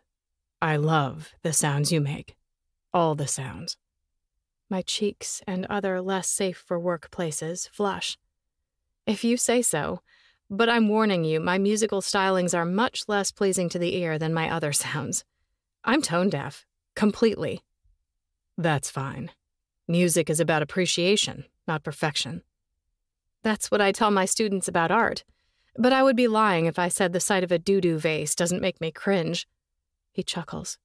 "A doo-doo vase?" A vase that collapses in on itself due to poor construction, making it look like an elephant took a dump on your wheel. I think I've made a few of those, he says, surprising me. You've worked with clay? When? My entire flight was part of an art therapy initiative after our mission went bad in Afghanistan. We were part of a control group to see if art made emotional fallout easier to deal with. And it did, for most people. But I don't enjoy seeing things fall apart, even if it's just my 10th lousy attempt at a bud vase. And I don't enjoy torturing the ears of people who can hear what music is really supposed to sound like. I slide down to the floor, sitting cross-legged on the carpet as Luke, Tristan's dog, pads back into the room, headed for his bed in the corner. I have to get off this call and get back to work, but I can't risk asking one more time. You promise hearing my ugly sounds won't make your soul cringe? Nothing about you could make my soul cringe, he says in a husky whisper that makes all the hairs on my arms stand on end. You make my soul happy. See you tonight, beautiful. I can't wait. Me either. Bye. I hang up with a grin so wide, Luke comes over to investigate, plopping down in my lap and demanding under-the-collar scratches until he's sure I'm okay. So much better than okay, I murmur into his soft fur. So much better. Chapter 18. I push through the door to the fainting mongoose a little after 7 to find Deacon at a long table near the empty stage, surrounded by really good-looking women. And men. But it's the women, particularly the busty one hanging on Deacon's arm as she laughs at something a guy with a red beard is saying across the table, who catch my eye. I consider backing out the way I came and texting Deacon to tell him I'm sick. I didn't realize this was a group date. But at that moment he turns on his stool, spotting me in the doorway. His eyes light up, and that panty-melting grin spreads lazily across his full lips. Instantly, I forget all about Busty, my singing in public jitters, and everything else. God, I love that smile. He slides off his stool, making his way through the crowded tables filled with people poring over giant books full of karaoke songs. Hey. He draws me in for one of his fiercely gentle hugs, the ones that make my chest feel like it's going to burst with delight. Sorry about the date crashers. I got called into the firehouse today for what I thought was an emergency meeting, but it turned out to be a surprise party to congratulate me for landing the chief position. My jaw drops. You got it! Congratulations, that's amazing! He grins self-consciously. Thanks. Yeah, I'm excited. It's going to be nice to feel useful again on a regular basis. And the volunteer crew are a great group of people. He grimaces. Except for their inability to take a hint. I tried to explain that I had a date tonight, but somehow they took that as an invitation to join us for karaoke. I squeeze his arm. It's fine. I didn't expect to be singing badly in front of this many of your friends, but it'll be a good test. A test of what? He asks. Of whether you're as okay with dating a woman who sings like a dying swan as you're pretending to be. He laughs. Stop it. You're not that bad. Oh, I am, I assure him. I tried to sing lullabies to the girls when they were babies, but they'd end up crying their eyes out, every time. Even infants can sense that something isn't right with all this. I gesture toward my throat and mouth. I like all that, Deacon says, wrapping an arm around my waist. And I don't care if you're the worst singer in California, but you don't have to sing if you don't want to. I can swing by the DJ stand and take your name off the list. I shake my head. Nope, I'm getting up there. I don't back down from things that scare me. In fact, I pull away from his embrace, digging into my purse until I find my phone. I'm going to text my friend Mina and see if she wants to join us. I pull up Mina's contact and jab at the letters with my thumbs.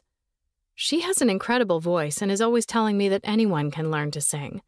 This would be a great opportunity to show her just how wrong she is about that. I glance up at Deacon. I mean, if that's okay with you. I figured since we're on a group date anyway. He nods. Yeah, text her. The more the merrier. I hit send, and we head for the table full of firefighters, already the loudest corner of the room. I don't know if all first responders love to party as much as these volunteers, but by the time Mina arrives an hour later, looking adorable in a pair of overalls and a black turtleneck, paired with a beret perched on her caramel-colored curls. Things are getting downright rowdy. Deacon's friend Ferris is seeing how many empty bottles he can balance on his forehead, and his twin sister Fiona is trying to convince two of the other men to help her stand on her head while she takes an angry dragon shot. "Wow, I had no idea karaoke was a contact sport," Mina says, laughing as she's jostled closer to the wall when Hoover leaps off the stage after his performance of Paradise by the Dashboard Light, setting off a chain reaction in the rest of the crowd. "I know." I squeeze her hand. "Are you going to be okay alone when I head up there? I'm probably after Deacon, since he put our names in at the same time." Mina flutters breezy fingers. "Please, woman. You know I go out all the time. I'm a professional at this point. Crowds don't scare me." She leans closer, adding beneath her breath, "And thank you for the invite to the hot firefighter convention, by the way. I mean, you've got the hottest one, of course," she says, motioning toward where Deacon is climbing the steps leading up to the stage. "But there are a few I wouldn't kick out of bed for eating crackers. And I don't see wedding rings." I nudge her ribs with my elbow. "Go for it, girl. If you can get a word in edgewise."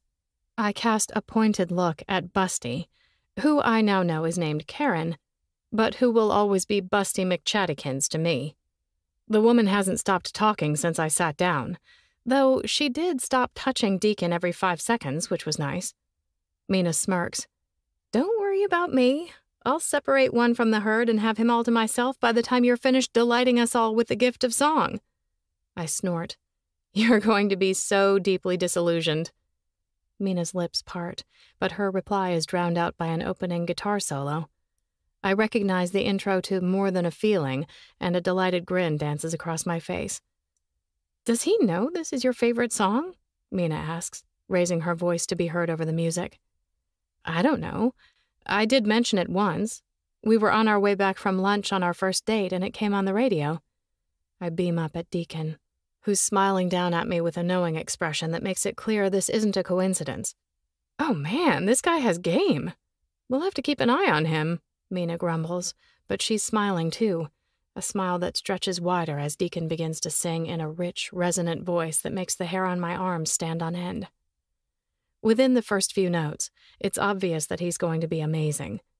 But by the time he gets to the chorus, belting it out with an easy confidence that turns my bones to jelly, it's clear he's got a gift, something precious I feel so lucky to be here to appreciate.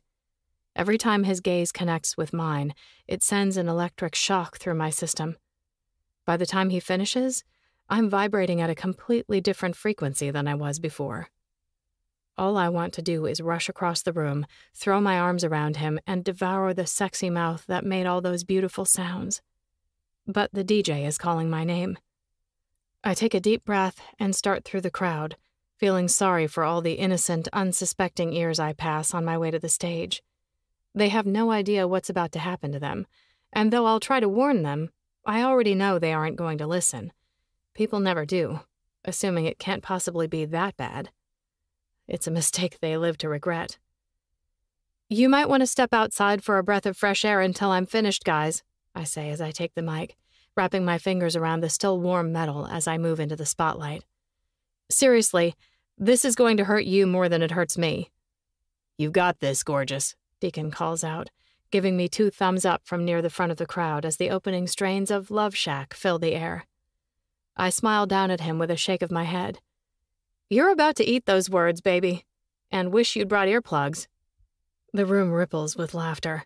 Deacon laughs too and keeps laughing, softly, hiding his shit-eating grin behind his hand, as I open my mouth and suffering animal sounds come out. Almost instantly, the room goes quiet, horror and disbelief creeping into the expressions of everyone in attendance, except Deacon. His shoulders simply continue to shake, proving he finds my tone deafness absolutely hysterical. By the time I'm halfway through the song, I'm laughing too, which doesn't make my singing any better, but doesn't make it worse either. Nothing could do that. But once people see that I'm having fun at my own expense, they start smiling too. And then Mina starts to sing along, followed by the rest of the volunteer department and the patrons near the stage.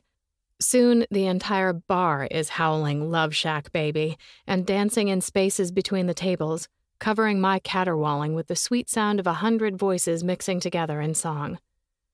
I finished the last note and thrust both arms into the air in victory as cheers filled the bar. They're even louder than the applause after Deacon finished his number, and I can't stop grinning as I slip the mic back into the stand.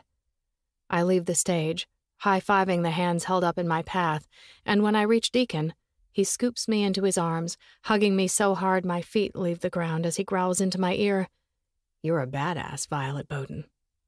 I giggle as I pull back to look into his eyes. "I didn't scare you off?" He shakes his head. "No way. I'm even crazier about you than I was before. You're fearless, woman, and it's sexy as hell." I bite my bottom lip. "Not as sexy as that incredible voice of yours. I want you to sing to me, in my bed, while we're naked, right now." His eyes flash. "I'll pay the bill and meet you outside. 5 minutes. I say goodbye to Mina and the rest of the fire crew and make a beeline for the door. And for the first time, we go to my place, sneaking up the stairs only to find that Adriana isn't at home studying like she promised. But not even my wayward teen can cool my hunger to get naked with this man. "I'm going to sew a tracking device into her coat," I murmur against Deacon's lips as we drift toward my room. "I'll help you. I know where we can get one for cheap." "I was kidding," I say. "Mostly. But thank you. I shouldn't be too worried, though, right? She'll be okay. She's still getting great grades, and I never smell alcohol on her breath.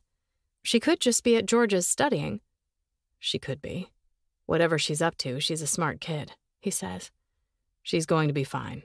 And so are you, if I have anything to say about it." "You always make me feel fine." I kiss him as I add, "So much better than fine." And he does. For hours, until we hear Addie tiptoe in around midnight, and we both agree it's time to get some rest. I sleep better than I have in months, tucked into the small spoon position with this man I'm beginning to think might be perfect for me after all. Chapter 19. From the texts of Tristan Hunter and Deacon Hunter. Tristan: "Hey, I just got a call from Dad. Sounds like congratulations are in order." Deacon: "Thanks. Yeah, I got the news yesterday. I start full-time next week. 2 days on, 3 days off, with on-call hours split between me and the former chief, who's going to stay on part-time until we get someone trained to take his place." "I'm not talking about the job, though that's great and I'm happy for you. I'm talking about the fact that you didn't go home last night. Violet let you stay over at her place, huh? Must be getting serious." "Or I could have passed out in the alley behind the karaoke joint, or in a car accident, or have decided to make a last-minute trip to Vegas." "Obviously, none of these things are true. You're in her bed right now, aren't you?" No comment. "Ha! Knew it. Good for you, brother. Tell her she can take off today if she wants. There's not much on the schedule, just a few adoptions and another visit from the herpetologist. He's saying it's going to take at least a month for him to work up his final report and recommendations, by the way. So I'll have plenty of time to find someone else to take care of brush removal when the time comes, since you're going to be busy." "I won't be too busy. When you're ready to deal with it, I'll be there. I'd rather supervise the process myself. There are a lot of people I care about at that shelter. I want to make sure you're all safe. And Violet says thank you. She could use a day off to ride her kid's ass for sneaking out last night." "Ha! Knew you were still in bed with her." "Shut up. Wish her good luck with Adriana, and be sure to tell her all the stories about Rafe and Dylan when they were teens. They made lying and sneaking around their full-time job, and both of them turned out just fine." "Will do. But I'll leave out the part where Rafe almost got shot sneaking into his girlfriend's window in the middle of the night." "Yeah, do that. I'm sure Adriana has more sense than to break into the home a man whose property is covered with 'no trespassing, violators will be shot, survivors will be shot again' signs. She does seem like a smart kid. I just wish she wasn't upsetting Violet so much and that there was something I could do to help. Judging from the smile on Violet's face the past few days, I'd say you're doing your part. She seems happy. So do you. I am. She's special. I don't know how long she'll be able to put up with me, but I'm sure as hell enjoying it while it lasts. I wouldn't worry about how long it's going to last. I've got a feeling about you two. Don't jinx it. You can't jinx love. Violet told me that, and she's a smart woman, especially about this kind of thing. She is. One of the smartest I've ever met. Talk to you later. I'm going to go make her pancakes to show her how much I appreciate sleepover privileges. Excellent call. I may be rusty, baby brother, but I'm no fool, especially when it comes to people I'd like to keep in my life for the foreseeable future. Chapter 20. Time flies when you're having fun, and when you're falling in love. Well, it flashes by at the speed of light.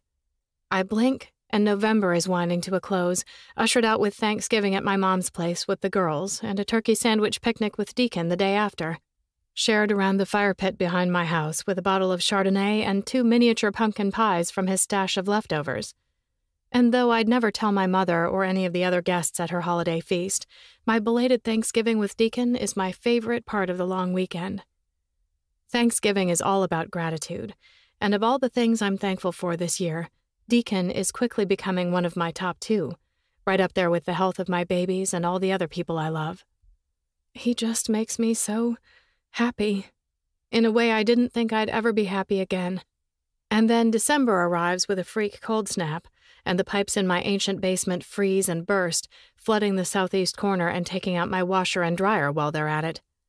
Deacon and his new employees from the volunteer fire department are on the scene within the hour, even though it's a Sunday, and they all just got off an all-night shift, and I'm sure the last thing they want to do on the first frigid day of the year is to help pump water out of a basement. But they do. They pump and scrub and set up fans with smiles on their faces. I'm sure part of that is due to the spiked hot cocoa I keep bringing down on trays throughout the afternoon, but the major reason is the man who gathers me into his arms when the mess is finally under control and promises he knows a guy who sells appliances cheap and owes him a favor. Deacon inspires the people he leads, and he's clearly a perfect fit for his new job as captain of the volunteer department. And though I miss the time when he only worked a few afternoons a week, I'm so proud of him. "You're a good boss," I whisper, patting his chest with one hand as I wave goodbye to his coworkers with the other. "I'm not sure Ferris and Fiona would agree," he says with a chuckle. "They were looking forward to watching football all day, but spiked hot chocolate seems to have softened the blow. Hopefully they won't have Tax waiting in my chair when I get there on Wednesday." I hum happily as I lean my cheek against his chest. "That's right. It's the start of your weekend. What's on your wish list for your time off?" "Naps," he yawns. "Lots of naps." "Old man," I tease, hugging him closer. "So old and tired. So old and tired I may need help getting into bed, Vi." I tilt my head back, shooting him a wry smile. "Is that right?" He nods, his brow furrowed pitifully. "It is." "You poor thing. Let me help you upstairs. We'll get you tucked in and you can sleep as long as it takes to recover your strength. I'll bring you hot water bottles and cups of tea until you're right as rain." A hot water bottle wasn't what I had in mind. His hand drops to cup my ass through my jeans, and we shut the door and head up the stairs. "I was thinking of a hot brunette." "Shush!" I turn on the steps, giving him a wide-eyed look as I press my finger to my lips and add in a whisper, "Adriana is upstairs in her room studying for the driver's test she's already failed 3 times. He grimaces, casting a worried glance over my shoulder. "Shit, do you think she heard? I didn't think she was here. I haven't seen her since before lunch." I frown. "Not this again. She should be here. She didn't tell me she was leaving." I start back up the stairs and moving left down the hall until I get to Addie's room. "Addie, honey, would you mind going to the store for me in a bit? Just the corner market. We need bread and black beans and almond coffee creamer." I pause, waiting for a response that doesn't come. "Addie? Are you asleep?" I wait another beat before reaching for the handle and turning, opening the door to reveal Addie's empty bed, empty desk, and empty, ratty old couch she insisted on dragging home from a flea market 2 years ago. Deacon grunts behind me, and I sigh. You were right. I guess I should have invested in a tracking device after all. But I was hoping we were done with this. She hasn't snuck out without telling me where she was going in weeks. That you know of, Deacon says. And though I don't like to admit it, he's right. What am I going to do? I run a hand through my hair, suddenly feeling all the hours of running drinks and equipment up and down the basement stairs. I mean, she seems fine, so I don't want to worry, but every mom instinct I've got is screaming that something isn't right, that she needs my help but is too afraid to ask for some reason. Deacon places a comforting hand on my back. Then let's put our heads together and come up with a plan. Figure out what she's up to. I turn to him, overcome with a sudden rush of gratitude so powerful I can't help throwing my arms around his waist and hugging him tight. Thank you, I murmur against the soft fabric of his sweatshirt. Don't thank me yet, he says, returning the embrace. We don't have a plan, and I'm too tired to think of one right now. I've been up for over 24 hours, and I may have had one too many shots of schnapps in my cocoa. I take his hand, smiling as I lead him down the hall. We don't need a plan right now. Just knowing I've got a partner in surveillance is enough for today, and I'm happy to just take a nap with you if you're too tired for other kinds of fun. I'm never too tired for other kinds of fun, he says, shutting the door to my bedroom and locking it behind us. As always, he's a man of his word.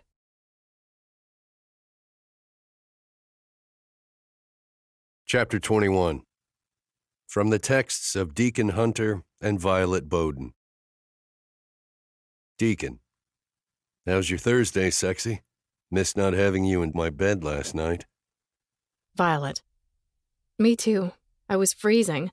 I've gotten used to having a furnace person with me in between the sheets. Your furnace will be back in operation soon. I'm off at midnight.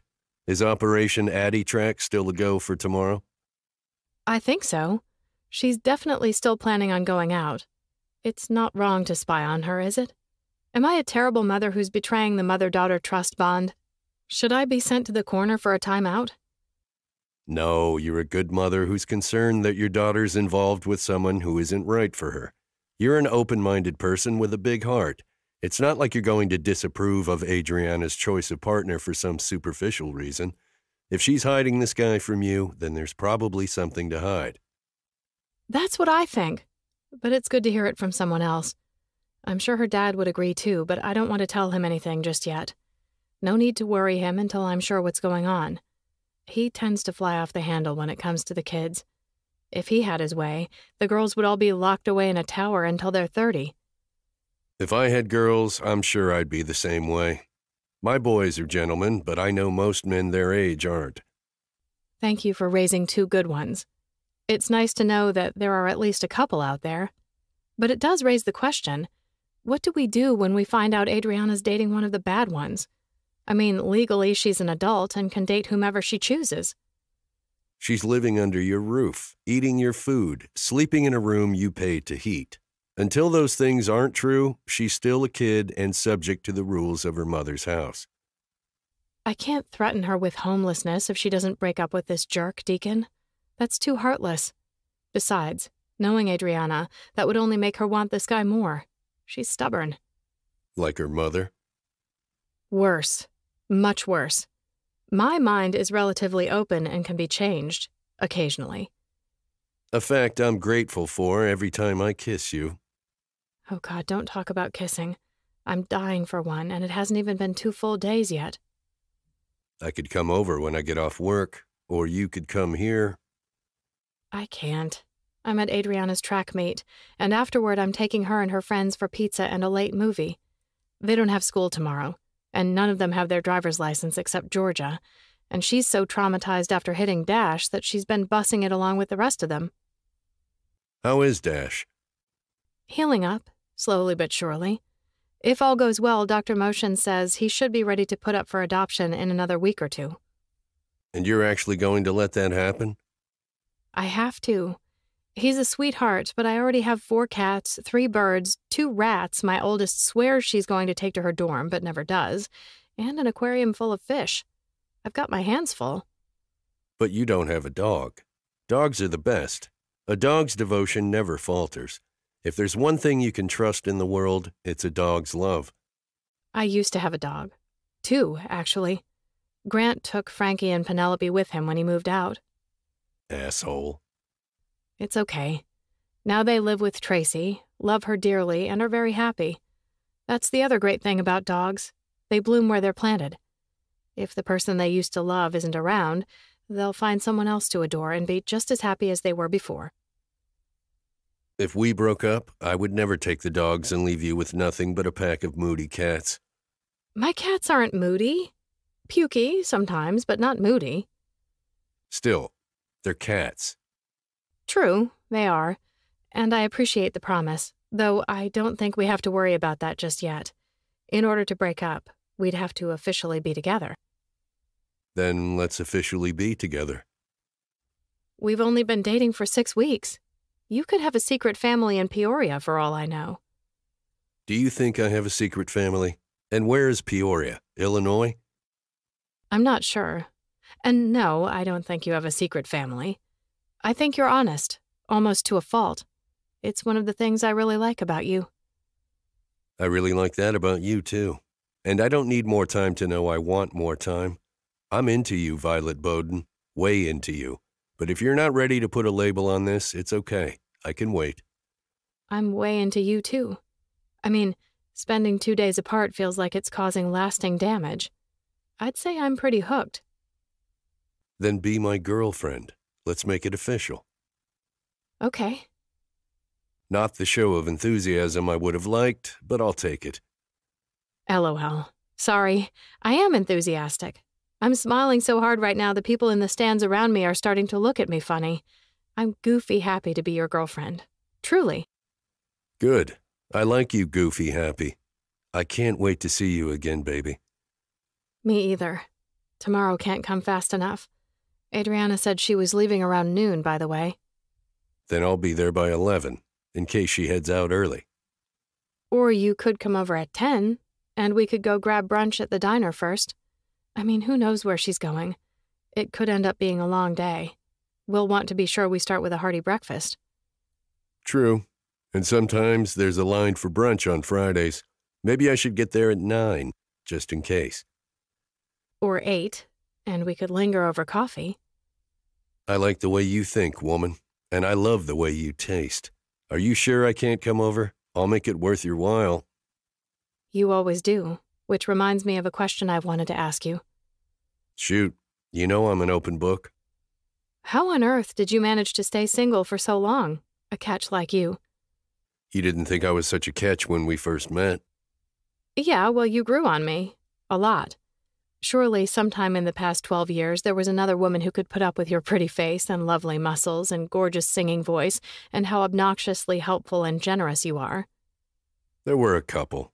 But in my gut, I knew those relationships wouldn't work long term. As a wise woman I know once said, I'd rather be alone than be with someone who doesn't check my boxes. And what are your boxes, Mr. Hunter? I'd rather tell you in person, Ms. Boden, while checking your boxes until you scream my name. Addie and her friends are sleeping at my place, so that's a hard no on the screaming. Then why don't I pick you up after you get home from the movie and we can come back here? The twins are home for the weekend, but they stay in the guest cottage, and Dad's over at Sophie's, so it'll be just the two of us in the main house. I like just the two of us. And the girls will be fine on their own. But I have to be back at my place by 7 tomorrow to make breakfast. I promised them mushroom and feta omelets. Done. Perfect. Winking emoji. See you soon. Not soon enough. Chapter 22. I love spending time with my kids. Every age and every stage has been precious. Even the terrible toddler years and the equally trying interpersonal obstacle course that is parenting teenagers. I wouldn't trade a moment of the time I've spent watching movies or riding bikes or hunting through the bargain bins at the thrift store with my girls for eternal life and a bucket full of money. But tonight my mind isn't with Addie and her friends. I try to focus on the rapid-fire gossip ricocheting through the car as I pull out of the pizza parlor parking lot and head for the movies, but I can't seem to make sense of the names or backstories or who's cheating on who with whose ex-best friend from Cloverdale. I usually enjoy this window into Addie's world, but tonight my thoughts aren't in this car. They're in Mercyville with the man I can't get out of my head, with my newly official boyfriend. I have a boyfriend for the first time since I was Addie's age. And it's wonderful, amazing, so much better than I remember. Deacon is so special, and this thing we've found is so much more intense than anything I've felt before, even in the beginning with Grant, when I was so starry-eyed I tripped over my own feet in my hurry to fall in love. But not even Grant made me burn like this, want like this, long for him like this. And it isn't just physical longing anymore. It hasn't been for weeks. It's Deacon's smile, his laugh, the way he puts my needs first and goes out of his way to memorize my favorite things, and how he holds me like he never wants to let me go. God, I've got it so bad. So bad I know I won't be able to keep it to myself much longer. "Earth to Mom," Addie says from the back seat, in a tone that makes me think it isn't the first time she's said my name. "Are you okay?" "Fine." I force a smile, meeting her gaze in the rearview mirror. "Just thinking about everything I need to get done tomorrow." "You missed the turn into the parking garage," Addie says, clearly not convinced that I haven't finally gone senile, the way she's been anticipating for years. I blink, laughing uncomfortably as I realize I'm nearly to the mall. "Sorry. Wool gathering. Good thing we're early." Turning the car around, I force myself to focus on the road, the conversation, the way Addie goes weirdly quiet when Georgia mentions going camping for spring break. She usually loves camping, but my thoughts keep coming back to Deacon. Long before I climb into his truck after getting the girls settled in Adriana's room with strict orders not to leave until I get back tomorrow morning unless the house is on fire, I'm already with Deacon in spirit, in heart and soul. And finally in body, I sigh, leaning across the cab for a kiss. "What's that about your fine body?" he murmurs against my lips. "It's happy to be with you again." "Mine too. I missed you so much," he says, shifting into drive before bringing his hand back to rest on my thigh. "That's one of my boxes. That life has to feel better with the person I'm with than it does alone." I turn, studying him as he drives, the streetlights illuminating his strong profile. "So I passed the better life test?" "You make everything better," he says, casting a soft glance my way. "Me included." My chest squeezes tight, and my stomach flips in a way I never expected it to flip again. But it turns out falling in love isn't only for the young or naive. It's for everyone, at every age, from the most wide-open heart to the most jaded soul wandering the earth and secretly hoping there's someone out there made just for them. "I want to hear more about your boxes," I whisper. "I want to get you naked as soon as possible." "Then you'd better talk fast. It's only a 10-minute drive, buddy." With a smile and a deep breath, he confesses all his secrets, as if they aren't secrets at all. As if he's never considered hiding any of the things he unravels in the dark as we zip through the still night toward the river. But I know better. Deacon is fiercely private. The fact that his walls have come down for me is special. The fact that they've come down so fast, I suspect is unprecedented, a hunch he confirms when he says, "I've never told anyone most of those things. Not even my ex-wife when we were in counseling. But with you, I don't feel like I have to hide or pretend like I've got everything under control." He laughs, the sound so soft it's almost lost beneath the rumble of gravel as he turns into his driveway. "Sometimes I think you like me better when I'm struggling to figure shit out." I grin as I brush his increasingly long hair behind his ear. "Sometimes I do. Struggling means you're growing, and growing is sexy." "I'm definitely growing," he says, his fingers sliding higher on my thigh. "You're shameless," I say, my giggle turning to a sigh as his hand settles firmly between my legs. "It's one of the things I love about you." He somehow manages to shift the truck into park and turn off the ignition without moving his right hand, and then his lips are on mine. "I love everything about you." "Lies," I whisper, my pulse beating fast in my throat. "Sometimes I drive you crazy." "Which I also love. You keep me on my toes." His hand skims up to my waist as he pulls back to meet my eyes in the dim glow of the light shining from the barn roof. "What I'm trying to say is," his breath rushes out, "something I haven't said in a long time. I nod, breath held, heart racing. It hasn't been quite as long for me, but it's still a scary thing to say. Only if the other person doesn't feel the same way, he says. But it's okay. If you're not there yet, I can wait, Vi. There's no pressure. Are you going to say it? I whisper. Or wait until I have a heart attack first? His lips quirk. I do know mouth to mouth, but I don't want to give you a heart attack. I love you too much. I want to keep you and your heart in good working order. Champagne bubbles of happiness exploding in my bloodstream, I wrap my arms around his neck, hugging him tight. I love you and your heart, too. As much as you love my... I draw away, feigning serious consideration. Nearly. Very nearly. Who's shameless now? He laughs and tickles me until I spill out of the truck to escape his fingers. But I let him catch me on the porch, on the stairs, on the landing outside his bedroom before we sway inside and close the door, where we prove just how in love we are with every sweet and sexy kiss.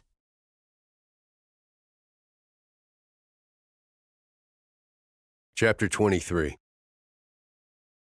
The only thing better than going to sleep with Violet in my arms is waking up to find her still there. Though, I confess, I'd take being awoken by the sun peeking in through the curtains over the high-pitched yapping sound blaring from Violet's phone. Oh my what?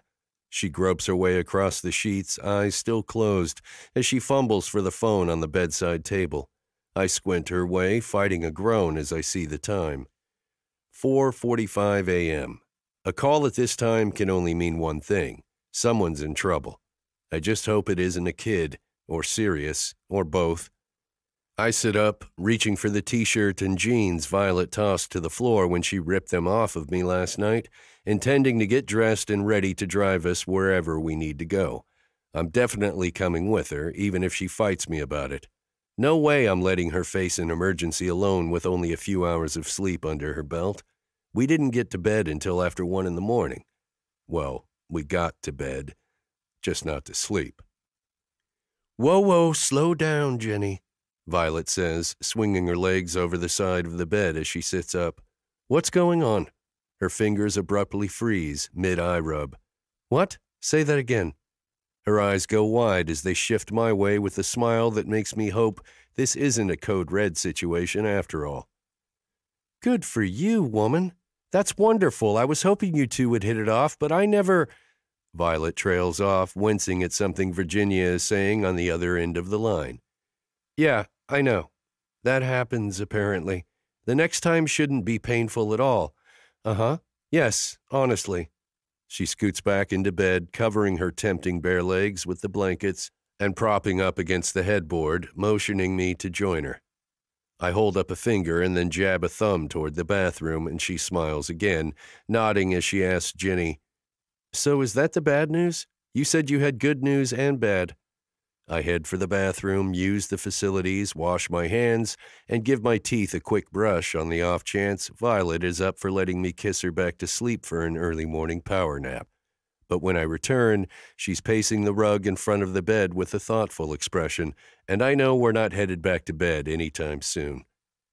What's up? I ask, pushing aside my disappointment. The tiger salamanders, she says, curling a lock of hair around her finger the way she does when she's thinking or worried or both. Looks like they might not be tiger salamanders. That's what prompted the early morning call. Jenny's freaking out, worried that you and Tristan are going to kill them because they're not the endangered kind of salamanders. I'm not planning on killing anything. I sit down on the wingback chair near the window, threading my hands together. I'm sure Tristan's not either, but ultimately it's his call. Hopefully we can find a compromise. But something does need to be done about the brush. It's a fire hazard, and you know how deadly the wildfires have been the past few years. I know, She's cut off by a crashing sound from outside. What the hell was that? Probably raccoons in the garbage again, I say, turning to pull the curtains away from the window. The boys always forget to put the rocks back on top of the lids when they take the trash out. But when my eyes adjust to the dim light pooling around the garage from the barn lamp, I don't see a trash bandit pawing through last night's leftovers. I see a girl in a sock cap with a long braid trailing from beneath it, replacing the can in its upright position, while one of the twins shoves the spilled trash bags back inside. At first, I'm not sure if it's Jacob or Blake, but then he laughs, and I can tell from the way his shoulders shake that it's Jacob. Only that's not Rainey, his girlfriend of nearly 3 years, who he's pulling into his arms and kissing tenderly on the forehead. This is someone new, a girl he hasn't told me jack shit about, and we haven't discussed whether it's kosher to have girls for overnight visits. I know my dad couldn't care less who's shacking up on his property, but I'm not sure I'm ready to start running into my 20-year-old son's fuck buddies every time I pop over to have dinner or play Xbox with the kids. Not to mention the fact that the 2 tiny bedrooms in the guest house are separated by an inch-thick piece of plywood Dad threw up when the kids decided they wanted separate spaces a few years ago. Out of respect for Blake in the other room, who I'm sure isn't thrilled about hearing every creak and moan coming from his brother's bed, Jacob should have discussed this with the family first. "What's going on?" Violet asks, coming up behind me. "Looks like Jacob decided to bring a lady friend home without telling me about it," I whisper, on the off chance my voice might carry through the glass to the couple now kissing below. "Guess it runs in the family," Violet says with a laugh that becomes a swiftly indrawn breath as she leans down to peer out the window. "Holy shit!" Bracing one hand on my shoulder, she jabs a finger at the pool of light. "That's Adriana. That's my daughter." Chapter 24. My daughter is not at home in bed where she promised me she would be. My daughter is running around Sonoma County at 5 in the morning making out with Deacon's son right under my nose. Literally. If I threw open the window and leaned out, I'd be able to drop a piano on her lying, sneaking head. "What are we going to do about this?" I hiss, watching in horror as Jacob wraps Adriana's long braid around his hand with a possessiveness that's way too familiar. Did he learn that move from his dad? Do fathers and sons exchange tips like that? Most importantly, did Deacon have any idea this was going on? I cut my gaze sharply his way. "You didn't know, did you?" Brow furrowed, Deacon shakes his head. "No, of course not. Are you sure it's her? I haven't seen her face. It could be another—" "I'm sure," I say, shifting my attention back to the increasingly steamy scene below. I know my daughter. That's her hair, her shoulders, her skinny little ass getting fondled through her jeans. Jacob now has Addie's bottom in both of his hands, pulling her closer as she wraps her arms tight around his neck and kisses him like his lips are made of those churro chips she couldn't get enough of last summer. If someone doesn't throw a bucket of water on them soon, they'll be banging against the side of the barn before we know it. "Get your clothes on." Deacon stands, plucking his sweater from the floor near the bed. "We're going down there." I hesitate, torn between irritation that he's jumped straight to giving orders, skipping the discussion part of the decision-making process, and relief that someone's taking charge. But that's my daughter out there, and I'm the one in charge of deciding what's best for her. I have to make this call with a level head, no matter how much I want to bury it in the sand and let someone else decide how to handle this sticky situation. "Wait." I lift my hands, stepping in front of Deacon as he starts for the door. "Let's think this through." "I don't need to think it through," he says. "I need to ask my son why he thinks it's okay to keep things from me and run around with a girl who's still in high school." And I want to swat his hands off her butt with a willow switch, drag her home by her ear, and lock her in her room for the next decade. But that's not going to help us move toward an adult relationship with either one of them. "She's not an adult," Deacon says, thrusting an arm toward the door. "Hell, he's barely an adult, but she's definitely still too young for him. He should know better." "She's 18 and only 6 months from graduation," I find myself saying, even as I wonder who popped the words into my mouth. "I wish she hadn't lied to me, but she's of legal age, and maybe there's a reasonable explanation for all this. Maybe they knew that you and I were dating, and she didn't want to—" "You said Adriana started sneaking months ago, way before we were ever a thing," he cuts in. "Unless you think she was sneaking around with someone else before moving in on Jake." My brows shoot up so fast I stumble back a step. "Whoa! Hold up a second. That sounded an awful lot like you were slut-shaming my daughter." Deacon's shoulders creep closer to his ears. Of course I wasn't. But until now, Jacob was with the same girl for years. He's a loyal kid, a loving kid. And now he's what? Slutting it up with my wild daughter? No, he exhales, fingers spreading wide in front of him. Let's just go talk to them. See what's going on before they leave.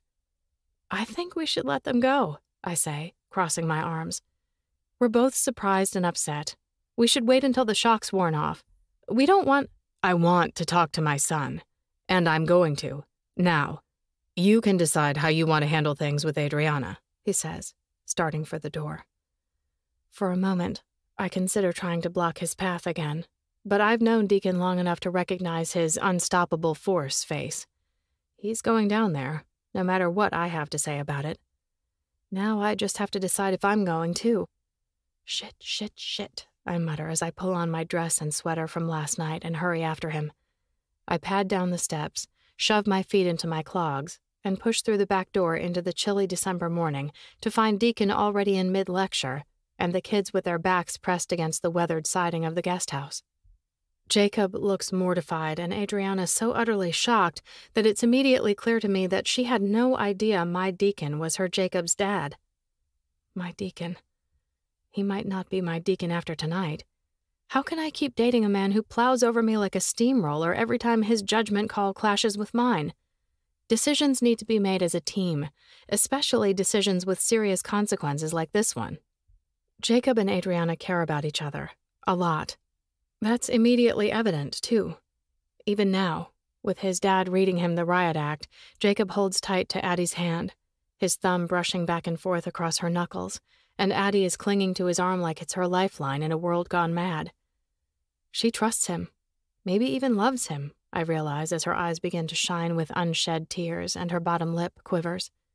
She's about to fall apart, and Deacon is still yelling at Jacob, something about respect for his brother's space that is completely irrelevant to the matter at hand. That's enough, I say, stepping off the porch and starting across the dry grass. Adriana's gaze immediately shifts my way, her eyes going even wider with a mix of relief and fear that makes my heart twist in my chest. Mom? What are you doing here? That's a question we'd like you two to answer first, Deacon says. We're adults who pay our own bills. We don't have to explain our behavior. Take a breath, Deacon, I say, motioning toward the two clearly distraught almost adults in front of us. They're upset. We're upset. Let's all calm down. Why don't I make us some tea and we can go inside where it's warm and sort this out in our inside voices? Dad doesn't have an inside voice when he's mad, Jacob says, his resentment clear. He goes into drill sergeant mode, and that's it. No one else can get a word in edgewise. Watch it, Deacon says softly. I won't be disrespected in my own house. I'm not disrespecting you. I'm trying to explain, but you won't listen, Jacob says. And Blake isn't even here, so there's no reason to worry about him being bothered by Addie and me. He's over at Ms. Baxter's house. They've been banging like bunnies since last summer, and she's 10 years older than he is. If you want to have a rage stroke about something, do it about that. At least she's a grown woman, not a child, Deacon pops back. I'm not a child, Adriana says, her voice breaking as the tears in her eyes spill down her cheeks. I'm pregnant, and children don't get pregnant. Her words hit like a swimming pool full of ice cubes dumped over our collective heads. My jaw drops, my throat goes whip-tight, and I'm pretty sure my heart stops.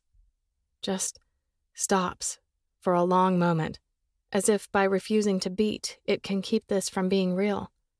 Keep my daughter from being a teen mother, following in my footsteps and making her life so much harder than it had to be. I was 19 when I got pregnant with Beatrice, and Grant proposed as soon as he found out. But having children so young still drastically altered the course of my life. I dropped out of college, art school seeming a ridiculous luxury when there was a baby waiting for me at home and so little money for childcare. And then I got pregnant with Emily, even though Grant and I were using condoms, and it just seemed like fate had chosen a path for me. I settled into my role as wife and mother, letting the other things I'd wanted to be fall away. And I loved being Grant's wife. He was so good to me for a lot of years before things went south. And being a mom to my girls is the best part of my life, bar none. But I never got to figure out who I was apart from all that. I went straight from my mother's house to my husband's house. I never lived alone, never figured out what I liked to do when I was by myself, never had the space to dream the adult me into being. Instead, I got to fake it until I made it, pretending I was prepared to be a parent when I wasn't much more than a kid myself. And Addie's even younger. So damned young. With her makeup-free face and cheeks shiny with tears, she looks about 14. A baby. My baby. My baby is having a baby. I open my arms and Adriana falls into them with a sob of relief. "I'm sorry, Mommy," she says, clinging to me as she cries harder. "It was the first time. The condom broke and I didn't know what to do. I'm so sorry." "Shh, it's okay." I smooth her hair away from her forehead and kiss the top of her head. "We'll figure it out. You're not alone. I'm here. I'll always be here for you, baby, no matter what."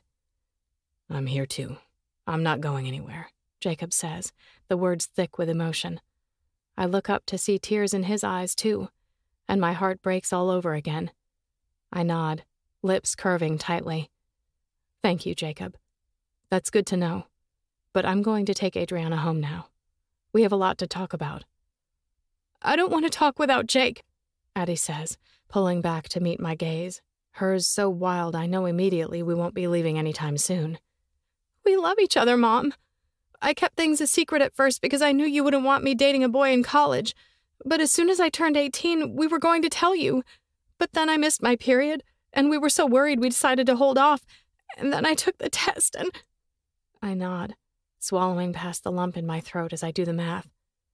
"So you've been dating since the summer? Since you were 17? Addie nods. "I'm sorry." "Oh, honey," I say with a sigh. "That's the least of our worries now. But you could have told me. You could have told me about the broken condom, too." "I was too scared," Addie says, eyes filling again. "I thought you'd be mad." I cup her sweet face in my hands. "Why would I have been mad? Honey, we've talked about this stuff since you were little.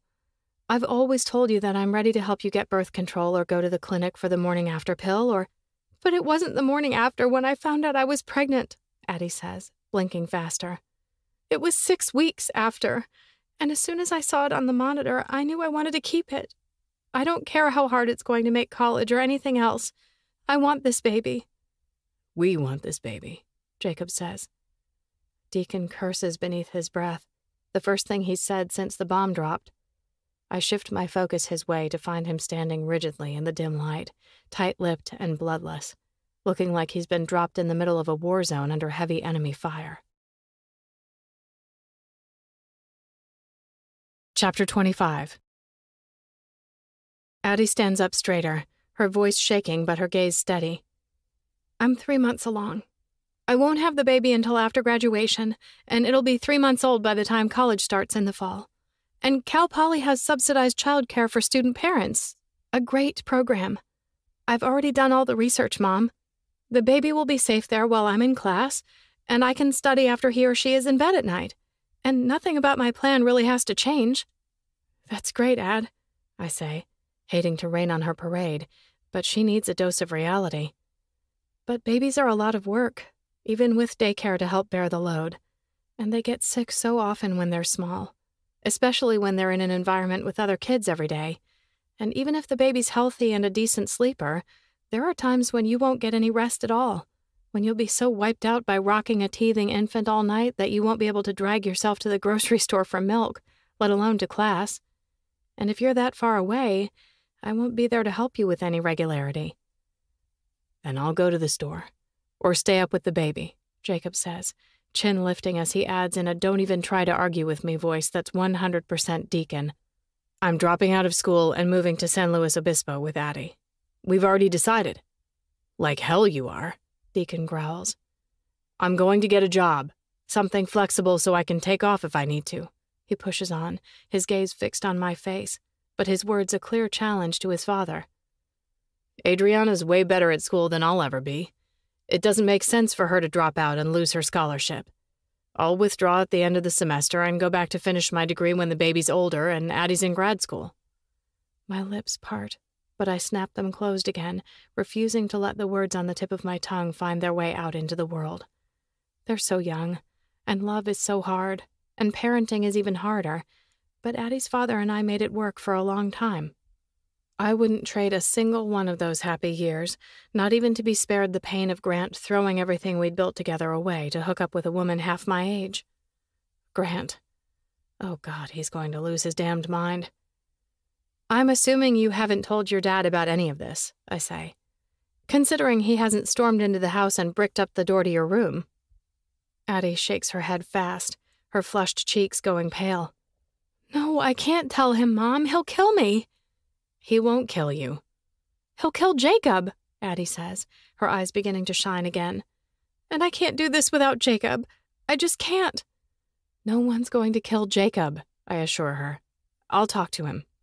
See if I can find a way to smooth things over as much as possible before you see him again.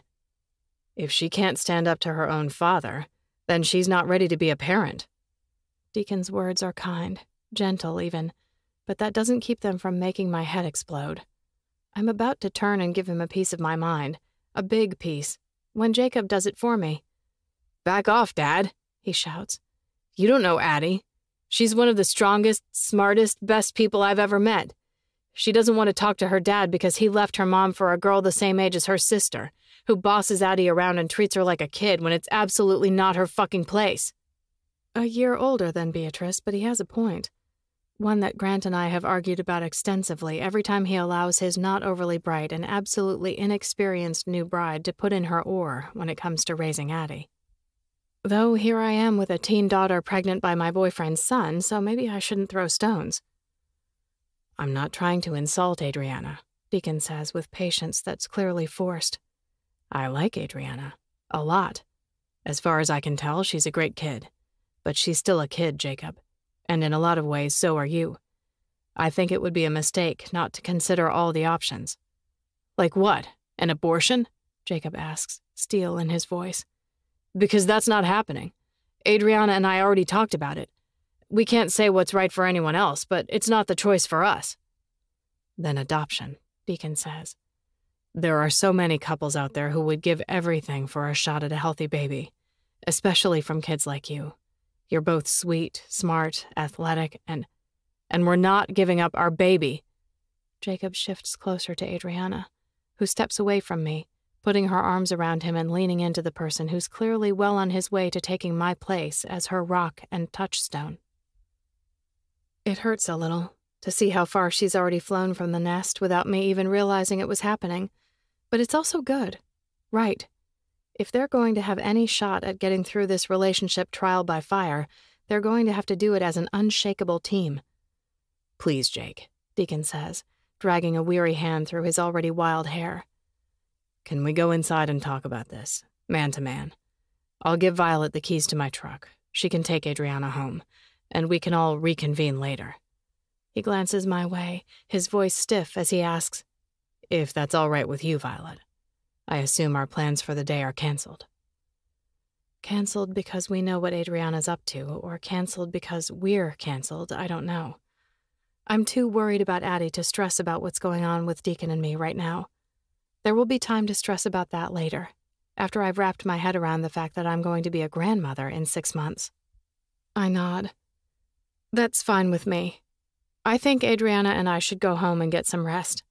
It's obviously been a big night for all of us. I was going to be home before you got home, Addie says in a small voice.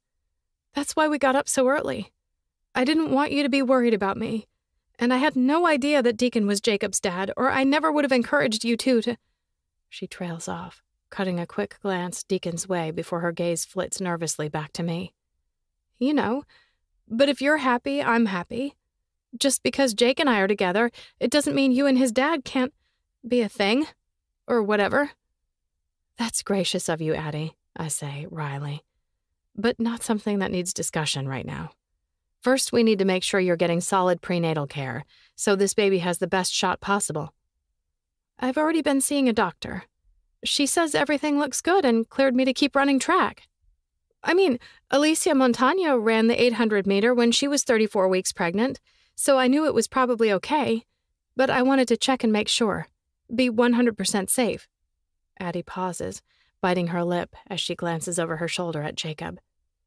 We actually have an appointment tomorrow. That's where I'm going at noon. Not to George's house to make Christmas cookies. I'm sorry for lying. I want to ask her 100 different questions all at once. How did she get to the appointments? How long did she plan on hiding the pregnancy from her family? And when did she get so responsible and organized? Because I remember a time in the recent past when she couldn't be trusted to make it to the bus stop on time, let alone a series of prenatal appointments. But I'm suddenly tired. So tired. I'll take those keys, Deacon. I turn to him, torn between the urge to shout at him for making this already hard situation worse and a wish to fall into his arms for a hug. Sure thing. Be right back. He trots across the yard, disappearing into the house. The moment the door slams closed behind him, Jacob's shoulders drop away from his ears and hurt flickers across his features, giving me a glimpse of the scared kid behind the supportive partner he's trying so hard to be. I put a hand on his arm, giving a gentle squeeze. It's going to be okay. Your dad is just one of those people who has a hard time letting go of the way he thinks things should be. But he loves you so much. He'll come around. Probably, Jacob says with a sigh. But not before he tries to browbeat me into changing my mind for a few months first. I want to assure him that it won't be as bad as all that his dad just wants to make sure he understands all his options and the consequences of his actions. But I'm not sure that's true. I understand where Deacon's coming from, but there comes a point when you have to let people make their own choice, even if you think it's a mistake, even the people you love. Jacob leans in, pressing a kiss to Addie's forehead. Get home safe. I'll be at your place at 11:30. Do you mind if Mom comes to the appointment? Addie asks. It would be nice to have her there. Jacob shoots a shy smile my way. Yeah, if you'd want to, Ms. Boden. That would be great. Violet, please. And I'd love to. Thank you for including me. That's all I want. To be included. To remain a part of my child's life as she grows and changes and starts a family of her own. I didn't expect this to happen when she was still so young, and I hate that she's going to have a harder time of things than if she'd waited to become a mother. But she's so precious to me. No matter what path Addie chooses, she's always going to be a person I want to know and love and support, for as long as she'll let me. As Deacon emerges from the house with the keys, I want to pull him aside and tell him what I know in my heart to be true. That we're here to help our kids get strong enough to make their own choices, not to make their choices for them. But his jaw is clenched so tight there's a little marble of muscle rolled up near his ear. He's not ready to talk. He doesn't want to hear my 2 cents. And as soon as Adriana and I are gone, I'm sure he's going to tear into Jacob with the unrestrained passion of a man who believes that his way is the right way, the only way. I pat Jacob on the back, silently wishing him strength. See you soon. Let's go, Addie. I hold out my hand, palm up, and Deacon drops the keys into it without touching me. I'll come get it later. Just leave the keys in the glove compartment, he says, his voice as cool as the morning air. I close my fingers around them without looking up, not wanting him to see the hurt I'm sure is visible in my eyes. Thanks. Good luck. It's not too late. We're going to fix this, he says. But I hear what he's really saying. That he's going to fix it. That he will bend the world to his iron will, and God help anyone standing in his way. But I don't think things are going to work out that way this time around. Willpower can accomplish a lot of things, but it can't transform a heart. Love plays by its own set of rules and is every bit as stubborn as Deacon Hunter. Chapter 26. Don't go. Stay with me. Don't leave me here alone. The words come so close to spilling out of me, it's shameful.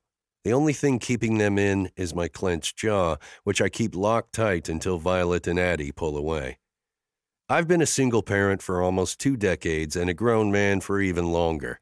Even when I was married, I wasn't the kind of person who needed my partner by my side for moral support. I support myself and offer a strong, solid pair of shoulders for the people I love to lean on. I don't fall to fucking pieces. I don't doubt my judgment or second-guess myself, and I don't wish someone else would step in and take the wheel. But as I face my son across the kitchen table 10 minutes later over cups of coffee, I can't help wishing Violet were still here, which makes 0 sense. I don't agree with the way she's handling this. She's too accepting, too soft, too easily swayed by the naive pronouncements of two kids who have no clue what they're signing up for. If she were calling the shots, we'd already be picking out baby names and stocking up on organic cotton swaddling blankets and vegan baby food. But still, I want her here. I want her hand in mine. I want to know what she would say to Jake when he pronounces in a flat voice, "You're wasting your breath, Dad. I'm leaving school, and Addie and I are having the baby. That's it." They say love makes you do crazy things, but it just feels like it's made me plain crazy. I'm so off my game, my only response is a long, tired sigh, and we should talk about this later, after we both gotten some rest. Rest. The old Deacon didn't need rest or time to think. The old Deacon knew right from wrong, black from white. But now it's all confusing shades of gray, punctuated with questions I'm not sure how to answer. All I really know as I climb the stairs is that I don't feel whole without Violet. Chapter 27. Adriana's 3-month checkup goes off without a hitch. She schedules her next appointment, and she, Jacob, and I head back to our house for a late lunch, during which I begin to suspect my daughter may have found the love of her life. Jacob truly seems perfect for her. A goofy, kind, curious, take-no-bullshit person I can see keeping my daughter on her toes and deeply in love for years to come. He stays to watch a movie with Addie and then for dinner after, lingering over tea and cards until both Addie and I are yawning over our hands before he heads back to the farm, clearly not looking forward to returning to his father's house. Deacon doesn't call or text, and I go to bed with a cannonball where my heart should be. I miss him so much. But there's no time to mourn what we had, or what I thought we had. I have to tell my ex-husband that our teenage daughter is pregnant. "You want me to come with you?" Adriana asks the next evening from her place on the couch, curled up under a cozy blanket with a massive bowl of popcorn. "I could hide in the back seat and come in when you give the all-clear signal." It's too cold to stay in the car, and I'm not expecting the all-clear signal tonight. Addie sinks lower on the cushions, worry creeping into her eyes. "What do you think he's going to say?" "I don't know, but I'm not going to give him Jacob's name, just in case." I shrug on my coat. "Don't worry, he'll come around. Your dad has his faults, but deep down he's a lover, not a fighter. He won't stay angry for long." "Okay," Addie says in a small voice. "Good luck, and thanks for telling him, Mom. I really appreciate it." "Be back in a couple hours," I say, blowing her a kiss as I head out the door, drawing my coat closed at the neck as the bitter wind sneaks beneath my clothes. Winter crept in like a thief overnight, leaving a chill in the air that insists Christmas will be here before we know it. Best if we get the drama out of the way before then so we can all enjoy the holidays. Sliding into the car, I pull out, headed for Mama Teresa's. When I called earlier today to reschedule our Adriana powwow, Grant suggested we do drinks at our old local haunt instead of coffee. Usually, I would have said no. There are too many memories at Mama's. But tonight I'm hoping the ghosts of all those happy times will mute the anger explosion. And memories of the old days don't hurt as much as they did even a few weeks ago. Deacon helped work that miracle. And for that, I will always be grateful to him, even if I never touch his magical peen again. That's what I miss, I tell myself. The peen, not the man attached to it. The man I was so in love with that my heart feels like it's being pounded with a meat tenderizer. As I push through the door to Mama's, pausing a moment to let my eyes adjust before moving into the dimly lit bar attached to the restaurant, the smell of garlic and marinara sauce hits so hard I'm overcome with a wave of nostalgia. Not for my marriage to Grant, but for our friendship, the way we'd laugh, and how relatively easy things were then. Back before I knew that even forever love can fall apart in your hands, disintegrating so fast it's hard to believe there was ever any substance there to begin with. But there was. It was real. And it was good. And maybe that's enough. Maybe things don't have to last forever. Maybe they were never intended to. Maybe we should all start thinking of love like our careers in this modern world, things that change many times over the course of a life, and not the foundation of present or future happiness. Grant spots me across the bar and lifts an arm with a smile that falls from his face as I slide onto the bench next to his. "Hey, what's wrong?" he asks, voice filled with concern. "Are you crying?" I swipe at my cheek, surprised to feel tears on my fingertips. Yeah, I guess so. I was just thinking." "What were you thinking about?" "Love," I answer honestly. We're in for a tough conversation tonight. Might as well jump in head first. Grant's gray eyes, those eyes that were once my safe place, soften with understanding. "Yeah, I've been doing a lot of that lately, too." I blink faster. "You have?" "I have." He shifts on his stool until his knees brush mine, making me flinch. We haven't touched much in the past 2 years, and the familiar but not familiar sensation is disconcerting. "But I'm sure my thoughts aren't as interesting as yours. You always had good things to say about love." I press my lips together, fighting tears as I shake my head. "No, nothing interesting today. Just confusion. Lots of questions, no clear answers." "I get that, too," he says with a sigh. "How about a glass of wine? Or 3? My lips curve. 2. I have to drive. And stay sober enough to deliver the bad news in the least damaging way possible. I add silently as Grant orders us both a glass of the house Chianti and water with no ice. He knows what I like, this man. After nearly 20 years together, he should. But it's still nice. Nice to be known, even by someone who decided that knowing me wasn't as interesting as knowing his new receptionist. The familiar surroundings, the familiar taste of the wine, the familiar way Grant takes charge, ordering garlic bread and stuffed mushrooms even though I insist I've already eaten, combine to work a little everyday magic.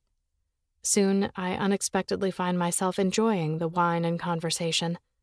We stick to neutral topics, Grant's latest nightmare client at work and the salamander drama at the shelter, saving the hard stuff for later by unspoken agreement. Of course, Grant has no idea how hard things are about to get, a fact that eventually leads to a conversational stall. I take a gulp of my second glass of wine and push a stuffed mushroom around my plate with my fork, mentally running through the spiel I had all planned out earlier this afternoon. But now the words feel wrong. I'm so distracted, so filled with dread, that I'm completely unprepared for Grant to drop his own bomb. "I can't do this anymore, Vi," he says, hand coming to rest on my knee beneath the bar. "I can't keep pretending to be happy with the choices I've made. I'm not happy. I'm miserable and ashamed of myself, and I regret every second of the past 2 years. If I could turn back time, I'd do it in a heartbeat." "What?" I stammer, my tired brain struggling to keep up. He leans in, bringing his face closer to mine. "I thought I wanted to be in love again. That epic, crazy, light-your-skin-on-fire love like we had in the beginning." He shakes his head. "But that isn't love. That's just fresh chemistry. What you and I had was love. The real thing. 100%.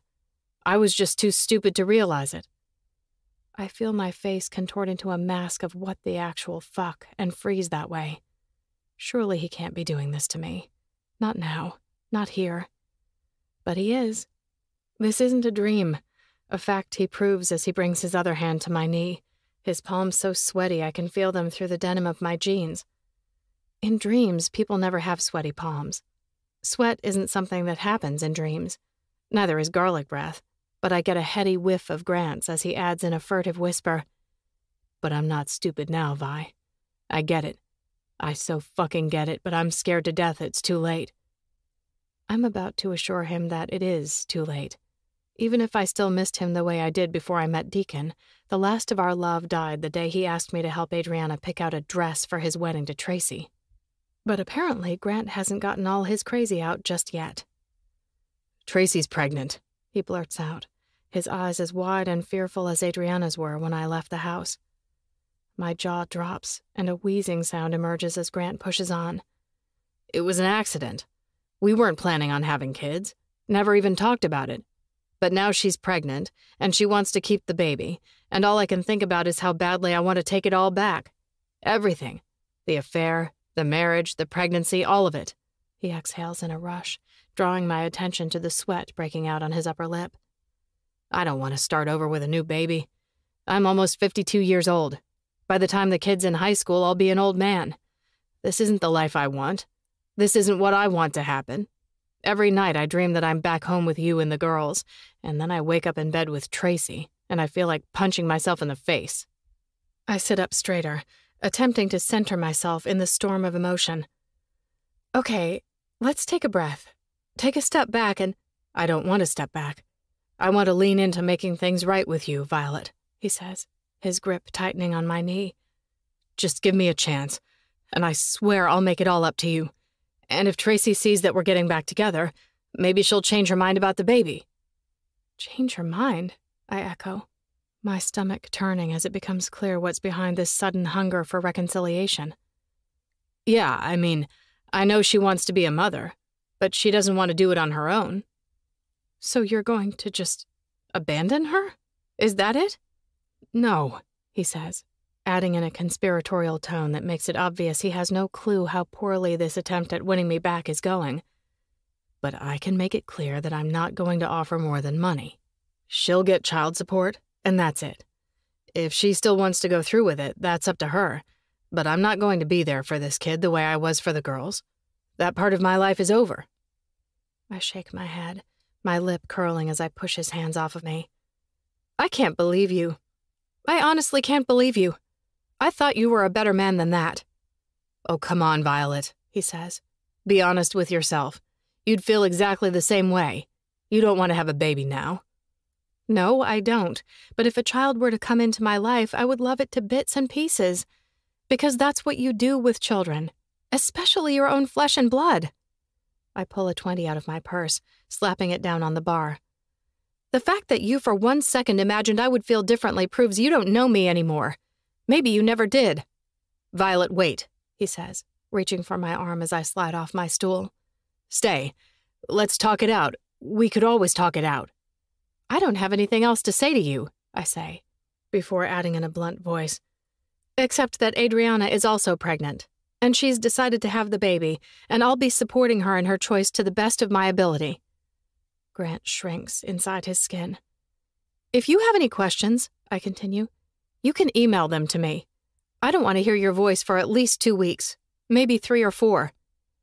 I storm out of the restaurant, breaking into a jog as Grant shouts from the door for me to wait. But I do not wait. I haul ass like I'm being chased by hungry ghosts. Then I go home, tell Adriana we'll talk tomorrow after I've had time to decompress, and hole up in my room to eat an entire pint of salted caramel ice cream. Life, man. Sometimes you have to say fuck this shit and just eat all the ice cream. All of it. I wake up the next morning feeling like I've been run over by a bus to find 2 missed calls from Grant and 3 from Ginny, but only 1 message. I scroll over to see Ginny's name and my stomach flips with relief. I really don't want to have to listen to Grant's voice first thing this morning. I got more than enough of him last night. Just thinking about the bullshit way he behaved is enough to make my head pound even harder. He was such an ass that I feel terrible for Tracy. Not an emotion I ever expected to feel for the woman who made it her mission to seduce my husband. But as I hit play on Ginny's message, all I can think about is Tracy trying to swing it as a single mother while Grant moves on to the next sweet young thing. Or maybe he'll date someone his own age this time. Either way, he won't be sticking around in his current marriage for long. I know that I'm already checked out look in his eye all too well. Violet, you need to come up to the shelter, Ginny says, her voice pulling my thoughts away from my ex's soon-to-be ex. I know it's your day off, but you have to see this. The work crew is here, and the brush is almost all gone, and, well, I think you should be here too. Hope to see you soon. Frowning, I hit delete on the message, wondering what the heck is going on and why Ginny doesn't sound more hysterical about the salamander habitat destruction. Has she already been that radically changed by her new man? Her tender heart altered by the hot lovin' of her hunky herpetologist? On the one hand, I'm glad she's not in hysterics. On the other, I'm frustrated that so many women let men barge in and make themselves the center of their universe without a fight. What we want matters. A woman's hopes and dreams and goals are just as important as a man's. So why do we so often just give them away? Well, Ginny may be okay with the not endangered salamanders meeting an untimely end, but I'm not. I'm not going to sit by and wait for the next big rain to wash out their burrows and send their once hospitable hillside home crashing down on their little slimy heads. I'm going to do something. Now. Right fucking now. Adriana, I need you to bring me a strawberry banana smoothie, a glass of water, an antacid, and an ibuprofen, I call out, deciding to take advantage of the solid my daughter owes me for taking the heat with her father last night. On it, Addie shouts from downstairs. You want dry toast, too? Tammy's older sister says it helps with the hangover. I don't have a hangover, I call back, stomach lurching as I swing my legs over the edge of the bed, signaling it might not be finished complaining about all that ice cream I ate last night. On second thought, yes, dry toast. 2 pieces. Coming right up, sweet mama, Addie responds, making my chest ache. She's such a good kid. She's going to be an incredible mother. Sure, she's young, and she'll make her share of mistakes, but we all do, no matter what age we are when we start parenting. But her baby's going to have a hard-working mama with a sharp mind and a solid gold heart. My grandkiddo could certainly do a lot worse. And I'll be there to help her when she needs me. But thankfully, I don't have a baby to take care of today. My stomach is a wreck. For a few minutes, while I'm taking the world's fastest shower, I worry I might not be able to make it out of the house after all, but the toast, water, and smoothie work their magic. By the time I'm finished getting dressed, I feel human enough to start issuing more orders. Can you grab every pet carrier we've got and load them into the trunk and backseat of my car? I think most of them are in the storage shed, right? I ask Addie as I toss my phone into my purse and head for the fridge, hoping we have something in there that a salamander might find tempting. Yeah, I think so. I'll check. Do I want to know what you're doing? Addie asks, heading through the kitchen to the back door.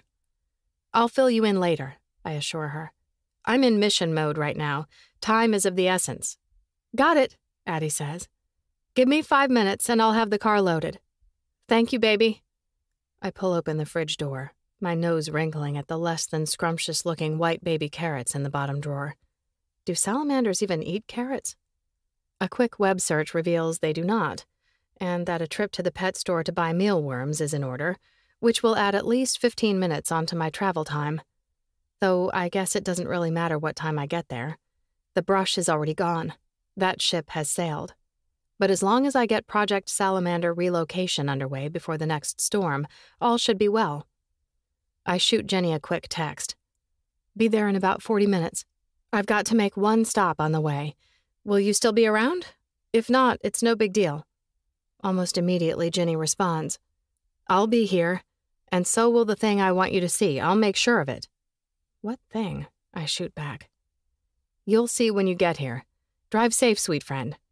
She closes with a hug emoji and 3 heart emojis that make me suspect she knows my teenager is pregnant. I haven't had time to talk to her or anyone else, except Grant, of course. But Tristan is her boss, and he's more of a gossip than he likes to admit. If Deacon talked to Tristan, then Tristan likely talked to his wife, Zoe, and Zoe can't keep a secret like that to save her life. Ginny probably took one look at her face and knew all was not right in the friendiverse. For a second, I consider calling Ginny, to assure her I'm fine and steadily improving as I recover from the shock. But Addie is already pushing through the door with a thumbs up. You're ready to rock, Mamacita? Thanks, baby, I say, kissing the top of her head. Don't forget to do your homework while I'm gone. She rolls her eyes. Yes, Mom, I know. I already have it scheduled. And your online class, too. Don't forget about it again or your father will have another heart attack. It's under control, Addie says, adding in a voice wise beyond her years. And I think Dad's done freaking out about my grades. He's got bigger things to flip out about now. Oh, Pumpkin, you have no idea, I say with a sigh, waving Addie off when she starts to speak. Later. We'll talk about it later if we need to. But I'm sure your dad will want to tell you the big news himself. Addie's eyes narrow. Well, that sounds ominous.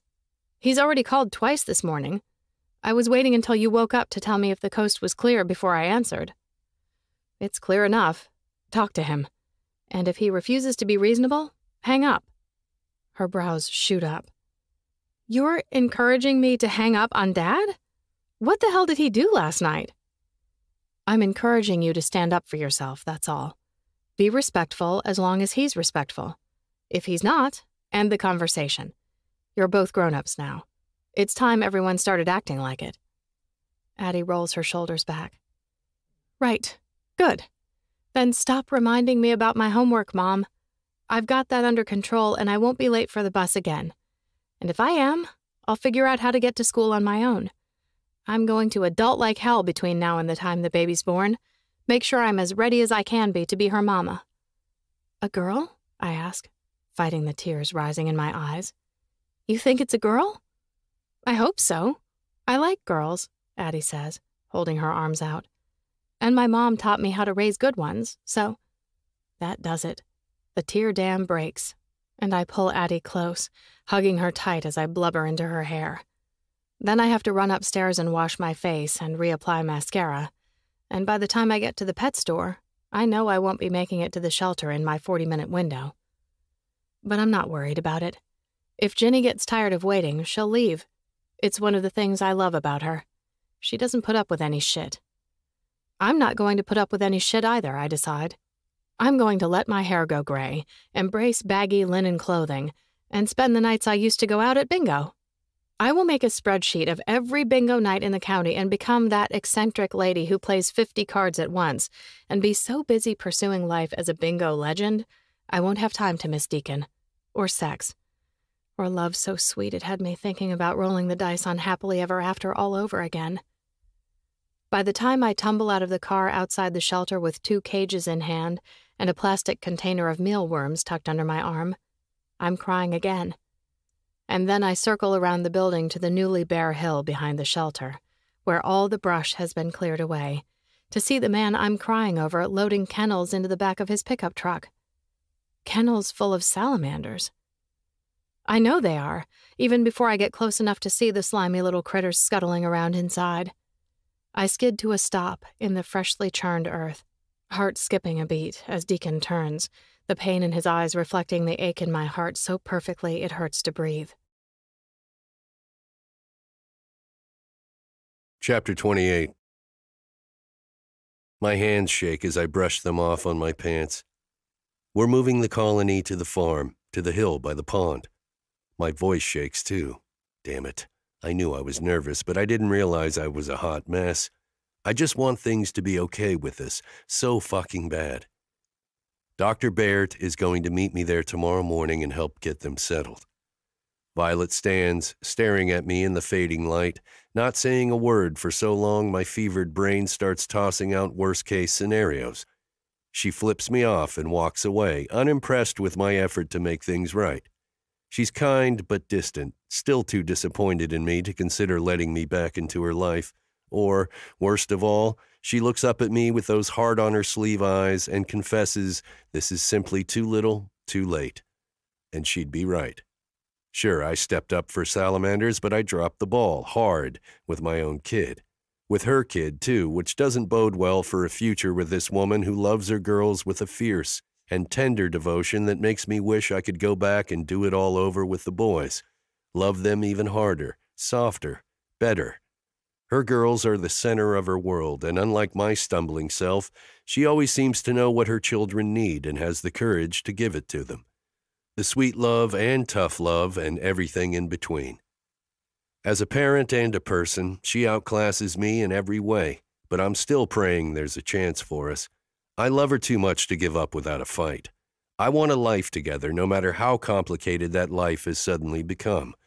Finally, when the silence has stretched on long enough to make my teeth itch, I say, I'm sorry, Vi.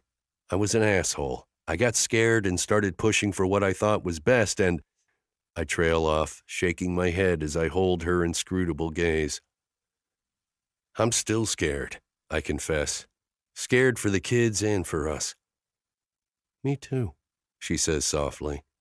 But we're not junior officers further down the chain of command, Deacon. We're your friends and family, and like it or not, none of us seem to respond very well to the drill sergeant routine. Me either. I almost got kicked out of basic training for popping off to mine. I sigh. And again, I'm sorry. It's just a reflex at this point, I guess. When I was a kid, Dad dropped the parenting ball with my little brothers often enough for it to be a problem. As the oldest, I felt like it was my job to step in, and being bossy as hell was the only way I could keep Dylan and Rafe out of trouble. I shrugged, chewing on the side of my lip. And it worked. I rode their asses, and they came home after school without vandalizing property or getting in fights or breaking their arms falling off the ridgepole of a barn someone dared them to climb. It worked with my boys, too. When they were little. I thought they were growing into good men, anyway. But now, I wrap my fingers around the back of my neck, digging into whip-tight muscle. Now I wonder if I've fucked it all up from the get-go. You haven't fucked it all up, Violet says, her eyes shining. I don't know Blake that well, but Jacob is wonderful. He's one of the sweetest, strongest kids I've ever met. He knows exactly who he is and what he's capable of, and he learned that from his dad, who he clearly loves and respects so much. I swallow hard, my own eyes beginning to sting. You think so? I was figuring he must hate me by now. He hasn't come home. He's been staying at a friend's house in town. Of course he doesn't hate you. She steps closer, bringing her honeysuckle and sage scent with her, the one that will always be one of my favorite smells on earth, simply because it reminds me of her. He just needs you to let go a little, Deacon, to trust him to make his own decisions. I know it's hard. I get it. I truly do. They're so young, and they've got such a hard road in front of them. I exhale. Parenting is going to kick their asses. It is, she agrees, tone softening as she adds, but they're so in love. They're all in with each other and committed to being the best parents they can be. And maybe I'm a hopeless optimist, but if any pair of dumb kids has a shot at happily ever after, I think it's our dumb kids. My lips twitch, but I can't find a smile. Not now. Not yet. I love them, Vi. Both of them. I hope Addie will forgive me for the way I acted. She waves a hand, sweeping that away. You're already forgiven. Addie doesn't hold grudges. And what about you? I ask, easing closer. Think you can find it in your heart to forgive me? Of course, she says, a tear slipping down her cheek. But maybe it's best if we go back to being friends. Don't say that, I beg, my heart lurching into my throat and sticking there. Please, don't. We're so good together, Violet. You know we are. We are, and I can be better, I swear, cutting her off before she can take another step down this unthinkable road. I know I'm an old dog, but it's not too late for me, Vi. I can change. I can back off the drill sergeant routine. I can learn to listen more and closer and harder. I can be a better man. You're already the man of my dreams, she says, her voice breaking. But what about the kids? How can we help them weather all the hard stuff that's coming if we're all caught up in our own relationship drama? We won't be. I slice a hand through the air. That's over. She swipes at her damp cheeks with a crooked smile. Maybe. Or maybe this is just beginning. We could end up crashing and burning, Deacon, and I imagine that would make family events with our grandbaby pretty uncomfortable. So we're uncomfortable. So what? I ask, brows bunching tight. It's worth the risk, Violet, at least for me. I'd sure as hell rather spend the next 30 years cursing myself for fucking it up with you than give up now and never know if this is what I think it is. What do you think it is? She asks, hope flickering in her eyes. I lift a hand, brushing my fingers across her forehead to her temple, the feel of her pulse beneath my fingertips enough to tell me all is right with the world, because she's here and alive and beside me, this woman who has thrown open every door and window in my heart, sending her light streaming in. The big one, I say. The road I never thought I'd find, not at my age, not after being lost in the wilderness for so long. I swallow hard, the ache in my throat spreading to my chest. You're all I've ever wanted, Violet, and all I'll ever need. I love you so much, baby. And if you let me, I swear I'll spend the rest of my life proving you were right to take a chance on me, on us. Her eyes widen. Are you? Her hand flutters to her throat. Was that? It was, but I should do it right. I drop to one knee in the dirt behind my pickup truck as her fingers come to cover her mouth. Violet Boden, will you marry me? Let me love you as well as you deserve. She blinks fast, her hand still cupped over her mouth, muffling her voice. I can't say yes. The kids will think we're crazy. Forget the kids. This isn't about the kids or anyone else. This is about you. What do you want, Vi? I ask, praying that I haven't pushed too hard too soon.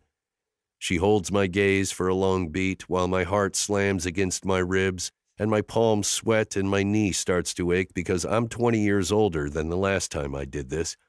But I know things now that I didn't back then. I know that women like Violet are 1 in a million, that love is the most precious thing on earth, and that sometimes you have to toss out all of your carefully laid plans and follow your heart. Because I want you, I add softly. Just you. I want your smile and your laughter and your tears. I want the cranky face you make when you're hungry and the mess you leave in the kitchen every time you step foot in it. She huffs and her fingers slide down to fist against her chest, revealing the sweet curve of her lips.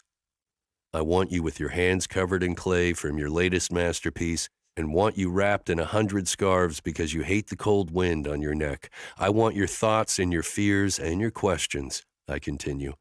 Because you ask the best questions, questions that make me think and feel and realize how much I was missing before I met you. You're the adventure I never saw coming, Vi, but I can't imagine turning back now. Me either, she says, fresh tears shining in her eyes. Is that a yes? I ask. Yes, she whispers, setting off an explosion of relief in my chest. I want all of you, too, for as long as I can get it. Thank God. I stand, and she falls into me, hugging me tight while I wrap her up in my arms and hold on for dear life. That was too close. Way too fucking close. I don't have a ring, I murmur into her hair, but I'll get one tomorrow. Want to come help me pick it out? I want it to be something you never want to take off. She pulls back, cupping my face in her hands with a smile. You could give me a ring from a Cracker Jack box, and I'd never want to take it off. But yes, and while we're there, I'll get you a ring too. Mark you as my territory so busty Machaticans will back off and give you some space to breathe while you're on duty. It takes me a second to connect the dots. When I do, I grin. You mean Karen? Of course I mean Karen, she winks. Poor woman. She has no clue you like women with itty-bitties. I just like you, every part of you, I say, brushing her hair over her shoulder. Love you, and I'd be honored to wear your ring. Violet's smile stretches even wider. God, we're really doing this, aren't we? We're going to get married. We are, I nod, as soon as you're ready. What about Christmas Eve? She asks, a teasing lilt in her voice. I mean, that gives us a couple of weeks to get everything in order. Shouldn't be too much trouble. Let's do it. We can elope tomorrow if you want. I'm ready, Vi. I'm not scared. Her smile softens. Good. Me either. But I think we should wait until spring. I want to marry you barefoot on the beach. She leans in, pressing a gentle kiss to my lips with a sigh. But I should warn you, there might still be drama on the horizon. I went to meet Grant last night to tell him that Addie was pregnant. I wince. I take it that didn't go well. No, it didn't. Grant is not on board with being a grandfather and a new dad again at the same time. What? I ask. Apparently he and his wife are also pregnant. Shit, he's 50, right? 51, she says. I blow air through pursed lips. I know men start families at that age, but even now, at 45, I can't imagine going back to the baby days. Grant feels the same way. Her lips curve in a wry smile. He's so scared he decided it was time to cut and run, leaving Tracy and the baby to figure things out on their own while he and I got back together. Storm clouds filled with thunder and lightning move onto my face at the thought. Violet laughs. Yeah, that was my reaction too. Not a chance in hell. Did he honestly think there would be? She shakes her head. I don't know, but Grant isn't used to rejection. I'm sure it's going to make him less pleasant to deal with than usual. He's going to give us all a hard time, me, you, Addie, Jacob. She motions to the cages in the bed of the truck. The salamanders, too, probably, just to make life extra difficult. I'm not scared of your ex. He can be a pain in the ass, she warns. And I know it won't be easy for you, helping defend the kids' decisions when you're not on board with their choices either. But they're not going to change their minds, Deacon, and they need us. I nod. I know, and I'm going to be there for them. I won't even say I told you so when they have their first new baby meltdown. At least not more than once or twice, she teases, wincing as she brings a hand to her stomach. You okay?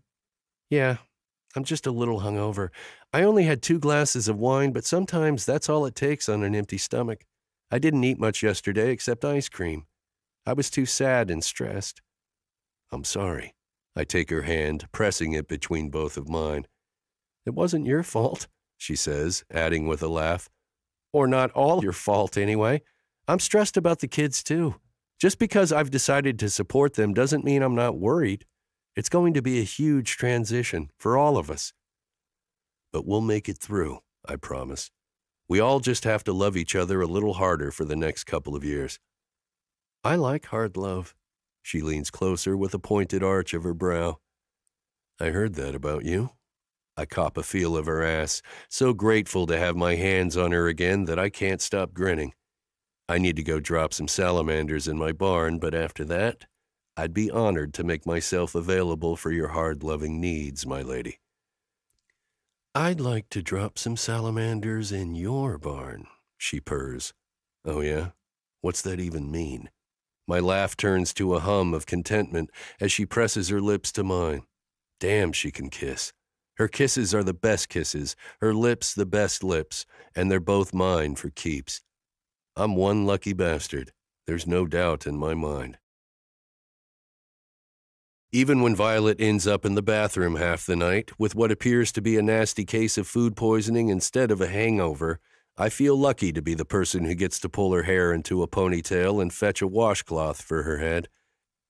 And when Grant sues her for full custody of Adriana early Monday morning, a senseless waste of money and heartache that will inevitably be thrown out in court once the judge realizes that Adriana is 18, an incredible young woman and more than capable of making her own decisions, I take the crazy in stride and keep on smiling. I've got 100 reasons to smile, including Jacob agreeing to apply to a community college near Cal Poly so he can keep working toward his ag business degree while Addie starts her freshman year, and the hug he gives me after I tell him I'm proud of him for putting his family first. I love that kid of mine, and his fiancé, and his brother, and my future wife. She's the best person I know, even when she's facing me down over the breakfast table with fire in her eyes and a white stick in her hand. A white stick with 2 pink lines in the window display. You've got to be kidding, I say, toast and knife falling from my hands to clatter onto my nearly empty plate. I'm not kidding, Mr. Alleged Vasectomy. Her eyes narrow as she points the test at my chest and takes aim. Not even a little bit. I lift my arms into the air, fingers spread wide. Nothing alleged about it. I had a vasectomy 7 years ago, Violet. I swear to God, there's no way we can be pregnant. But we are pregnant. Pink lines don't lie.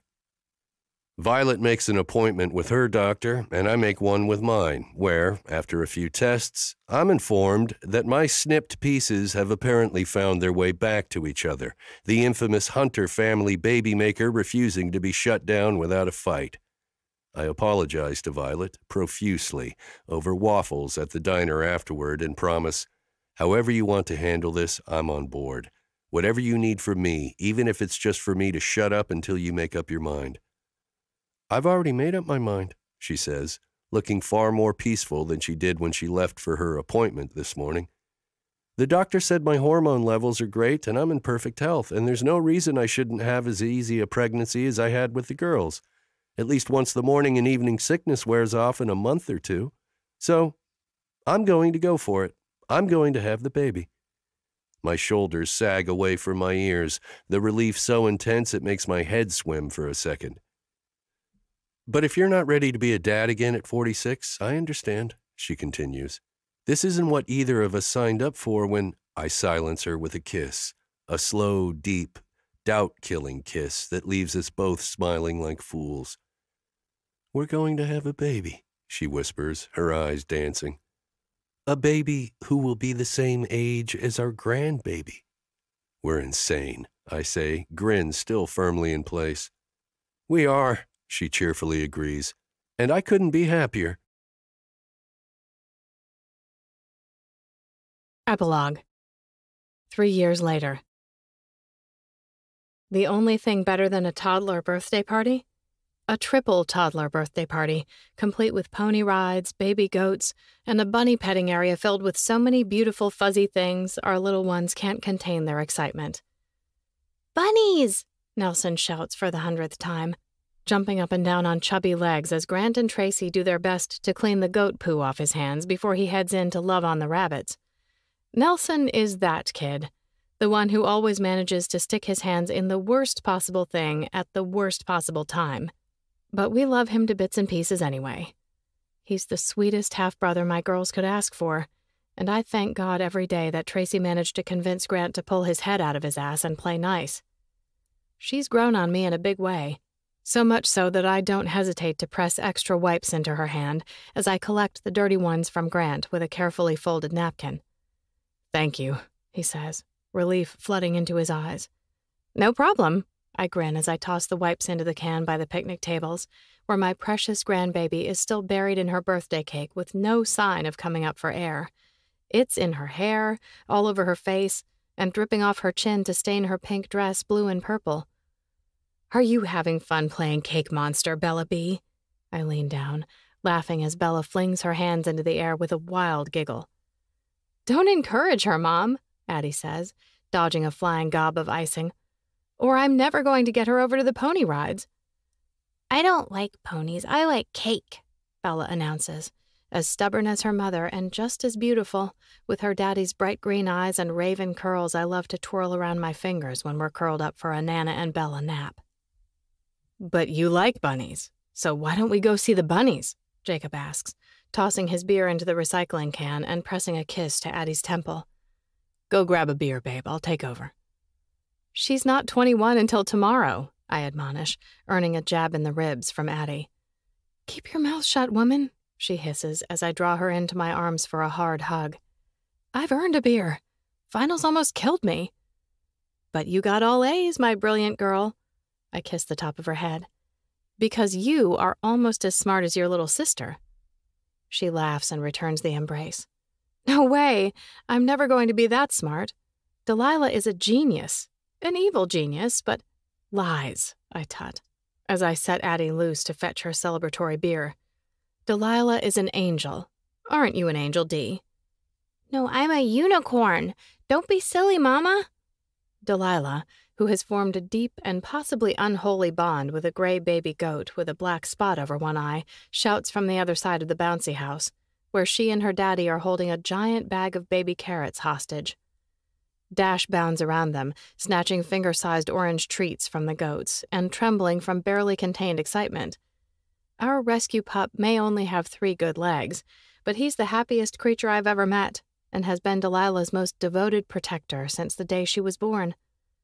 Clearly a unicorn, Deacon says, dryly, motioning to Delilah's forehead. I mean, just look at her. As usual, my daughter is wearing her hair in an odd braid/ponytail/horn smack dab in the middle of her head, just like Addie did when she was little. But not even her eccentric choice in hairstyle can detract from her cherub face. She's a perfect, tiny, chubby, feminine version of her father, from her blue eyes to her wavy brown hair to her surprisingly intense upper body strength, which is presently on display as she gathers her goat buddy under one arm and goes looking for another. Make sure she doesn't drop it, Deacon, I say, reaching for the roll of paper towels to help Jacob get Bella cleaned up and ready for the bunnies. On it, baby, he says, smiling at me as he trails after the apple of his eye. Delilah has him wrapped around her finger. So does Bella.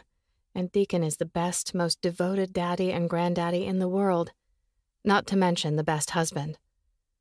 Once upon a time, back when Grant and I were raising the girls, I thought I had it all. And though I wouldn't trade those years for anything, now I know how much sweeter happily ever after can be when you're with the person who was meant for you. We're different in so many ways, but there's no longer a sliver of doubt that I was made for this man and he was made for me, or that Delilah is the best unexpected blessing any couple could ask for. But I still take my birth control pills every morning, even though Deacon's doctor swears he's never seen a vasectomy reverse itself twice. When it comes to the Hunter men's legendary virility, I'm not taking any chances. When are Emily and Beatrice getting here? Adriana asks, falling in beside me as I trail Jacob and Bella across the grass to the bunnies. Any minute now, I say, glancing toward the entrance to the parking lot. They said they were closing the shop at noon.